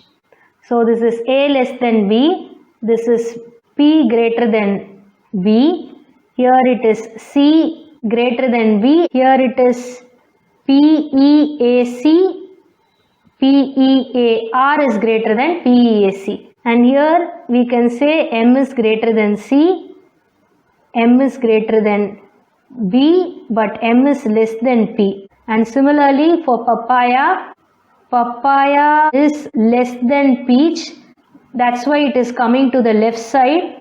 And from here, papaya is greater than coconut and greater than mango. That is why it is in the right side. Now the question is, what is the height of the tree? The height of a node in a binary tree is the largest number of edges in a path from leaf node to target node. So we have to start from this node and count till this node. So here you can see mango to papaya it is 1, coconut to mango it is 2, coconut to peach it is 3, peach to banana it is 4. So the height of the tree will be option number 3, 4 is the right answer.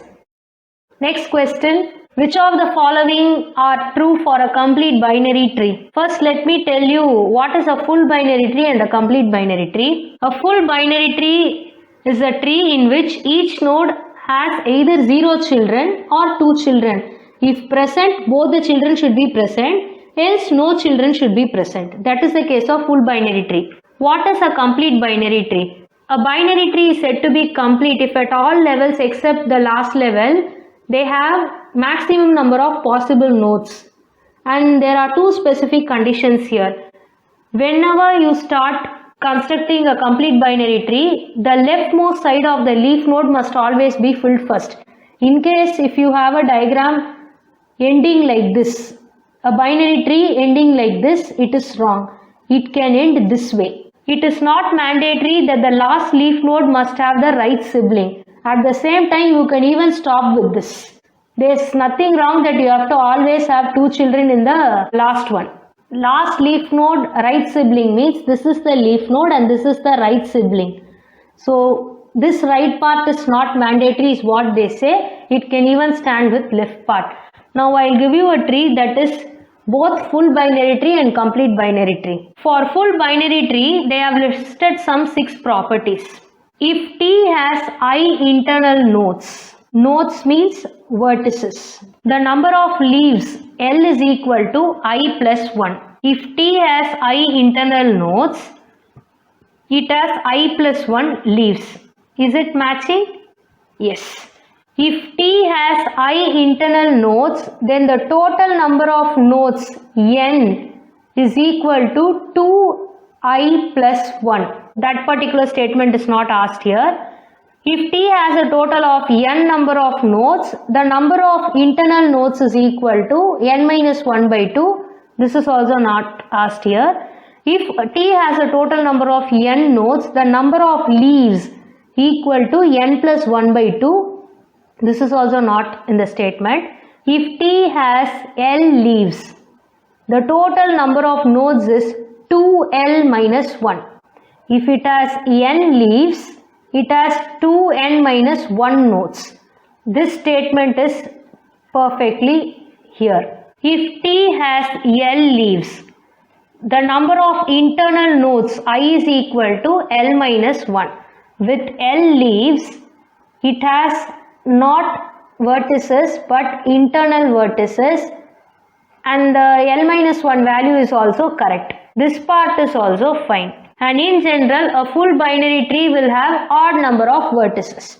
It's full binary tree. This statement is also okay. For complete binary tree, you cannot have odd number of vertices all the time. Say for example, if I have a branch like this and place F here, this is a complete binary tree, but it doesn't have odd number of vertices. 1, 2, 3, 4, 5, 6. There are 6 vertices.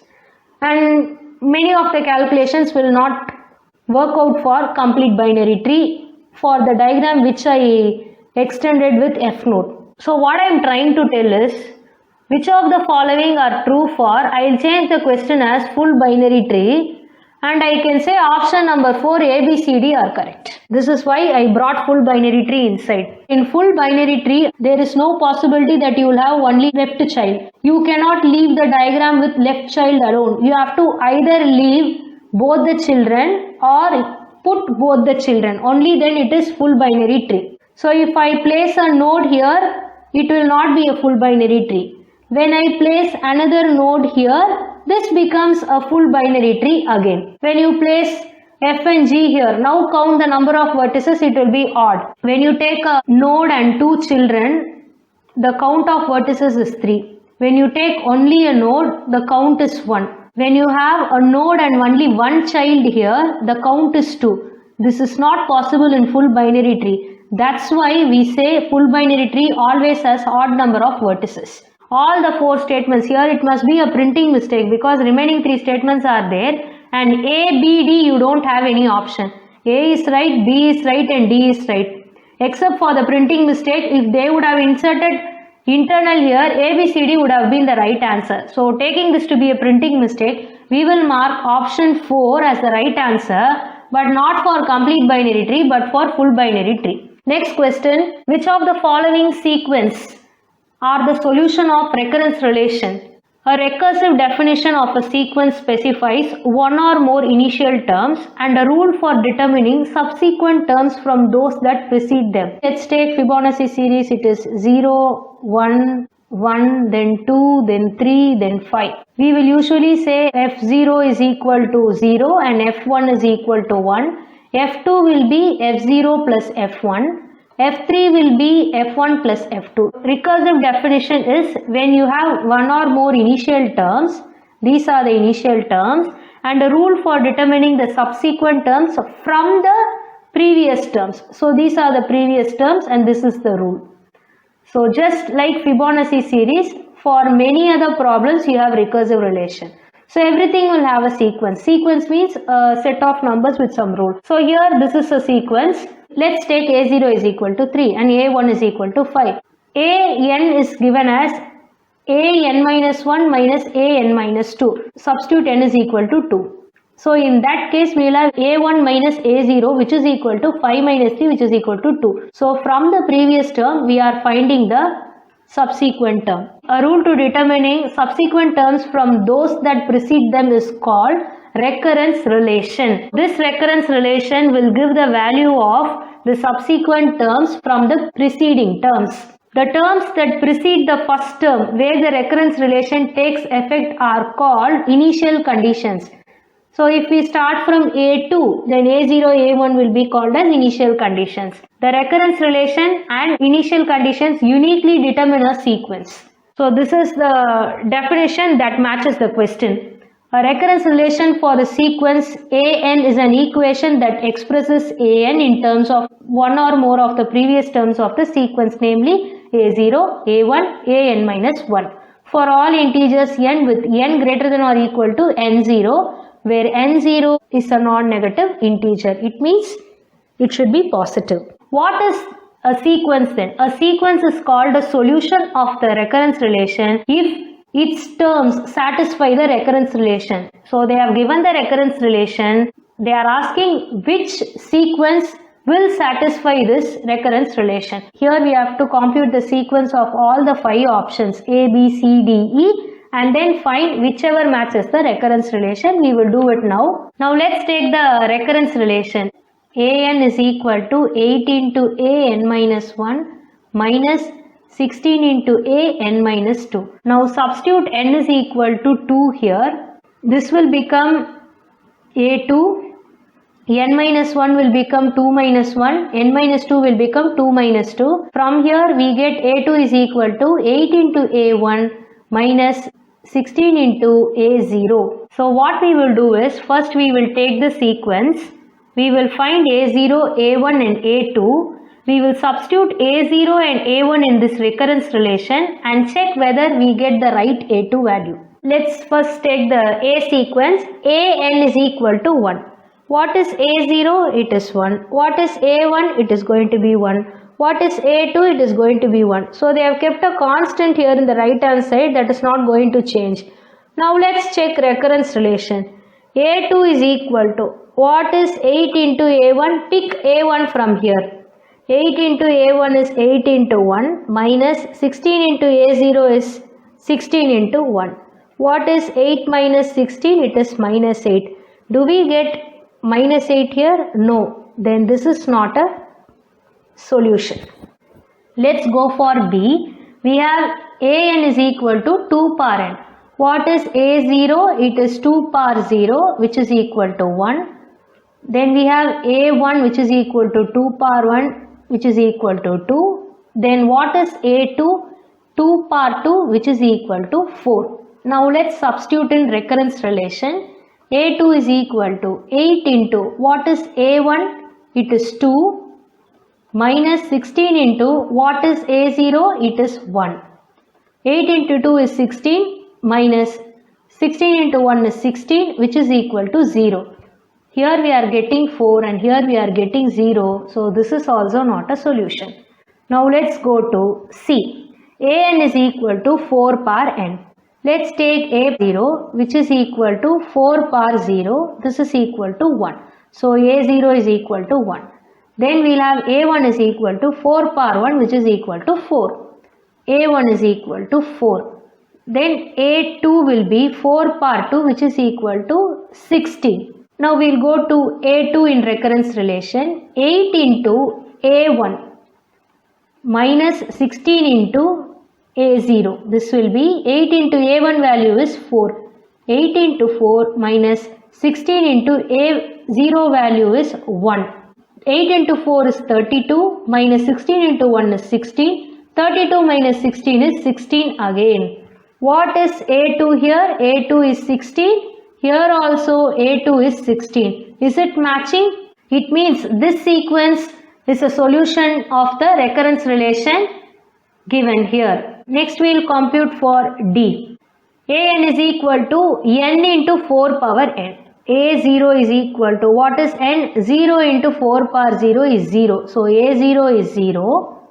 What is a1? 1 into 4 power 1. This is equal to 4. So a1 is equal to 4. What is a2? 2 into 4 square.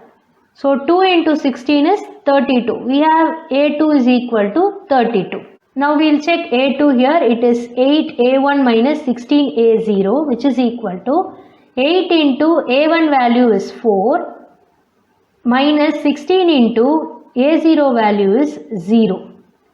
8 into 4 is 32 minus 16 into 0 is 0 which is 32.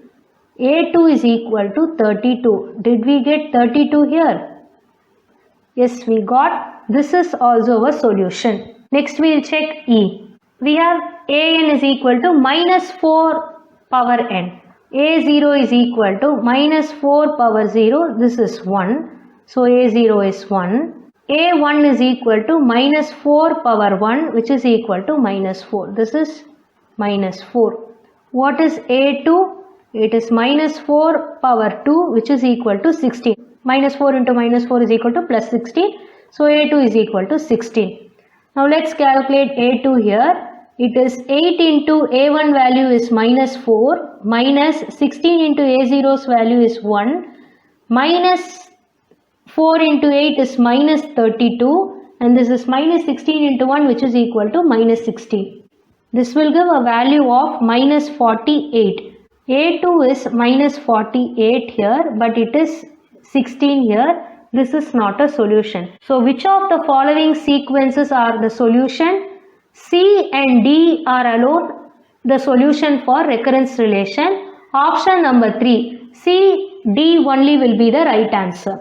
So make sure you find A0 and A1 because when the recurrence relation is having n minus 2 and n minus 1, you have to make this as 0 and 1. So the only way of doing this is making n is equal to 2. So for n is equal to 2, n minus 2 will become 0 and n minus 1 will become 1. You can also say preceding terms instead of initial conditions. Next question. If f of n is equal to 5 into f of n by 2 plus 3 and f of 1 is equal to 7, is a recurrence relation where k is positive integer, then f of 2 power k is equal to what? We have a formula to do that, but before getting into the formula, I'll tell you the story first and then go for the calculation. Previously we saw a match with divide and conquer algorithm and recurrence relation. So from that part only they have asked this. If f of n represents the number of operations required to solve the problem of size n, it follows f satisfies the recurrence relation f of n is equal to a into f of n by b plus g of n. Let f be an increasing function that satisfies the recurrence relation whenever n is divisible by b, where a is greater than or equal to 1, b is an integer greater than 1, c is a positive real number. Then we have f of n is equal to big O of, this can be written as big O of n power log to the base b a if a is greater than 1, this is the case. Furthermore, n is equal to b power k and a not equal to 1 where k is a positive integer. In this case, we have f of n is equal to c1 into n power log a to the base b plus c2. Here we have c1 is equal to f of 1 plus c divided by a minus 1 and c2 is equal to minus c divided by a minus 1. Now suppose that a is greater than 1.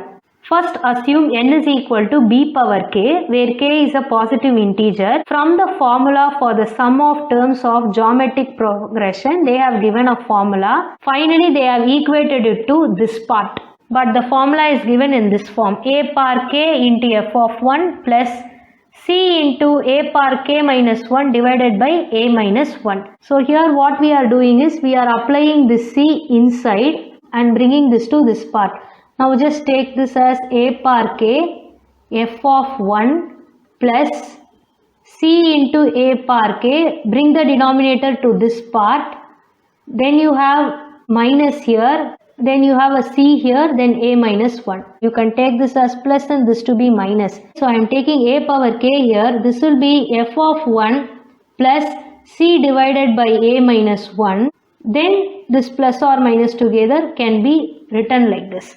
This part is actually mentioned here. You have to apply all the values of the question in this formula. Now let's get into the solution part. We have f of n is equal to a into f of n by b plus c. So this is f of n is equal to 5 into f of n by 2 plus 3. From here what we can understand?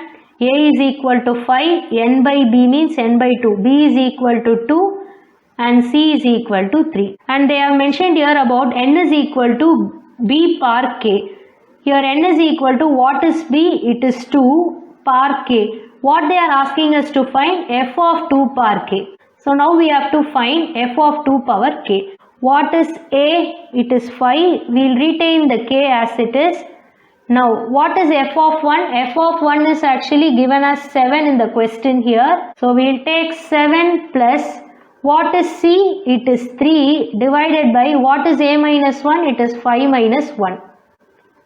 Minus c, we have 3 and a minus 1, we have 5 minus 1. This is equal to 5 power k, 7 plus 3 by 4 minus 3 by 4, which is equal to 5 power k. We have to find LCM. 7 into 4 is 28 plus 3 divided by 4 minus 3 by 4, which is equal to 5 power k. We have 28 plus 3 is equal to 31 divided by 4 minus 3 by 4. This is the answer for f of 2 power k. Which option is equating to this? Option number 1 will be the right answer. This is not a so difficult formula. I will write it in a normal way instead of this printing way. This is a power k. You have open bracket here, f of 1 plus c divided by a minus 1. Then have a subtraction here. This term is again repeated here. With this, we are completing Unit 7 solutions. Let's discuss Unit 8 Theory of Computation and Compilers solutions. Which of the following is the function of the semantic analysis phase of compilation process? Let's see the phases of compiler first. We have lexical analyzer, syntax analyzer, semantic analyzer, intermediate code generator, then code generator and code optimizer. We will see the options in the order of the phase. Tokenization is associated with lexical analyzer. This is the process of breaking the input text into a sequence of tokens. That's why after the lexical analysis phase, the token stream is entering as the input to syntax analyzer phase. This option is not related to semantic analysis, so we will rule it out. Next, we will see about type conversion. Implicit type conversion usually occurs in the semantic analysis. Type checking is also an important part of semantic analysis. What is actually type checking? The compiler makes sure that each operator has matching operands. Say for example, if you add 5 plus 3, this will give you 8. What happens if you add 5 plus a?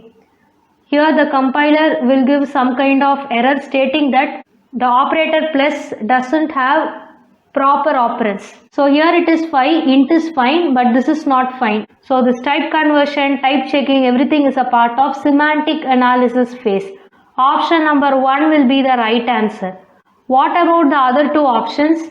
Loop optimization is a part of code optimization process, but this code optimization belongs to mission independent code optimizer phase. Loop optimization is the process of reducing the overheads associated with loops. When you learn about loop optimization and peephole optimization, loop optimization is concerned with mission independent code optimization and peephole is concerned about mission dependent code optimization. What about data flow analysis? This is actually occurring in the code generator phase. It helps in improving the efficiency of the code generated by the compiler. Where is this analysis performed? It is performed on control flow graphs. Determine the information regarding the definition and use of data in program. With the help of this analysis, optimization can be done. After code generation, we have code optimization here. So this particular analysis will be helpful in code optimization is what this point says. So you know now all the 4 options are belonging to one or the other phase. Next question. The number of tokens in the following line. What are actually tokens? In tokenization, we saw it's a process of breaking a statement into token. So here we will break it like this.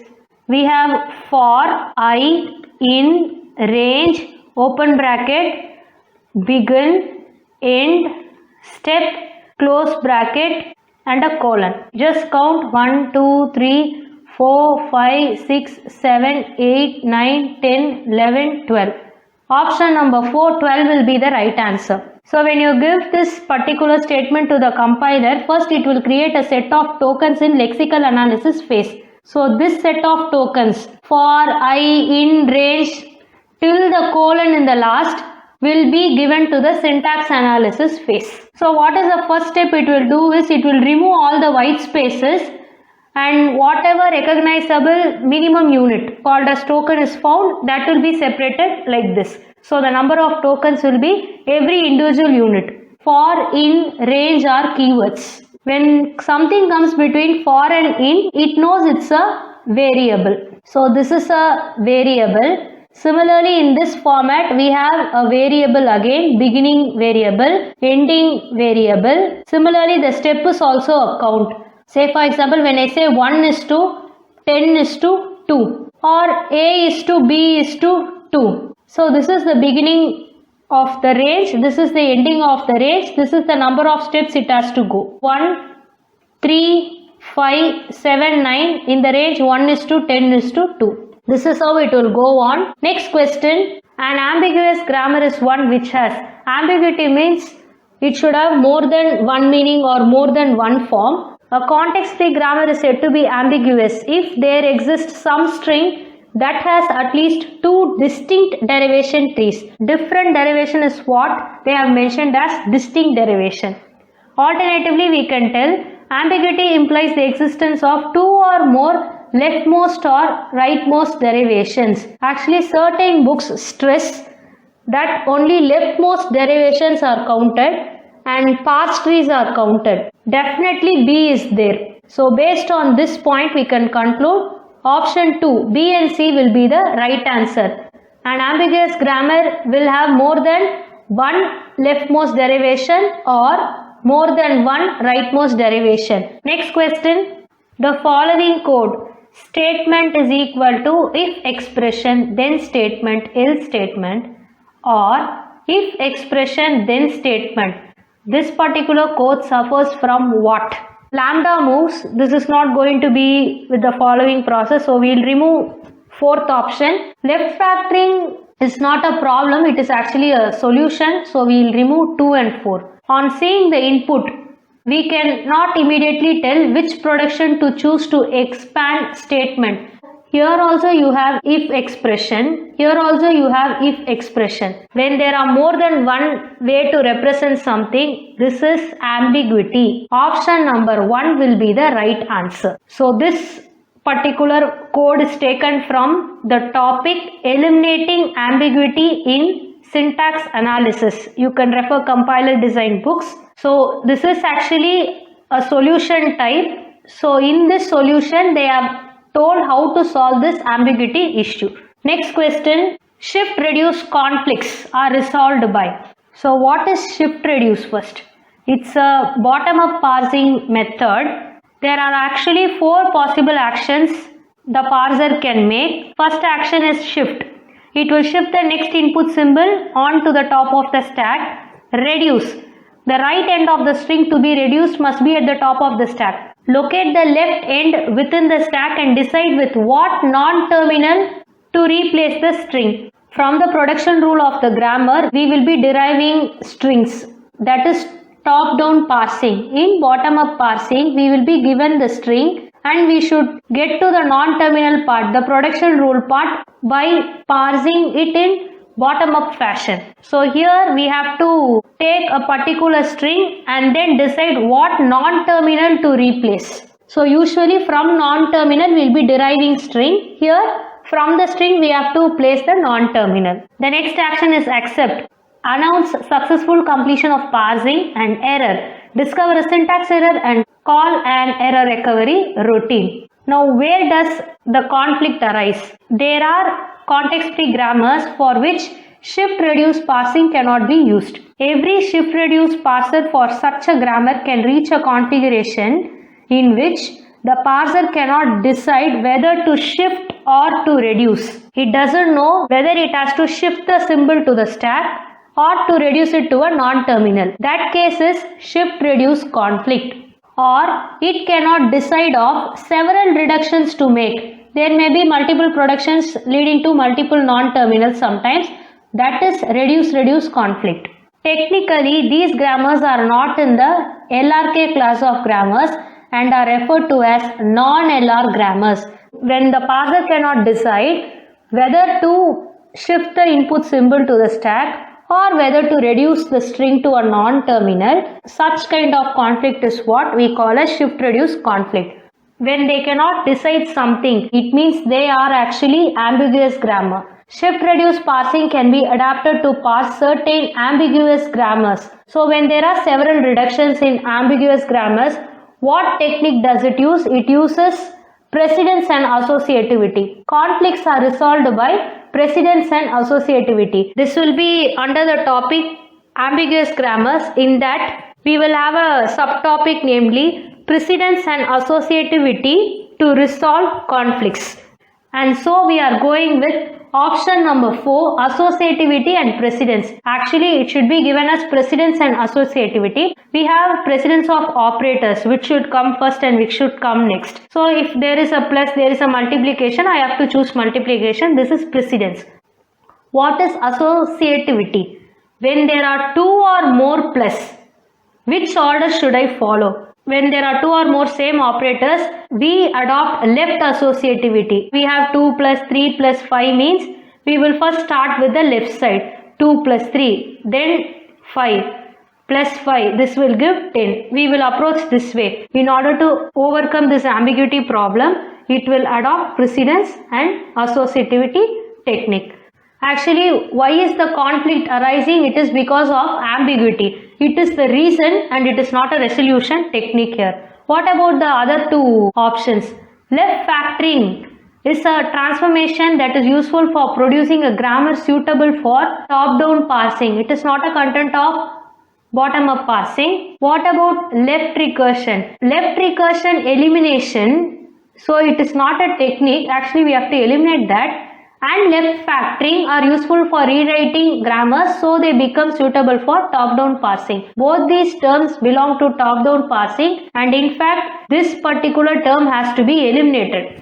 So this is not a technique. Maybe this is a technique to give a suitable grammar for parsing, but this left recursion is actually a problem. This is a solution and this is actually a problem. Eliminating the left recursion will be a solution. Next question, for regular languages and context-free languages, which is not correct. So here's the table. For union operation, regular and CFL are closed. So this is true. For concatenation, they are closed. I'll just mark this for easy reference. It is true. Both are closed under intersection operation. They are not closed under intersection operation. Both are closed under complementation operation. Same case, they are not closed. Both are closed under clean star operation. Yes. Find which is not correct. Option 3, C and D will be the right answer. Next question, the language of the following push down automata would be. For regular languages, we have DFA and NFA. Deterministic finite automata and non-deterministic finite automata. For context-free languages, we have push-down automata. All the 4 options given here are context-free languages. They have given few transitions and they have asked to find the language of the push-down automata. In push-down automata, we will be using stack.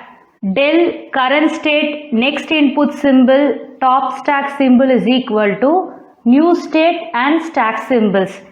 If we take the first one, we have Q0, A and Z0. Current state will be Q0. From Q0, when we read the symbol A, at that time the top stack symbol will be Z0. So when I read A, when I am in Q0, what will happen? I will still be in Q0, but along with this Z0, 3 A's will be pushed to the stack. The top stack element will lie in the rightmost corner and whatever is given in the front will be the newly pushed elements. The stack is initialized with Z0. So this is the initial stack configuration we can say. When A is read from Q0, 3 A's are inserted.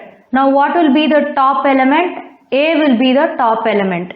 The next transition, Q0 A comma A. It means I am still in the state Q0, but this time the top stack element is A. So again when I read A, this time there are already 3 A's in the stack. Along with that, so this A is staying same as this A. We have 3 more A's that are pushed to the stack. So let's add 3 more A's here. Altogether we have 6 A's. This is the second transition. What about the third transition? Q0 input symbol is B and the top stack element is A. So this is the top element. Now we are still in Q0. On reading input B, what it is saying, we are moving to the new state called Q1. You are just popping the top element. What is the top element here? It is this A. If we pop 1A, how many A's will be remaining? 1, 2, 3, 4, 5 A's will be remaining. So we will place the 5 A's along with the Z0 configuration. This will be in Q1 state. So far we were in Q0 state and now we are moving to Q1 state after popping it. Again from Q1 state, when I read B input with the top element as A, the top symbol is still A.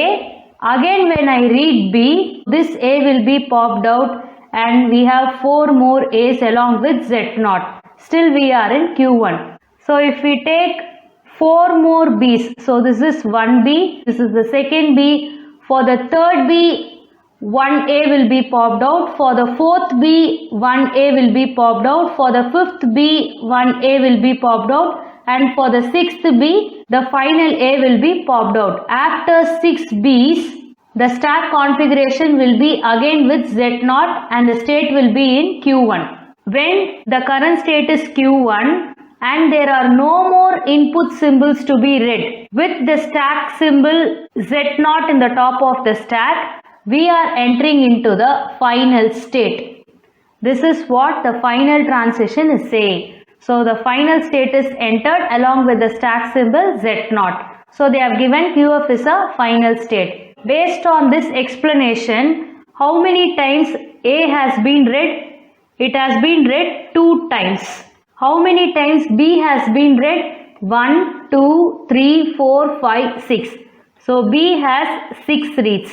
For every read of A, we are pushing 3 A's. For every read of B, we are popping 1 A out of the stack. For 1 A, we are inserting 3 A's. For the second A, we are inserting 3 more A's. So 3 plus 3 will be 6 A's altogether. How many B's are read here? 6 B's are read. So 6 B's will take out all these 6 A's, which says that number of A's pushed to the stack will be equal to number of B's that are read. Let's take the first option, A power n, B power n, where n is greater than 0. Let's take n is equal to 1. We have A, B as the first string. Now let's initialize the stack with Z0 and we are in Q0 state. Let's take the first symbol A. When it is Z0 and A, we have 3 A's to be inserted. So when we read A, 3 A's have to be inserted here. They have to be pushed onto the stack. Next symbol will be B. When I read B from Q0, what should we do? We have to pop exactly 1 A. So we will pop only the first A, which is the top symbol, and we will have remaining 2 A's along with Z0. Do you have any other input symbol? No. So we are entering the epsilon part. We are now in Q1 actually. Q1 with epsilon along with Z0 will take you to the final state. But do we have only Z0 here? No. We have 2 more A's, but we don't have any more B's to pop out these 2 A's. It means we are not entering into the final state. So the pushdown automata will not be having this language. One can be ruled out. Let's take the second option, A power n, B power 2n. Again we will go with n is equal to 1. For 1 A there will be 2 B's. Let's again initialize the stack with Z0. For the first symbol A, we are in Q0 state. When A is read, 3 A's are inserted. For the first B, 1 A will be popped out. For the second B, this is the first B and this is the second B. The second A will be popped out. So this will be popped out and now this will be popped out. We have remaining 1A and Z0. We are in Q1 now. So at this stage itself we came to Q1. Now just check Q1, there are no more input symbol, so we can take it to be epsilon. Do we have only Z0 here? We have one more A that has to be popped out, but we don't have any more B here, which means again we are not entering the final state. So this is also not the language of the PDA. Now let's take the third option, A par n, B par 3n. Let's go with n is equal to 1. Now we will have 1 A and 3 B's. So what is the initial configuration? It is Z0. In Q0 state, we are reading A and inserting 3 A's here. After pushing 3 A's, for the first B, we are popping out the first A. So 2 more A's are here. For the second B, we are popping out the second A. One more A is present. For the third B, we are popping out the third A and only Z0 is present. Now the state is Q1. When the state is Q1, when there are no more inputs along with Z0, we are entering the final state, which means option 3 will be the language of the given push down automata. Now just check this.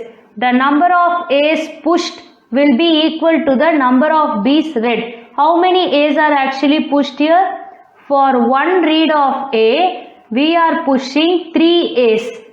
When I say there are 3 A's pushed, it means it is the number of B's that are read. So do we have 3 B's here? Yes. So this particular condition is satisfied only in option number 3. Now let's check option number 4 also.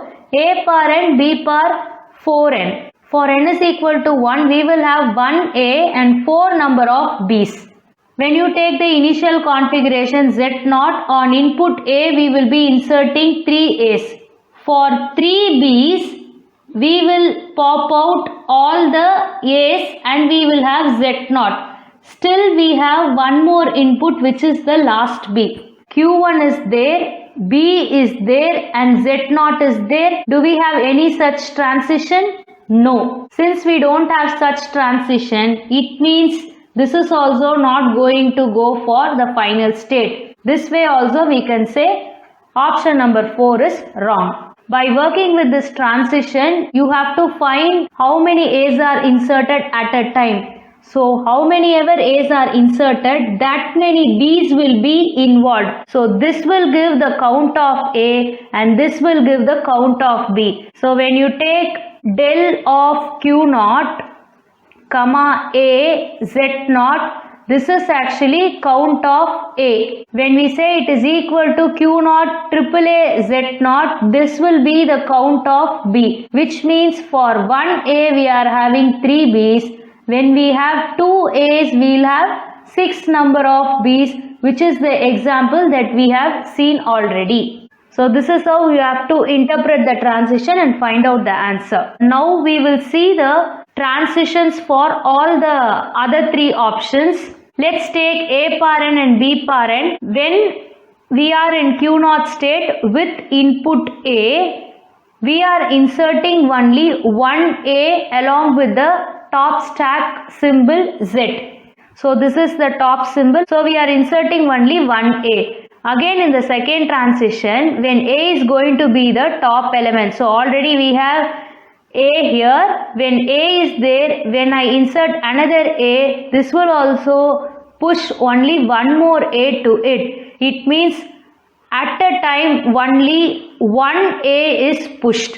When 1 A is pushed, we know that will be the count of B. It means for every A, there is only 1 B involved. When I say it is A, then there are 2 B's involved.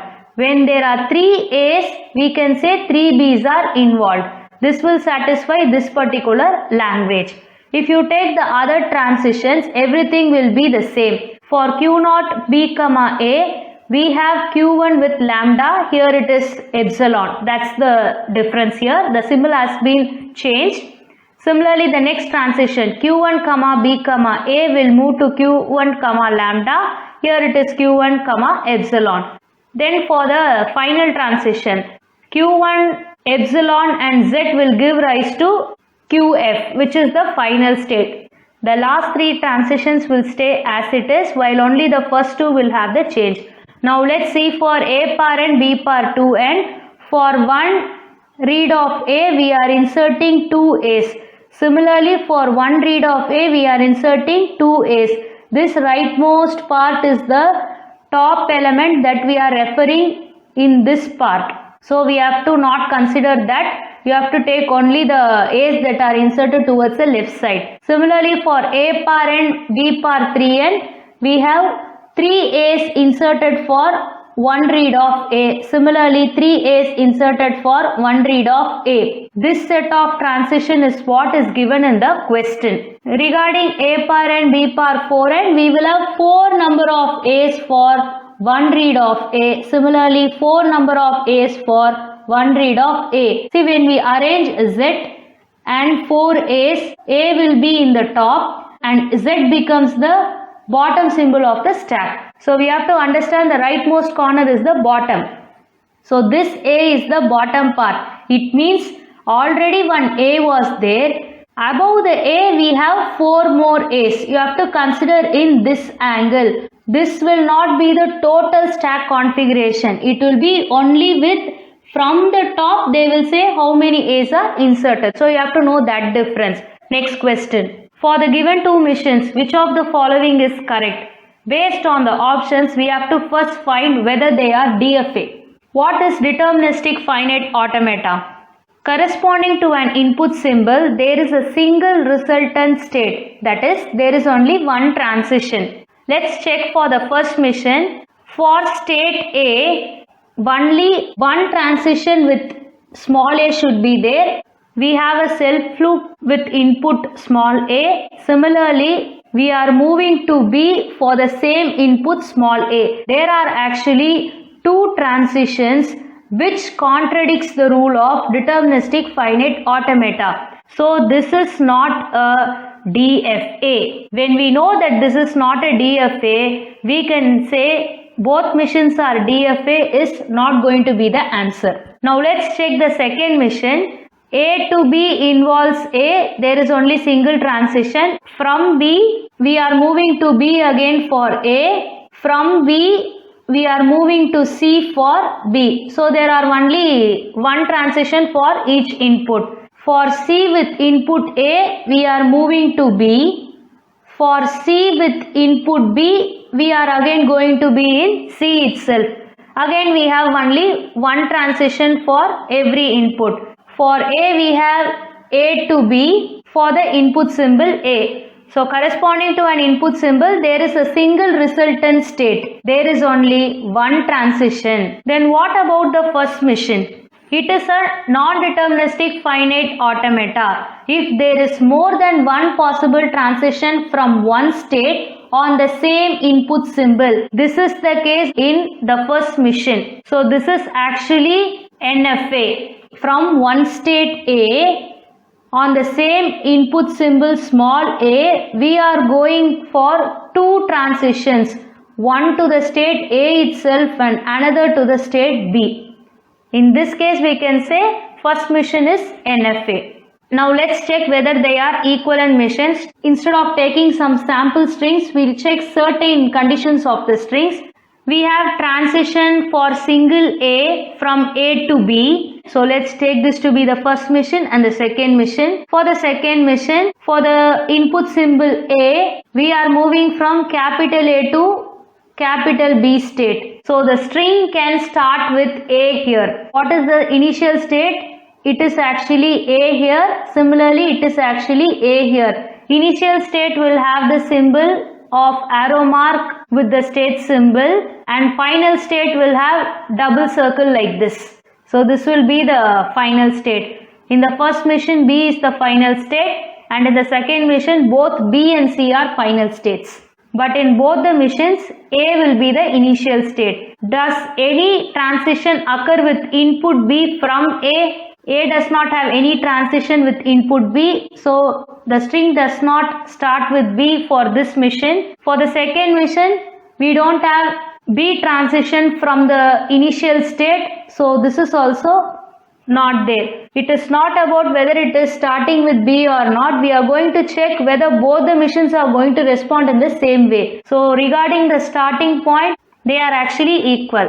Now ends with A and B. So any string, if it ends with A, can be accepted. So we have a self loop in the first mission. Any number of A's can be accepted and the final A can take you to a final state.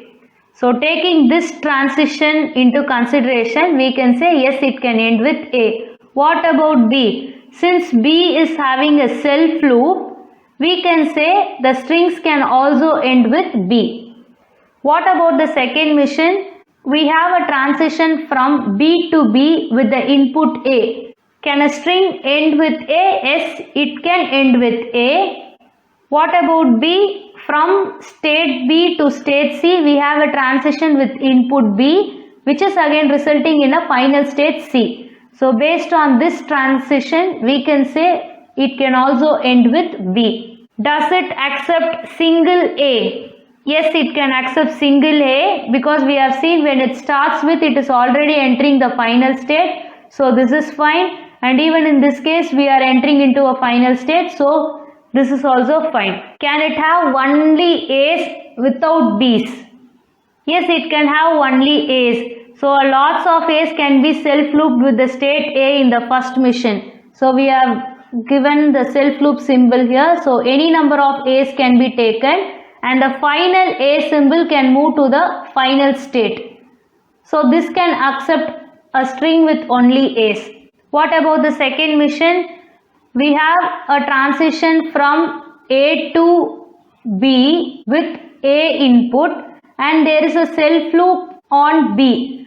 Again, this can also accept a string with only A's. What about the string with a A and a B?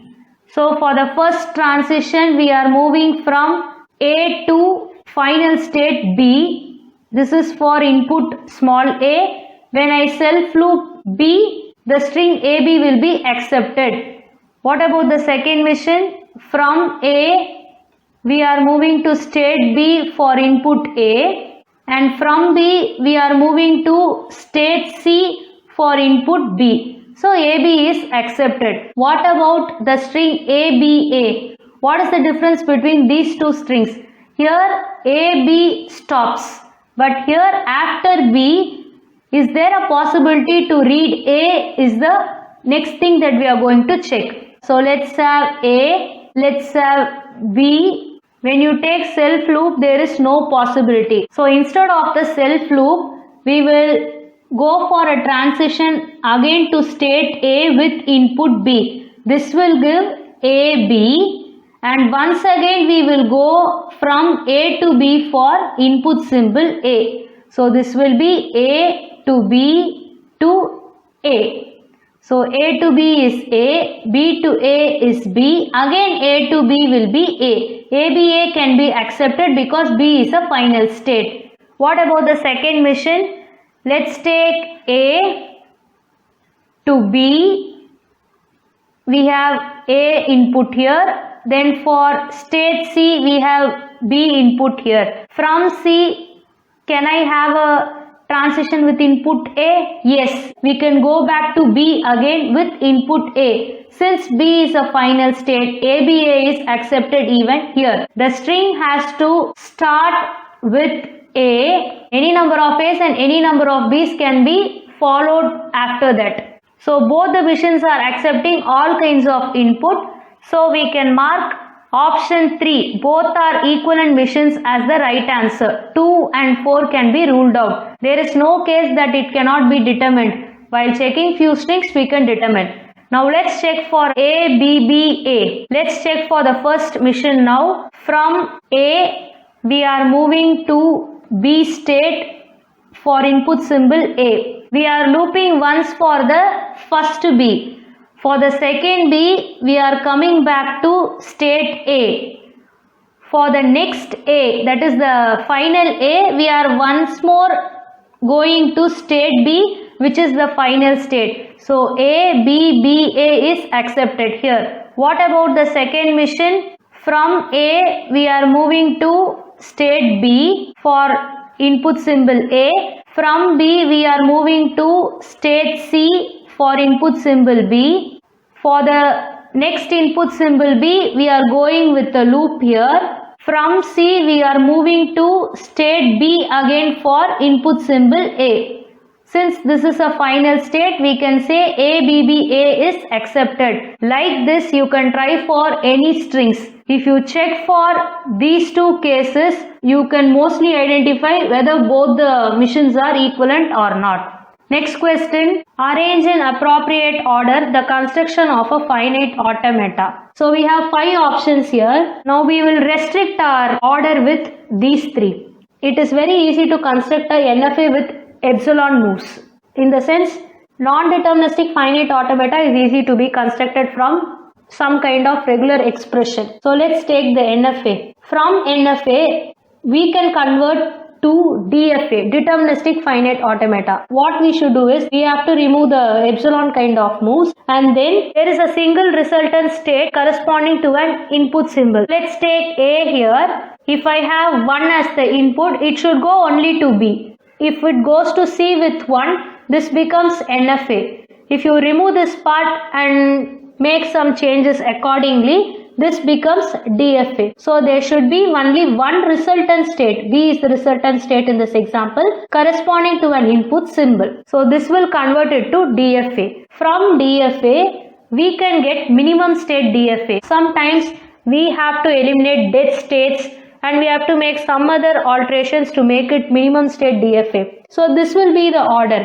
What is NFA? It is C, DFA is E, and minimum state DFA is A. C, E, A. These two are not in that order, we will remove. Now from where did I say we are converting to NFA? From regular expression. 0, 1 star, 1, 1. It will be given this way. And from here only you will be converting to NFA. So this part is regular expression. We are converting to NFA. Before C, I have to place B. The order is B, C, E, A. Now the question is, after getting the minimum state DFA, do you write the problem statement, or from the problem statement do you get the regular expression? Which is correct? Definitely from the problem statement we will be framing the regular expression. From the regular expression we will be constructing NFA. NFA can be converted to DFA and the states can be minimized.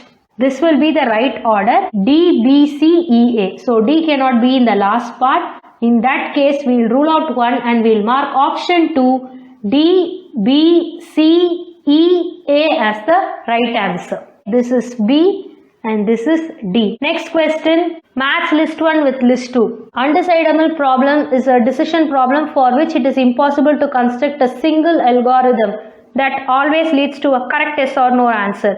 There is no specific algorithm. For some problems it will be decidable, for some it might not be decidable. What is a very popular example of undecidable problem? It is a PCP problem called post correspondence problem. Previous year question papers we have already solved few post correspondence problems. Please go through them to understand what it is. D is mapping to 2.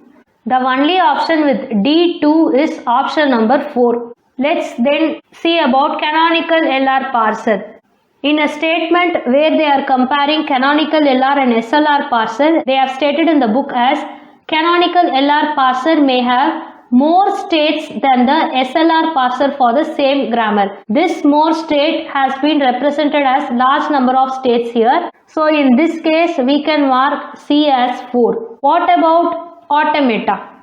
Regular languages or CFL languages can be infinite. Regular languages have deterministic finite automata and non-deterministic finite automata. Similarly, CFL has PDA, push-down automata, or DPDA, deterministic push-down automata, to represent those languages. What is an infinite language? When I say it is AB star or A power n, B power n, where n is greater than 1, this is for CFL and this is for regular. In this case, can you say how many B's are there? It is infinite. Similarly, when I say n is greater than 1, it can be any n that goes above 1.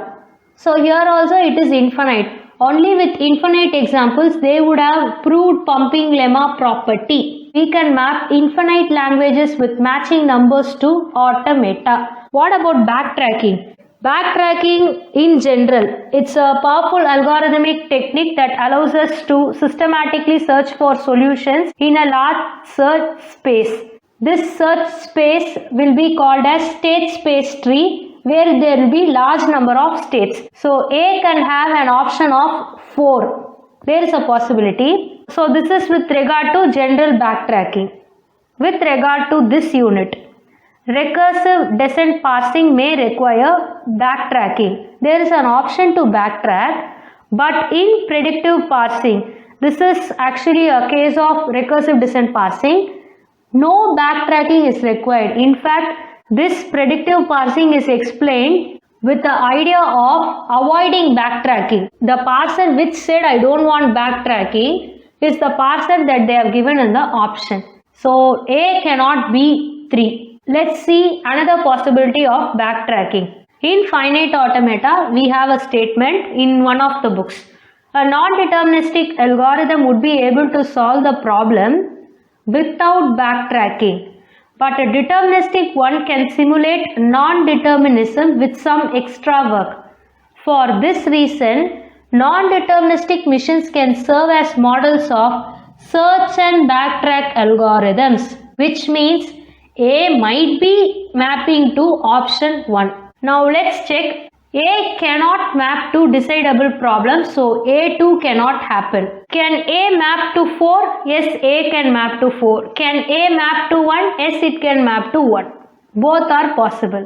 Coming to B. When I want to represent infinite languages with matching numbers, I don't need any parser. It's not an undecidable problem and all, it's decidable. And they don't need large number of states and all. Once you design a particular automata, it should automatically work. So B is actually mapping only to automata here. Regarding canonical parser also, you can rely only on large number of states with respect to this point. Otherwise, this belongs to LR parsing and this belongs to LL parsing. So even C and 3 will not match.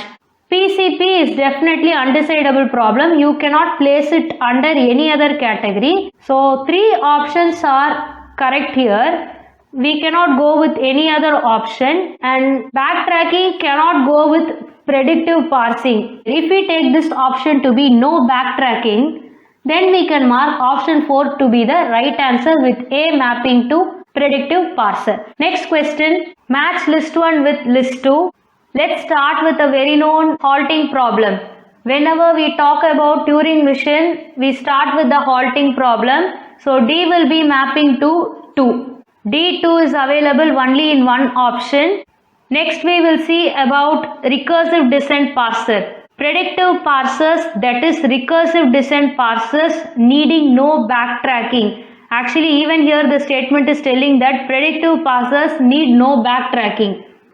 Can be constructed for a class of grammars called LL1. So from this we can map C LL1 grammar to option 1 recursive descent parser. Though they have mentioned about predictive parsers, they are still recursive descent parsers. Then we have 2 grammar productions in A and B. Let's check them. Chomsky normal form, a grammar G in which all productions are in one of 2 simple forms. Either A derives BC, where A, B and C are each variables. Variables in the sense we can tell them as non-terminals. A derives small a is where capital A is a non-terminal and small a is a terminal. Now just interpret option B. A derives BC or A. This is actually similar to A derives BC and A derives A. This is in the form of Chomsky normal form, and they have mentioned A belongs to T. It means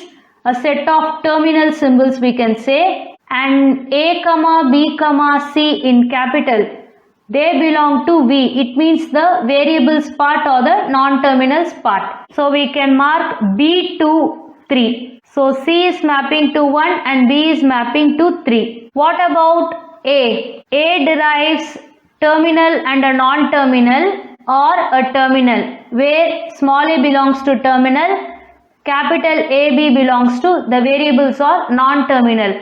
Where do you find this kind of production? Greeback normal form grammar is one where every production body starts with a terminal. A context-free grammar is said to be in Greeback normal form if all productions have the form A derives AX, where A belongs to a terminal and X belongs to a variable.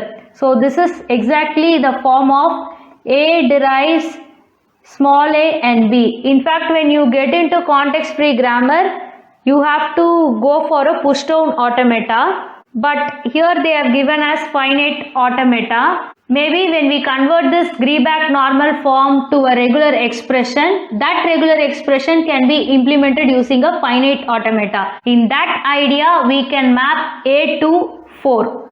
So is there any other option for A? You cannot map recursive descent parser, Turing machine. You cannot mark Chomsky normal form also. Since fourth one is the only left out option for list 1A, we are going with option number 1 as the right answer. Again, this A4 can be taken to be right if this Greeback normal form grammar can be converted to a regular expression. That time it can be implemented by a finite automata. In that case we can take, or maybe instead of finite, if this is going to be just automata, we can take it to be a push down automata. You cannot have other options for the other three. Say for example, LL1 grammar can be mapped only to 1. It cannot be mapped to Turing machine. Similarly, it cannot be mapped to Chomsky normal form. And regarding halting problem, except Turing machine, you have no other choice. Grammar that is given in list 1B is perfectly Chomsky. So anything other than B3 cannot be considered again. So keeping all this in mind, we are going with option 1 as the right answer. With this, we are completing Unit 8 solutions. Let's solve Unit 9 Data Communication and Computer Networks questions. What will be the order of the following fields in a frame relay frame format? Under virtual circuit networks, we have two topics. One is the frame relay and the other one is ATM. We will see about frame relay in this question and about ATM in the next question. What is frame relay? This is a virtual circuit wide area network. It is a relatively high-speed protocol that can provide some services not available in other WAN technologies such as DSL, cable TV and T-lines. So we have seen about LAN, MAN and WAN in computer networks. Local area network, metropolitan area network and wide area network. Frame relay belongs to WAN. Let's see the frame relay structure now. We have 5 fields. The first and the last field will be the flag, and in between we have 3 fields: address, information, FCS. They are asking the order of the fields in the frame format. So this is the order. It will start with flag. Flag is available in option A, address option C, information option D and FCS is option B. A, C, D, B. Option number 1 will be the right answer. Now let's see about this frame format. Flag field, address field, information field are okay. What about FCS? FCS is frame check sequence. And under this address field, we have DLCI, C by R and EA. So DLCI is data link connection identifier. C by R is command or response. EA is extended address. So the number of corresponding bits are also presented here. Then we have FECN, BECN, DE and EA again. FECN is forward explicit congestion notification. BECN is backward explicit congestion notification and DE is discard eligibility. EA is again extended address. Please go through this frame relay format once so that it will help you in some other question also. Next question. Which of the followings are type of interface in an ATM network? Now let's see about ATM network. It is asynchronous transfer mode, which is abbreviated as ATM. This is a cell switched network. The user access devices called endpoints, and these endpoints are connected through user to network interface called UNI. This is U, this is N and this is I. The endpoints are connected through UNI to the switches inside the network. So here we get an idea about one interface. The switches are connected through network to network interfaces, that is N and I. N and I. This is the architecture of an ATM network. Here you have the endpoints and here you have the switch. In between you can find the user to network interface called UNI. Similarly, here also you have UNI. The switches are connected through an interface called network to network interface. That's why you can see NNI here. Whenever endpoint to switch connection is there you can find UNI. Whenever switch and switch are connected, you can find NNI interface there. User to network interface and network to network interfaces are present in ATM network. User to network interface is option B and network to network is option C. So from this we can mark option number 2, B and C only as the right answer. Next question, match list 1 with list 2. List 1 has the protocol types and the concerned protocol is listed in list 2. All these protocols belong to a sublayer in the data link layer called media access control. So the ones that I am going to list below come under MAC layer. We have random access protocols, Aloha, CSMA, CSMA, CD, CSMA, CA. Carrier sense multiple access is CSMA, CD is collision detection and CA is collision avoidance. Then we have controlled access protocols. Under that we have reservation, polling and token passing. We have channelization protocols. Under that we have FDMA, TDMA and CDMA. So first let's complete 3 options in the match. Channelization protocol will be mapping to TDMA here. A2, we have only one option with A2. Next we have random access protocol. We have Aloha here. So C will be mapping to 1. It is here. Controlled access protocol is reservation. D is mapping to 3. What about bit oriented protocol? This is under the topic data link control. High level data link control, that is HDLC. This is a bit oriented protocol for communication over point to point and multi-point links. Now B will be mapping to 4. B4 is there. Option number 2 will be the right answer. Next question. An IPv4 packet has arrived with the first few hexadecimal digits as shown below. How many hops can this packet travel before being dropped? The data belong to what upper layer protocol? We are talking about IP packet. IP means it is in network layer. So from network layer, what is the upper layer? It is the transport layer. Now let's see the IPv4 packet. In hexadecimal, you will have 0 to 15 representation. From 10 to 15, it is of letter A to F. From 0 to 9, it is the decimal number 0 to 9. When you want to represent a hexadecimal digits, you will need 4 binary digits. That is what is mentioned as 4 bits is equal to 1 hex digit. They are asking about the number of hops and they are asking which upper layer protocol will be there. The time to live, also called as TTL field, is giving the number of hops, and the protocol layer here, this is going to give the upper layer protocol. These two fields are going to be the answer of this question. But we have to find which hexadecimal digit is coming to these two fields. Let's start. Version has 4 bits. It means 1 hexadecimal digit is dedicated to version field. Then we have HLEN. This header length is of 4 bits. So we will take 1 hexadecimal digit. Service type is of 8 bits. 8 bits means we have to take 2 hexadecimal digit. So we will take 2 hexadecimal digits. 4 bits will make 1 hexadecimal digit.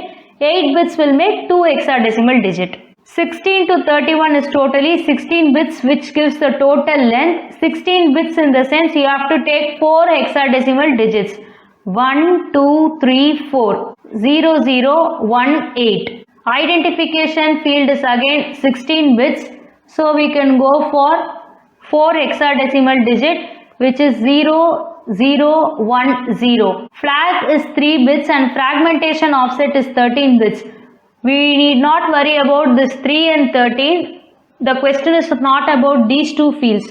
So we can add 3 plus 13, which makes them as 16 bits. What is the next 4 digits here? 0, 1, 1, 0. This will be for both the fields together. Then we have time to live 8 bits. 8 bits means you have to take 2 hexadecimal digit. So this is the time to live fields hexadecimal digit, and protocol also we have 8 bits. So this is the protocol related hexadecimal digit. Now time to live is actually 04. When you convert 04 to decimal, it is again 4 only. We can mark 04 as 4 hops because the first question is about the number of hops. Which protocol does 06 mean? 06 is nothing but 6. 6 is referring to TCP. We can mark 06 as TCP. 4 hops and the next value will be TCP. It is matching in option number 4. Option 4 will be the right answer. Next question, match list 1 with list 2. We are presented with the line coding scheme in list 1 and the average bandwidth is listed in list 2. Under unipolar category we have NRZ, under polar category we have NRZL, NRZI and biphase. Under bipolar category we have AMI. Under multilevel we have 2B1Q, 8B60 and 4DPAM5, and under multi-transition we have MLT3. The question is about NRZL, 2B1Q, 4DPAM5 and MLT3. Just pick the average bandwidth value. NRZL, A will be mapping to B is equal to N by 2. A4 is available in 2 options. Next we have 2B1Q, it has an average bandwidth of N by 4. B is mapping to 1. We have B1 here, so this is ruled out. Already these two are ruled out. What about 4DPAM5? The bandwidth will be N by 8. C is mapping to 2. MLT3 will have a bandwidth of N by 3. D is mapping to 3. From this we can say option number 3 will be the right answer. Next question, IP is responsible for what communication while TCP is responsible for what communication? Let's see a statement about TCP. The transport layer is responsible for process to process delivery of the entire message. Transport layer protocol is TCP. So TCP is responsible for process to process delivery. Where do you have process to process in the second half? You have it here, which makes it evident that IP is responsible for host to host. So this is IP and this is TCP. Option number 4 will be the right answer. Now let's see the other options. Option 2 is just exchanged, so we can rule that out. Regarding the first option, node to node, host to host is almost the same meaning, so we can rule it out also. Regarding socket to socket is fine, but host to node is not a good option for TCP. So in this case, we can also rule out option 3. When you are sure about an answer, you can go ahead. But when you are not sure about an answer, you should be sure that other 3 are not going to be the right answer. So that's why while learning from previous question papers, you have to understand why options are wrong and why one option is correct. Next question, services provided by point-to-point protocol. Let's see the services list. Point-to-point protocol defines the format of the frame to be exchanged between devices.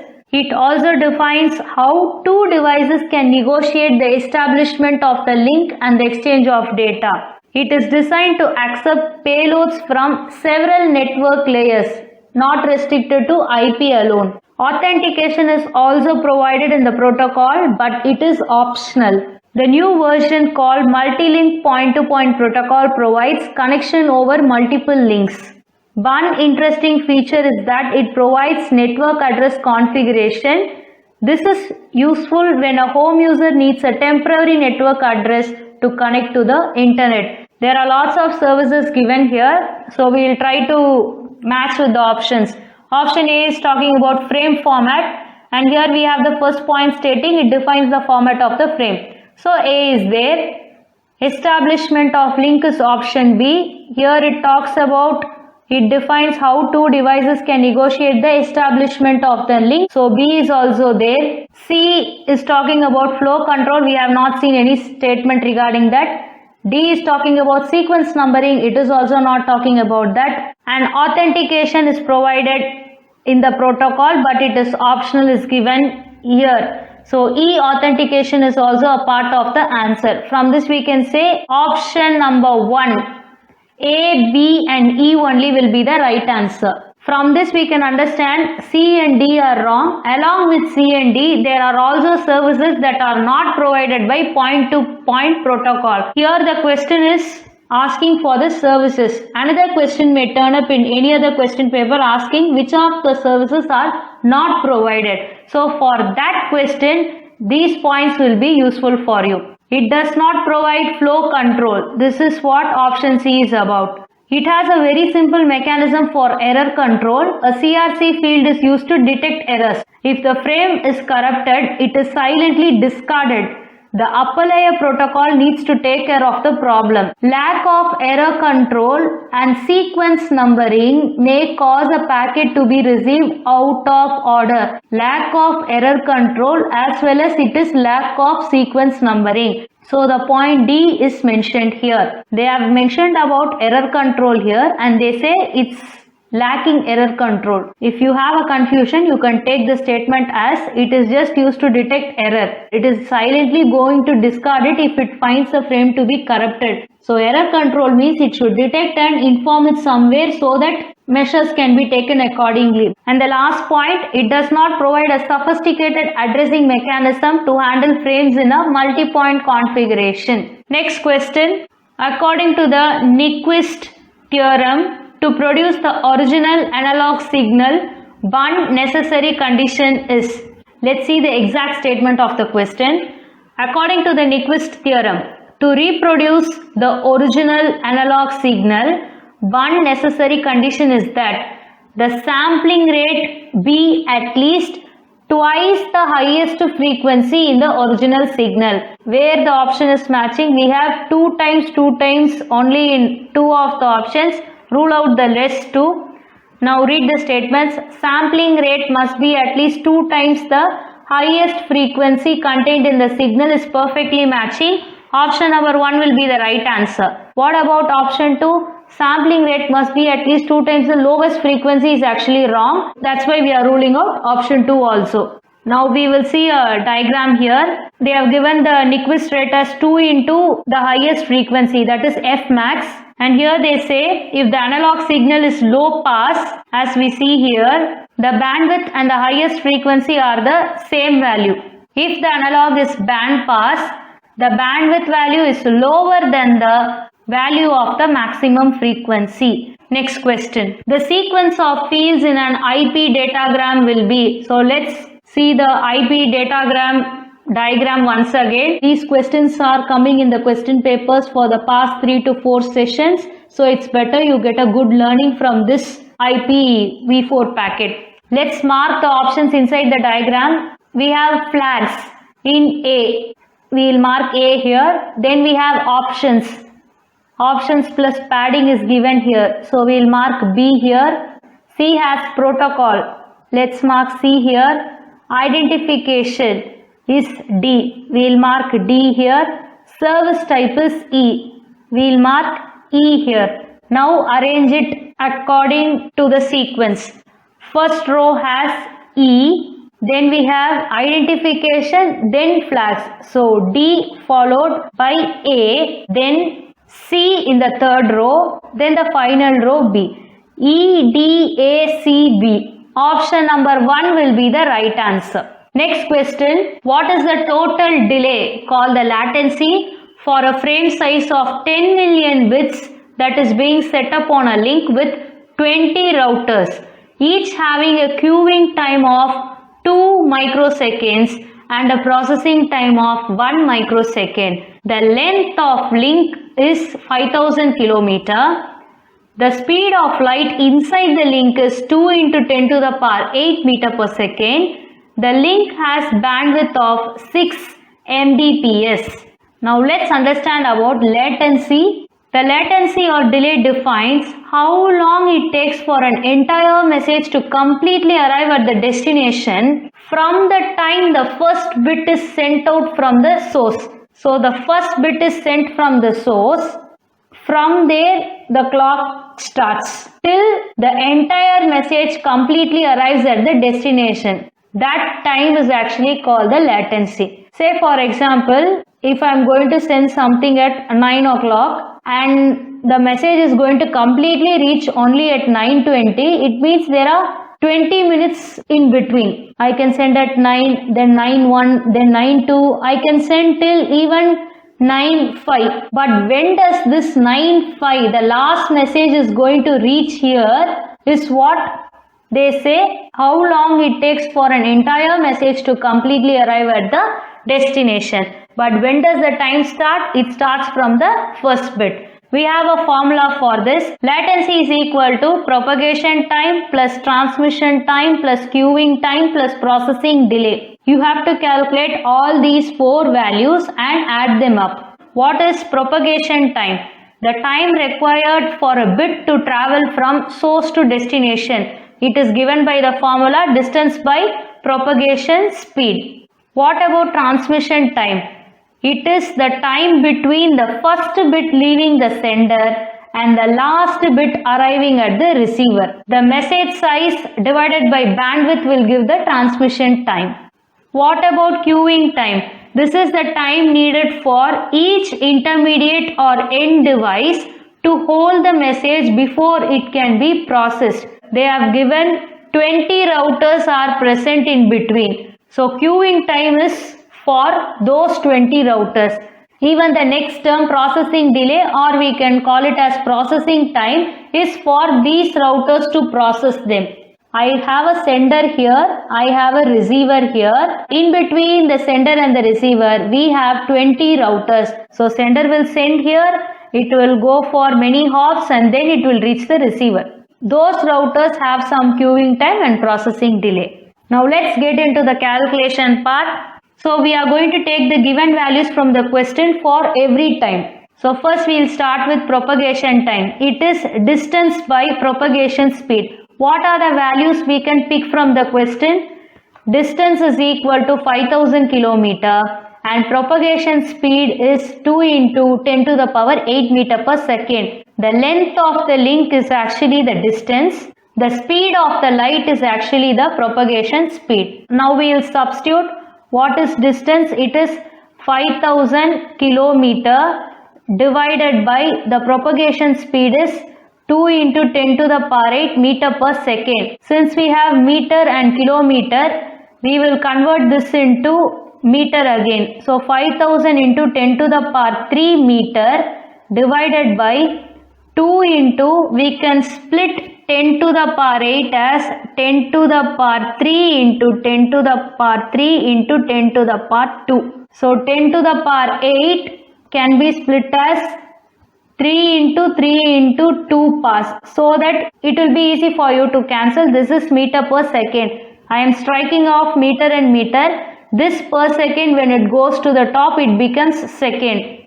10 to the power 3 and 1 10 to the power 3 will get cancelled. 5000 is actually 5 into 10 to the power 3 divided by 2 into 10 to the power 3 into 10 to the power 2 are still remaining. Once again we will cancel 10 to the power 3 and 10 to the power 3 in the numerator and denominator. We have 5 by 2 into, we will bring this 10 to the power 2 to the numerator.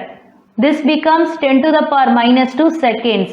What is the value of 5 by 2? It is 2.5 into 10 to the power minus 2. This is equal to, you have to move the decimal point to the left side. So this will give a value of 0.025 seconds. So all the 4 units are going to be seconds. Let's have a plus here. Next we are going to calculate transmission time. It is the value of message size divided by bandwidth. Message size is equal to 10 million bits. So it is taken from frame size of 10 million bits and bandwidth is equal to 6 Mbps. This is directly given here. So first I'll write this as 10 million divided by the bandwidth 6 Mbps. Regarding 10 million, for 1 million you will have 6 zeros. So this is 10 into 1 million, which means 1 million, if it has 6 zeros, we can represent it as 10 to the power 6. So we can take this as 10 into 10 to the power 6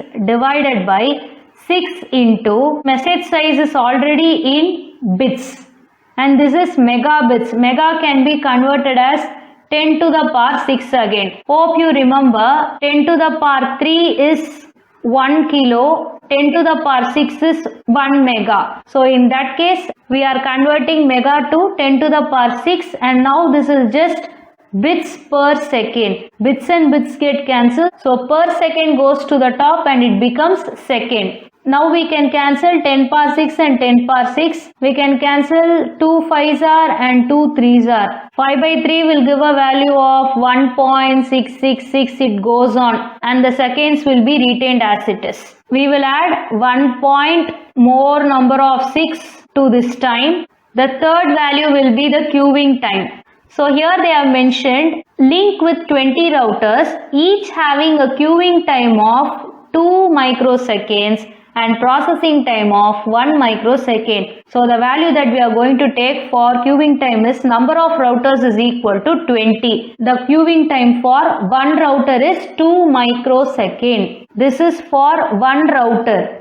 You have to calculate it for 20 routers because between the sender and the receiver you have 20 routers. The number of routers is equal to 20 into, this is actually a direct calculation. For one router they have given you a value. They have told you that there are 20 routers in between, which means you have to multiply with the number of routers to get the total queuing time. What is the queuing time mentioned? It is 2 microsecond. 20 into 2 is 40.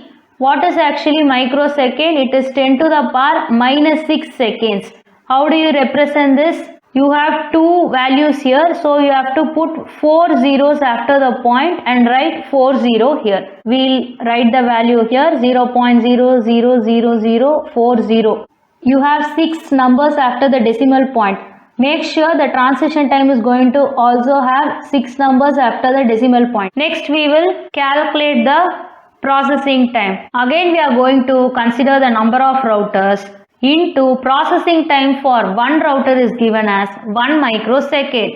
So this is going to be 20 into processing time for one router is 1 microsecond. This is equal to 20 into 1 is 20 into 10 to the power minus 6 seconds. This is equal to, same way you have to place 4 zeros and 2 0 next to that. Now we will even add up 0.000020. So we'll just add the units in queuing time and processing time here. We will add it even here. 0.025, 1.12345 0.12345 then 0.12345. So I have written all the digits with respect to decimal point. 6 plus 0 will give 6, 6 plus 4 is 10, 10 plus 2 is 12, 1 plus 6 will give 7, we have 5 plus 6 as 11,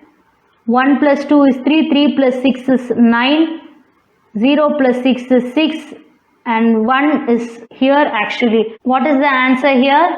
1.691726 seconds. This is perfectly matching in option number 2. Option number 2 will be the right answer. With this, we are completing Unit 9 solutions. Let's solve Unit 10 Artificial Intelligence questions. Arrange the following examples of artificial intelligence in the order of increasing complexity. Let's first see the options. Spam email detection using rule-based systems. Rule-based system in the sense there will be certain rules like if and then conditions. So this will be in the format of if, then, action, or there will be an else action. The next example is handwritten digit recognition using shallow neural networks. If you take neural networks, there are two kinds. One will be shallow networks. What is shallow networks? You will not have so many layers in between, the input layer and the output layer. If you take deep neural networks, there will be lots of hidden layers in between input layer and output layer. So this will be less complex than deep neural networks. Next example, image classification using convolutional neural networks. If you would have watched the deep learning series that is in my channel, there is a playlist. If you want, you can have a look at it. There I would have explained an example of convolutional neural networks.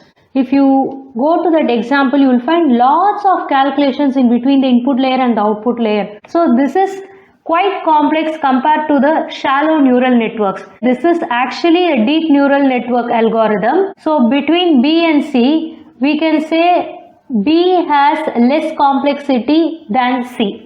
Then the fourth example, autonomous driving using reinforcement learning algorithms. In machine learning, we have three types. First one is supervised learning. The next one is unsupervised learning. And the final one is reinforcement learning. Whether deep neural networks are complex or reinforcement learning is complex. Deep learning is learning from a training set. Once the neural network learns from the training data, it will apply that learning to a new data set. This is the concept of deep learning. In reinforcement learning, it will learn by adjusting actions based on the feedback. I would recommend everybody to watch machine learning series as well as deep learning series, which will really help you answer artificial intelligence unit questions. The series is done in Tamil, but the complete content visible in the screen is in English. So it will be easy for you to follow even though you don't understand Tamil. In reinforcement learning, whenever you take some action, you receive something called a feedback. If the feedback is positive and asking you to move forward, you can go in the same way. If the feedback is negative, stating you are coming in the wrong route, then you have to take the alternate path. So based on the feedback only, the actions have to be taken. In that case, we can say these are adjusting actions based on continuous feedback. Okay, what will happen at the end of all these actions? You will go for a reward. So the more number of paths you have, the more number of traps can also be present inside the path. If you take a maze game, so you have to start from here and come out from here. You will have something like this and you will have some blocks in between and only one path will be taking you outside. Whenever you go and hit an obstacle, it is a feedback telling you not to take this path.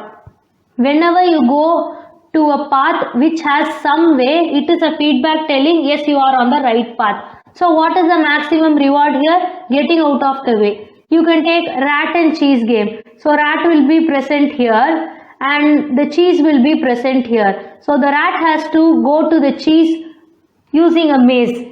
So if the rat approaches a trap, there it will receive negative feedback. When it is approaching the cheese, it will go for a positive feedback. What is the reward that the rat is going to get? It is the cheese ultimately. Here there is dynamic learning. Based on the feedback, the actions are getting changed. Now think which is complex.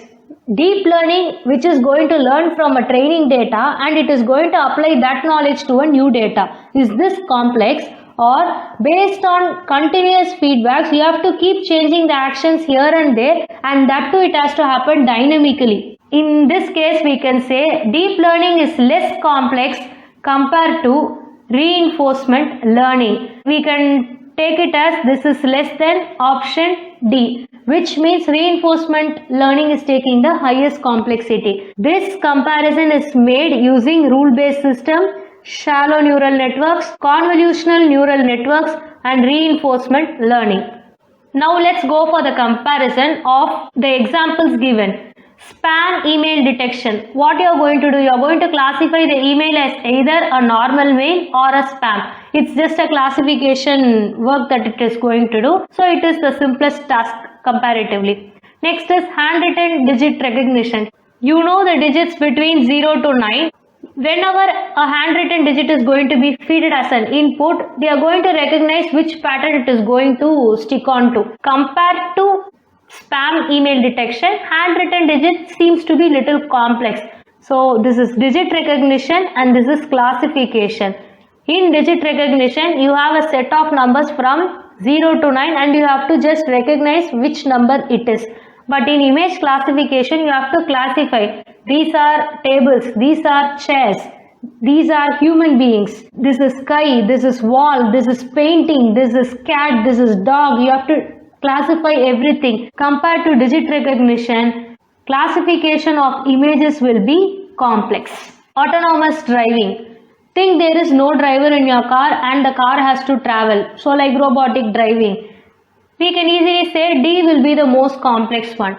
Whether you are going with the order of the applications provided here or the algorithms provided here, the order is A, B, C, D, where A is the least complex and D is the most complex of these 4 examples.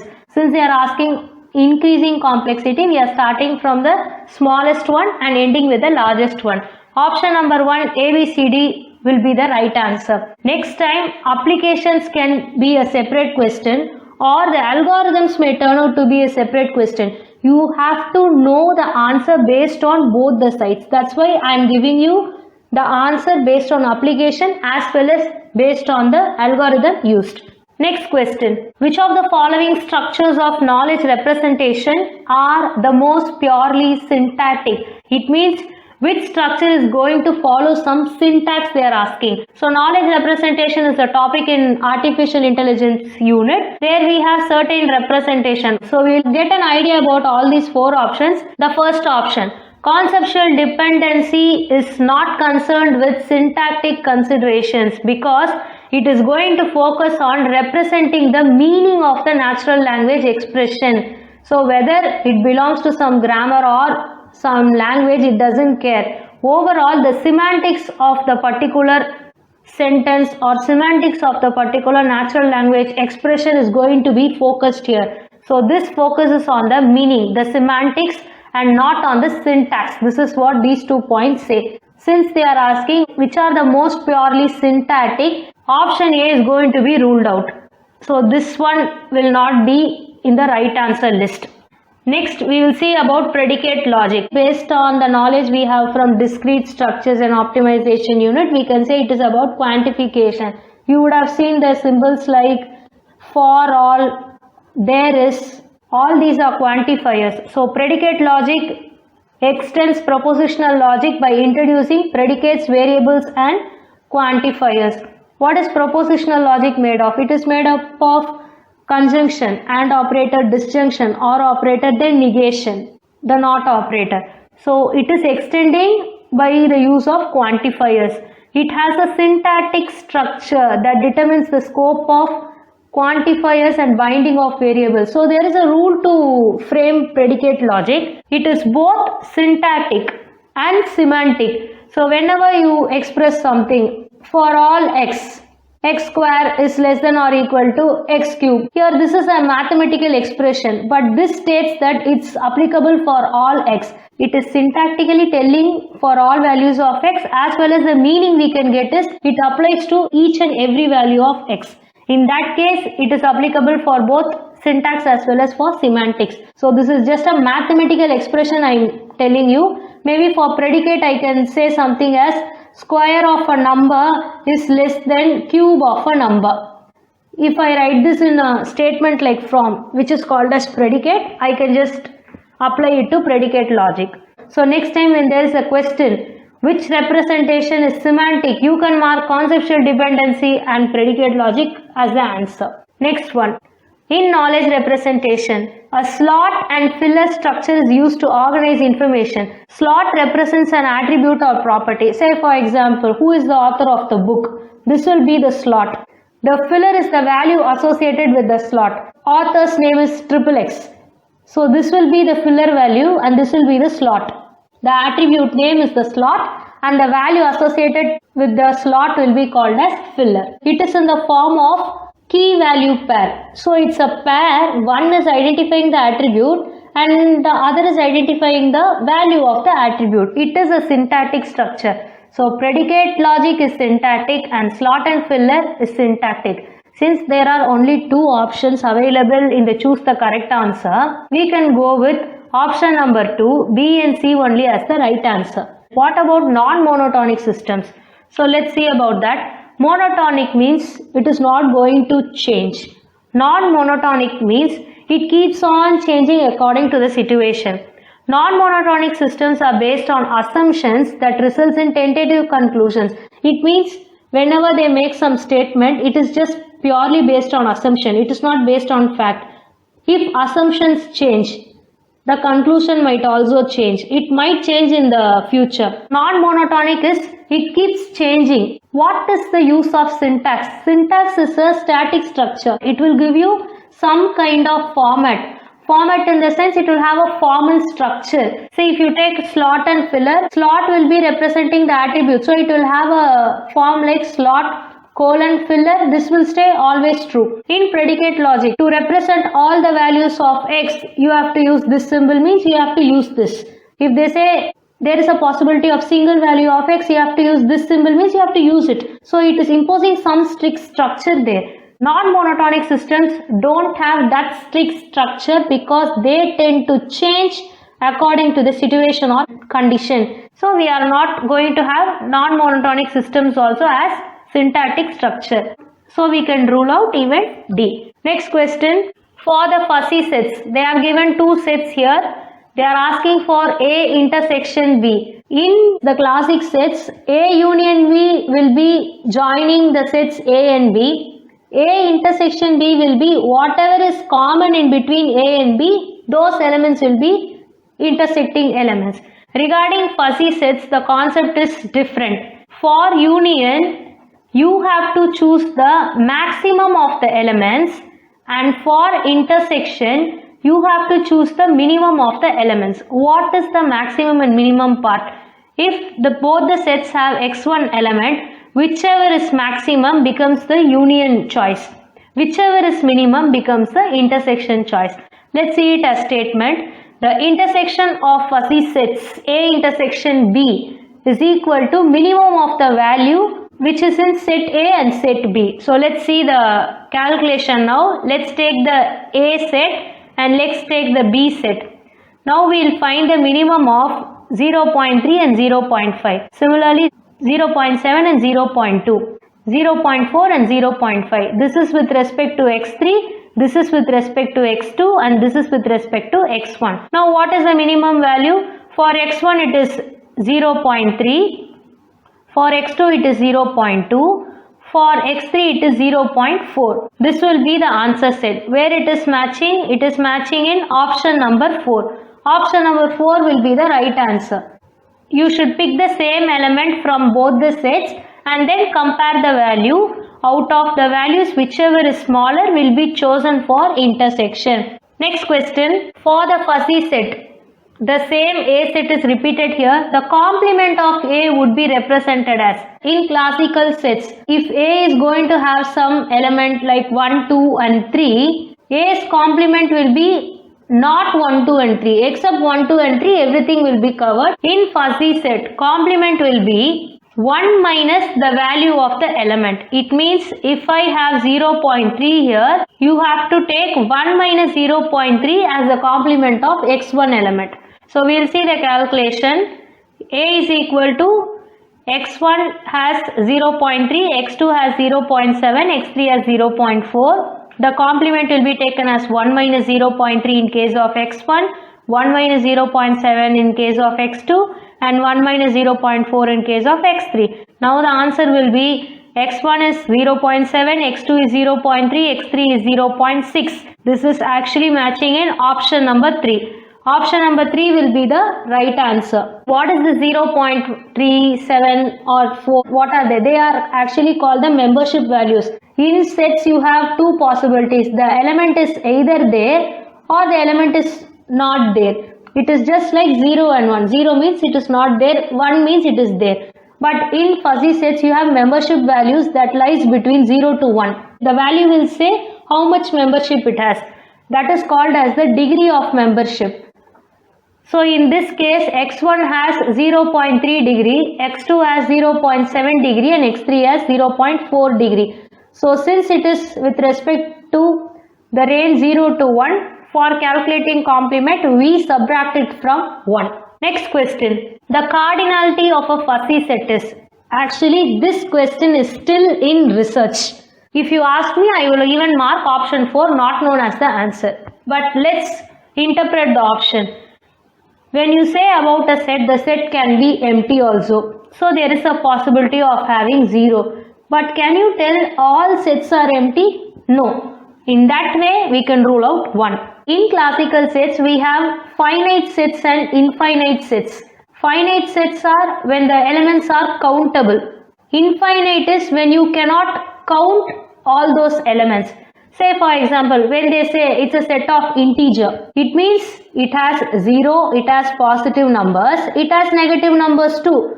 Apart from that, can you say this is the starting or this is the ending? In computer science, you have representation for integer in computers.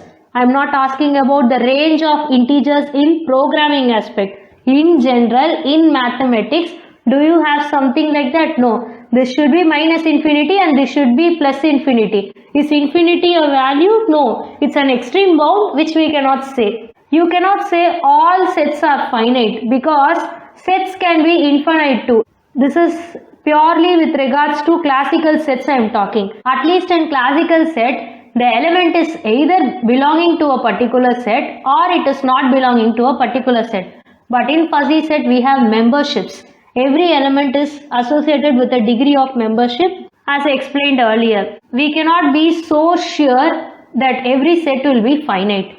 So we can also remove finite here. So instead of cardinality, today they are calculating something called scalar cardinality. It is the sum of the membership values of all the elements in the fuzzy set. Previously we saw a set, namely x1 is having 0.7, x2 is having 0.3 and x3 is having 0.6. Adding all these values together will be giving the scalar cardinality. So there are other cardinalities like relative cardinality, fuzzy cardinality, but there is no definition to cardinality of a fuzzy set. There are kinds of cardinality that can be found from the fuzzy set. This question is not about scalar cardinality, so we cannot take this definition. The statement that I saw in one of the fuzzy logic book. Since the cardinality of fuzzy sets on any universe means whenever you talk about a set A in classical sets, you will be placing it under a universal set. So this is for any universe. Since the cardinality of fuzzy sets on any universe is infinity, so this is giving you the cardinality of fuzzy sets. The cardinality of a fuzzy relation between two or more universes is also infinity. So this is about fuzzy relation. They are declaring that cardinality of a fuzzy relation based on the cardinality of fuzzy sets. So based on this statement from the book, we are going with option number 3 as the right answer. I am even striking out option number 4. Next question. What is a perceptron in artificial neural network? Let me again remind you the deep learning series available in the channel. I would have talked about perceptrons, single layer perceptron and multi-layer perceptrons. Now let's start. A double layer auto-associative neural network, a neural network that contains feedback, and auto-associative neural network, a single layer feed-forward neural network with pre-processing. The perceptron is a single layer feed-forward neural network. What is actually the single layer? The single layer is nothing but a set of neurons. This is a single layer. Feed forward means you will be moving from the input layer to the output layer. So this is feed forward, moving forward with the data.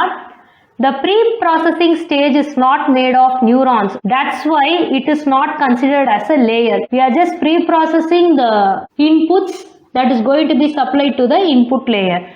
From this we can mark option number 4 to be the right answer. What about auto-associative, feedback network, double layer network?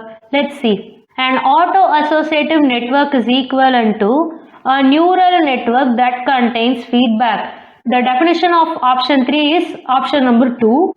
The number of feedback paths called as loops does not have to be 1. Maybe when there are 2 feedback paths, we might tell it as a double layer auto-associative neural network. If they ask you what is auto-associative neural network, you should be able to find the answer as neural network that contains feedback, because they are just telling it is equivalent to. It means it is going to have a similar structure. Next question. Back propagation is a learning technique that adjusts weight in the neural network by propagating weight changes. Propagating in the sense where it is sending, they are asking. So when it is back propagation, there is no use of forward movement. So both the forward movements will be taken out. Let's take a diagram. This is going to be the input layer. This is the activation function part. And this is going to be the output layer. This can be the hidden layer also. This will be the source. And this will be the destination. Destination is also called as sink. When you are going to process data, this is feed forwarding of information. This is what we called as feed forward network. Back propagation is about propagating the errors backward from the sink to the source.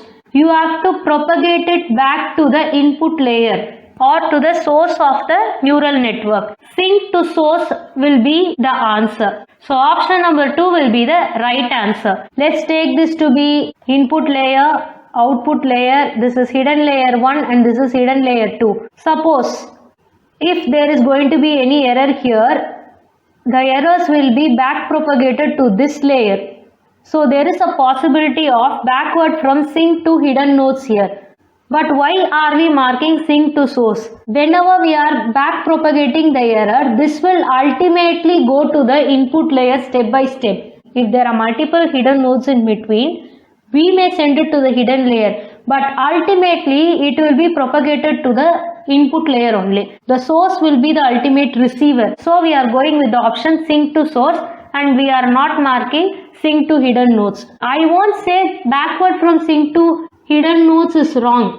When option number 2 is not present here, out of 1, 3 and 4, I may mark option 4. But when option 2 is present, we have to stress that source will be the destination of the errors. So it will be traveling from sink to the source. Next question. Which of the following genetic algorithm operation is computationally most expensive? So when they say it is computationally most expensive, we can say there involves lots of calculations which may increase the time, or they can say this will occupy more space, more usage of resources too. So which of the operation is going to be most expensive? Let's see the genetic algorithm operation in the form of a flow chart. So first we have to select an initial population. Using that population, I have to calculate the fitness value of the individuals. From there I will go for selection, then for crossover, then for mutation operation. After that, I will check if some termination criteria is there. If the criteria is there, I will end the process. Else I will be again calculating the fitness value. So this is the general process. Now this initial population creation is initial population stage. Selection of subpopulation for mating is this selection. Convergence testing is this termination criteria. Reproduction to produce next generation will be this part. We can just take them together.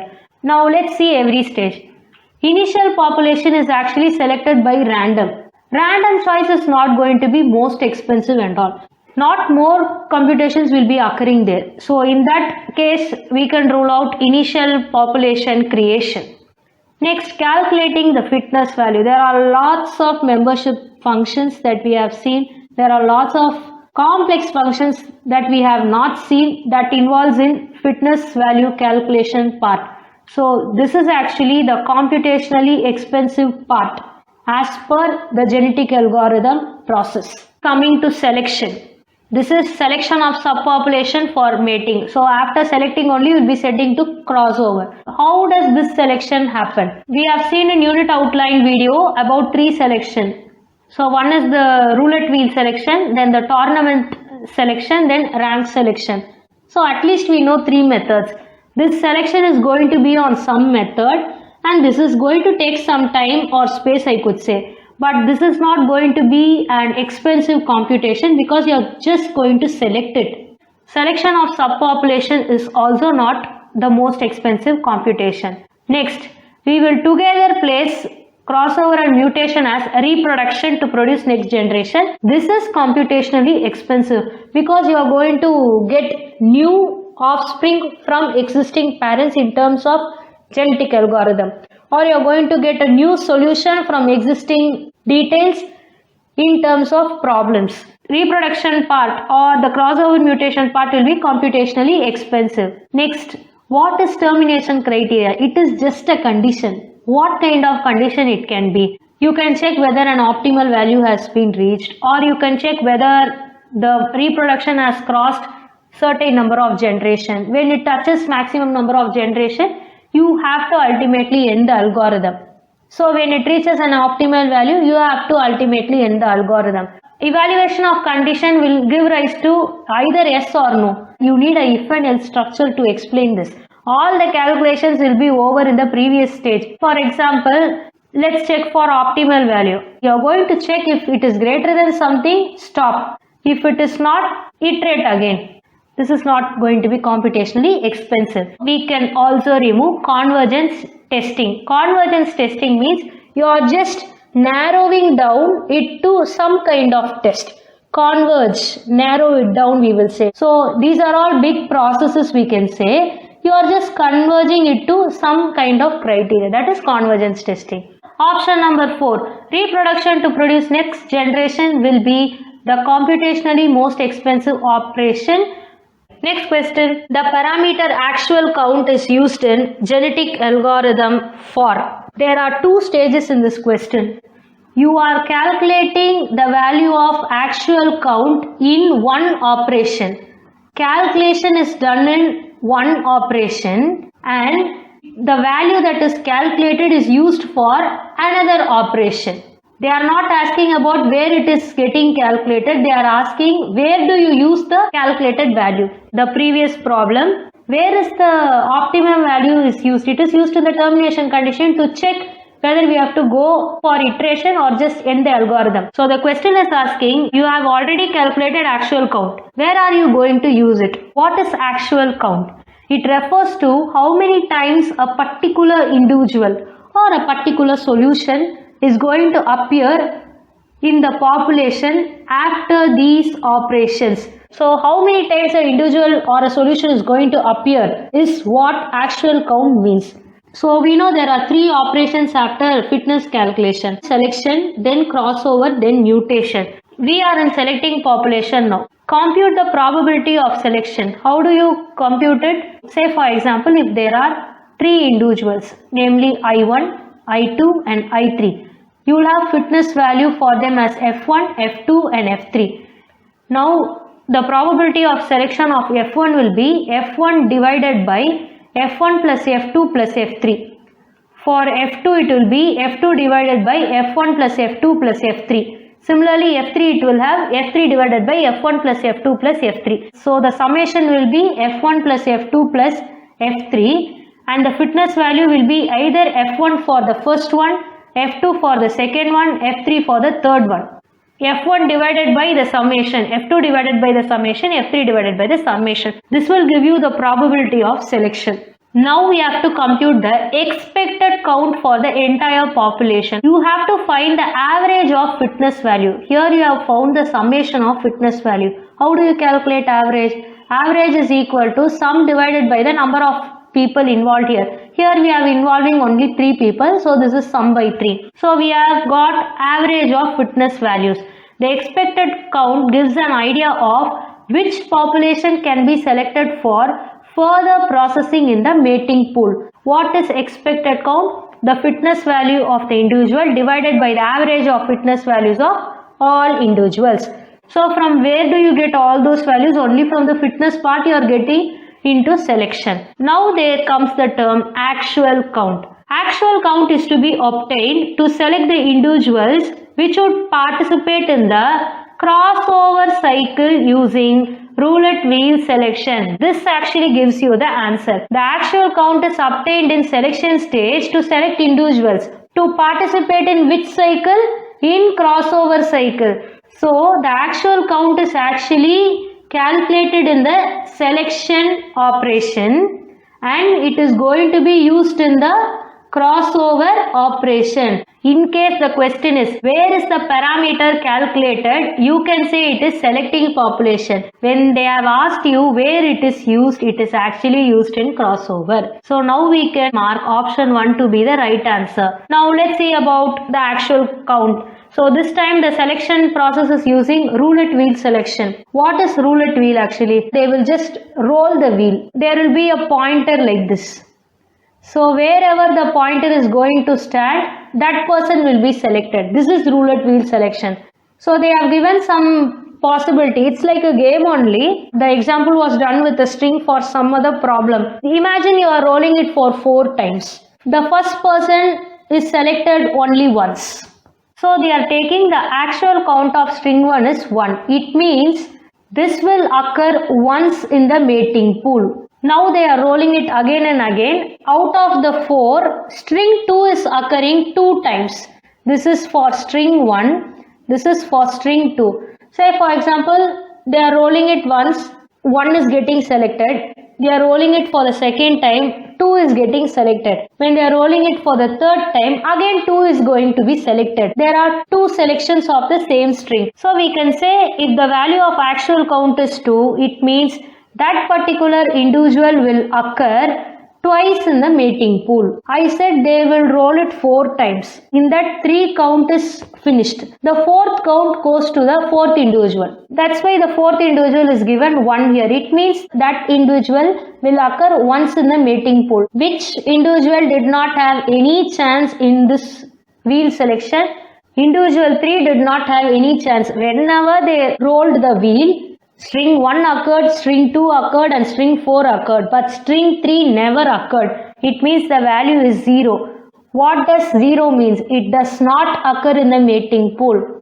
Now, based on the actual count number only, they are deciding how many times it will occur in the mating pool. This is what they are given. How many times a particular individual or a solution appears in the population is called actual count. These operation in the sense after the selection operation. Now let's see the diagram here. The first individual is having actual count of 1. So it is occurring only 1 time. The 4th individual is going to occur only 1 time. So the 4th number is mentioned only once. What about the actual count of individual 2? It is 2. So it is occurring 2 times here. Count 2. Count 1, count 1. How many times it is going to occur is actual count. This is actually the crossover operation that is performed to produce new offspring, in the sense new children. Where the actual count is calculated, it is calculated in selection operation used for crossover operation. So we are calculating it in one operation and using it in another operation. Next question. In genetic algorithms, crossover operation mask is used in. Let's understand what is crossover operation. This is used to create new solutions from the existing solutions. That is producing children from the parents. So they are already existing, from them we are going to create new solution. For the crossover operation, we will need at least 2 parents. So 2 parent crossover is crossover operation with 2 parents. What about 3 parent crossover? 3 parent crossover is where we will have 3 parents. Genetic algorithm is not only for reproduction in terms of biology. It is also a category of evolutionary algorithms, means whichever problems are considered more complex that cannot be solved by normal programming constructs can adopt this strategy to solve it. One good example I can say is timetable. Usually timetable generation softwares either run for a wrong time or they take up all the memory space and somehow hang the system. So timetable generation using genetic algorithm is a very popular topic when genetic algorithm was introduced in the field. When you want to feed the logic to the machine, you have to take care of the classes, you have to take care of the students, you have to take care of the teachers. You have to give them a balance so that one teacher doesn't work all the 8 hours. At the same time, the students have to be shuffled with certain subjects. Can you feed all these logics in if-else statement? It is quite not possible, right? In that case, We are going with genetic algorithm kind of thing. So when I say it is parent chromosome, it doesn't mean you have to think human beings as parents. It can be a solution to any problem, not only reproduction. So in this case, we'll go with 3 parent crossover. 3 parents are involved. So imagine one parent is black, one parent is grey, and one parent is white here. The child will be a mixture of all the 3 parents. Generally for crossover, you will at least need 2 parent, parent 1 and parent 2. From them only they can go for a child. 2 parent is involving 2 parents. 3 parent is involving 3 parents. What is n point crossover? If you take a parent, the parent is split into 3. By how many points? This is 0.1, this is 0.2. I can say this is 2 point crossover because this parent is divided by 2 points, this parent is divided by 2 points, and even this would have been divided by 2 points. We cannot see this in black color. Since there are 2 points in the parent part, 1 point of the parent will stay as it is. The first point is staying as it is. We have black, grey, white. It is black, grey and white. Here it is grey, white and black. Similarly, the next shuffling will be white, black and grey. Since there are 2 points, we can say this is 2 point crossover. If there are n number of points, there are n point crossover. While explaining all these things, did I use the term mask? No. What should the answer be now? It should be uniform crossover. We'll just see how it is. Each bit is selected randomly from one of the corresponding genes of the parent chromosomes. Let's see an example here. Let's take the binary encoding of the parent. This is parent 1 and this is parent 2. When they say 1 point crossover, only one part of the parent will be shuffled to produce children. Here we saw 2 point crossover, so 2 parts are exchanged. This part is exchanged and this part is exchanged. So instead of grey we had white here, instead of grey we had black here. Similarly, these two are changed, these two are changed. How many parts of the parent are going to be changed is what the 2 point or 3 point or n point crossover is going to tell you. Here they are saying which part of the particular value is going to change. When the mask is 1, these two values will be swapped. We have 0 and 1 here. When the second position is 1, we are swapping it again. So this is 0 and 1 here. Let's take 1, 2, 3, 4, 5, 6, 7, 8, 9, 10. So this is 1, 2, 3, 4, 5, 6, 7, 8, 9, 10. Now let's take the fifth position. We have 0 here. Parent 1 is 1, parent 2 is 0. Just check it is the same. But just consider the previous position 4. You should have a swap here. It is swapped. So whenever the mask has 1 bit, the positions of the gene will be swapped. Whenever it has 0, it will stay the same. So where mask is used, it is used in uniform crossover. There are also other examples. You will have 4, 5, 6. You will have 7, 8, 9. Then you will have mask as 1, 0, 1. The offspring will be 7, 5, 9. Here it will be 4, 8, 6. So we are swapping only the ones places between parent 1 and parent 2. It is not only with respect to 0, 1. It could be even in real encoding, integer encoding, binary encoding or permutation encoding. The strategy is not a problem here, but the use of mask is what you have to understand. Option number 3, uniform crossover will be the right answer. In uniform crossover operation, we are using mask. Next question. For the following parents in figure 1 and figure 2. Now they have given the parents in the form of zeros and ones. And they have marked the crossover point. Wherever the parent 1 is marked, the same place parent 2 is also marked. So they have mentioned this to be the crossover point. Similarly, this to be the crossover point. What they are asking is whether this is 2 point crossover, 1 point crossover, n point crossover or uniform crossover. In uniform crossover, you need something called a mask. Just now we saw. So this is out of the race. How many divisions are present here? Only one division is present here. So there cannot be n point. We will rule out even 3. What is 1 point crossover? Only one crossover point is present. All data beyond that point is swapped between the two chromosomes. Let's take two chromosomes, namely chromosome 1 and chromosome 2. They are in different colors for better clarity. Here we are placing the point in the same position. Now chromosome 1 will have this value as it is, and this value will be taken from chromosome 2. Similarly, this part of chromosome 2 is staying as it is. This part has been taken from chromosome 1. All data beyond that point, after this point, is swapped between the two chromosomes. It is swapped. Do you get the meaning now? So what is one point crossover? Only one point is present. Only one division is present. Take these two together, these two together. It is having only one division. This is also having only one division. It means figure 2 is one point crossover of figure 1. Option number 2 will be the right answer. Now let's see about 2-point crossover. Two random points are chosen. Here it is 1, here it is 1. So 2 points are there. A specific case of n-point crossover technique. Since n is equal to 1, it becomes 1-point crossover, and when n is equal to 2, it becomes 2-point crossover. They have kept this part as it is and this part as it is. They are just the same. These two parts are swapped. 110, 100 is here. 011, 001. This part is actually here. Now let me take this to be x, this to be y, this to be z.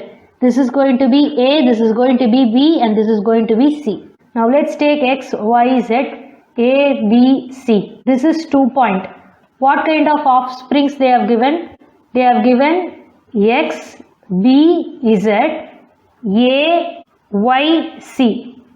They have interchanged only these two. There are also other possibility. I can keep Y, Z as it is, B, C as it is, and I can exchange A and X. This is one possibility. Similarly, XY I can keep as it is, AB I can keep as it is, I can exchange C and Z also. There are also other possibilities where I can keep only X and A as it is. Here B, C can accompany, and here Y, Z can accompany. There are lots of possibilities that can be taken from 2-point crossover. For example, they have given only one way, which is XBZ and AYC, and another way also you can do. You can just have ZC static here and then move AB up and XY here. Here we have only one division, and here we have only one division. This is also 1 point. This is also 1 point. You are swapping only 010 to this position and 111 to this position. 1 point will be fixed and another will be swapped. 2-point means one will be fixed and two will be swapped. In this case, we can even rule out option number 1. This is actually a 1-point crossover because there is only one crossover point that is present in figure 1 as well as in figure 2. With this, we are completing Unit 10 solutions.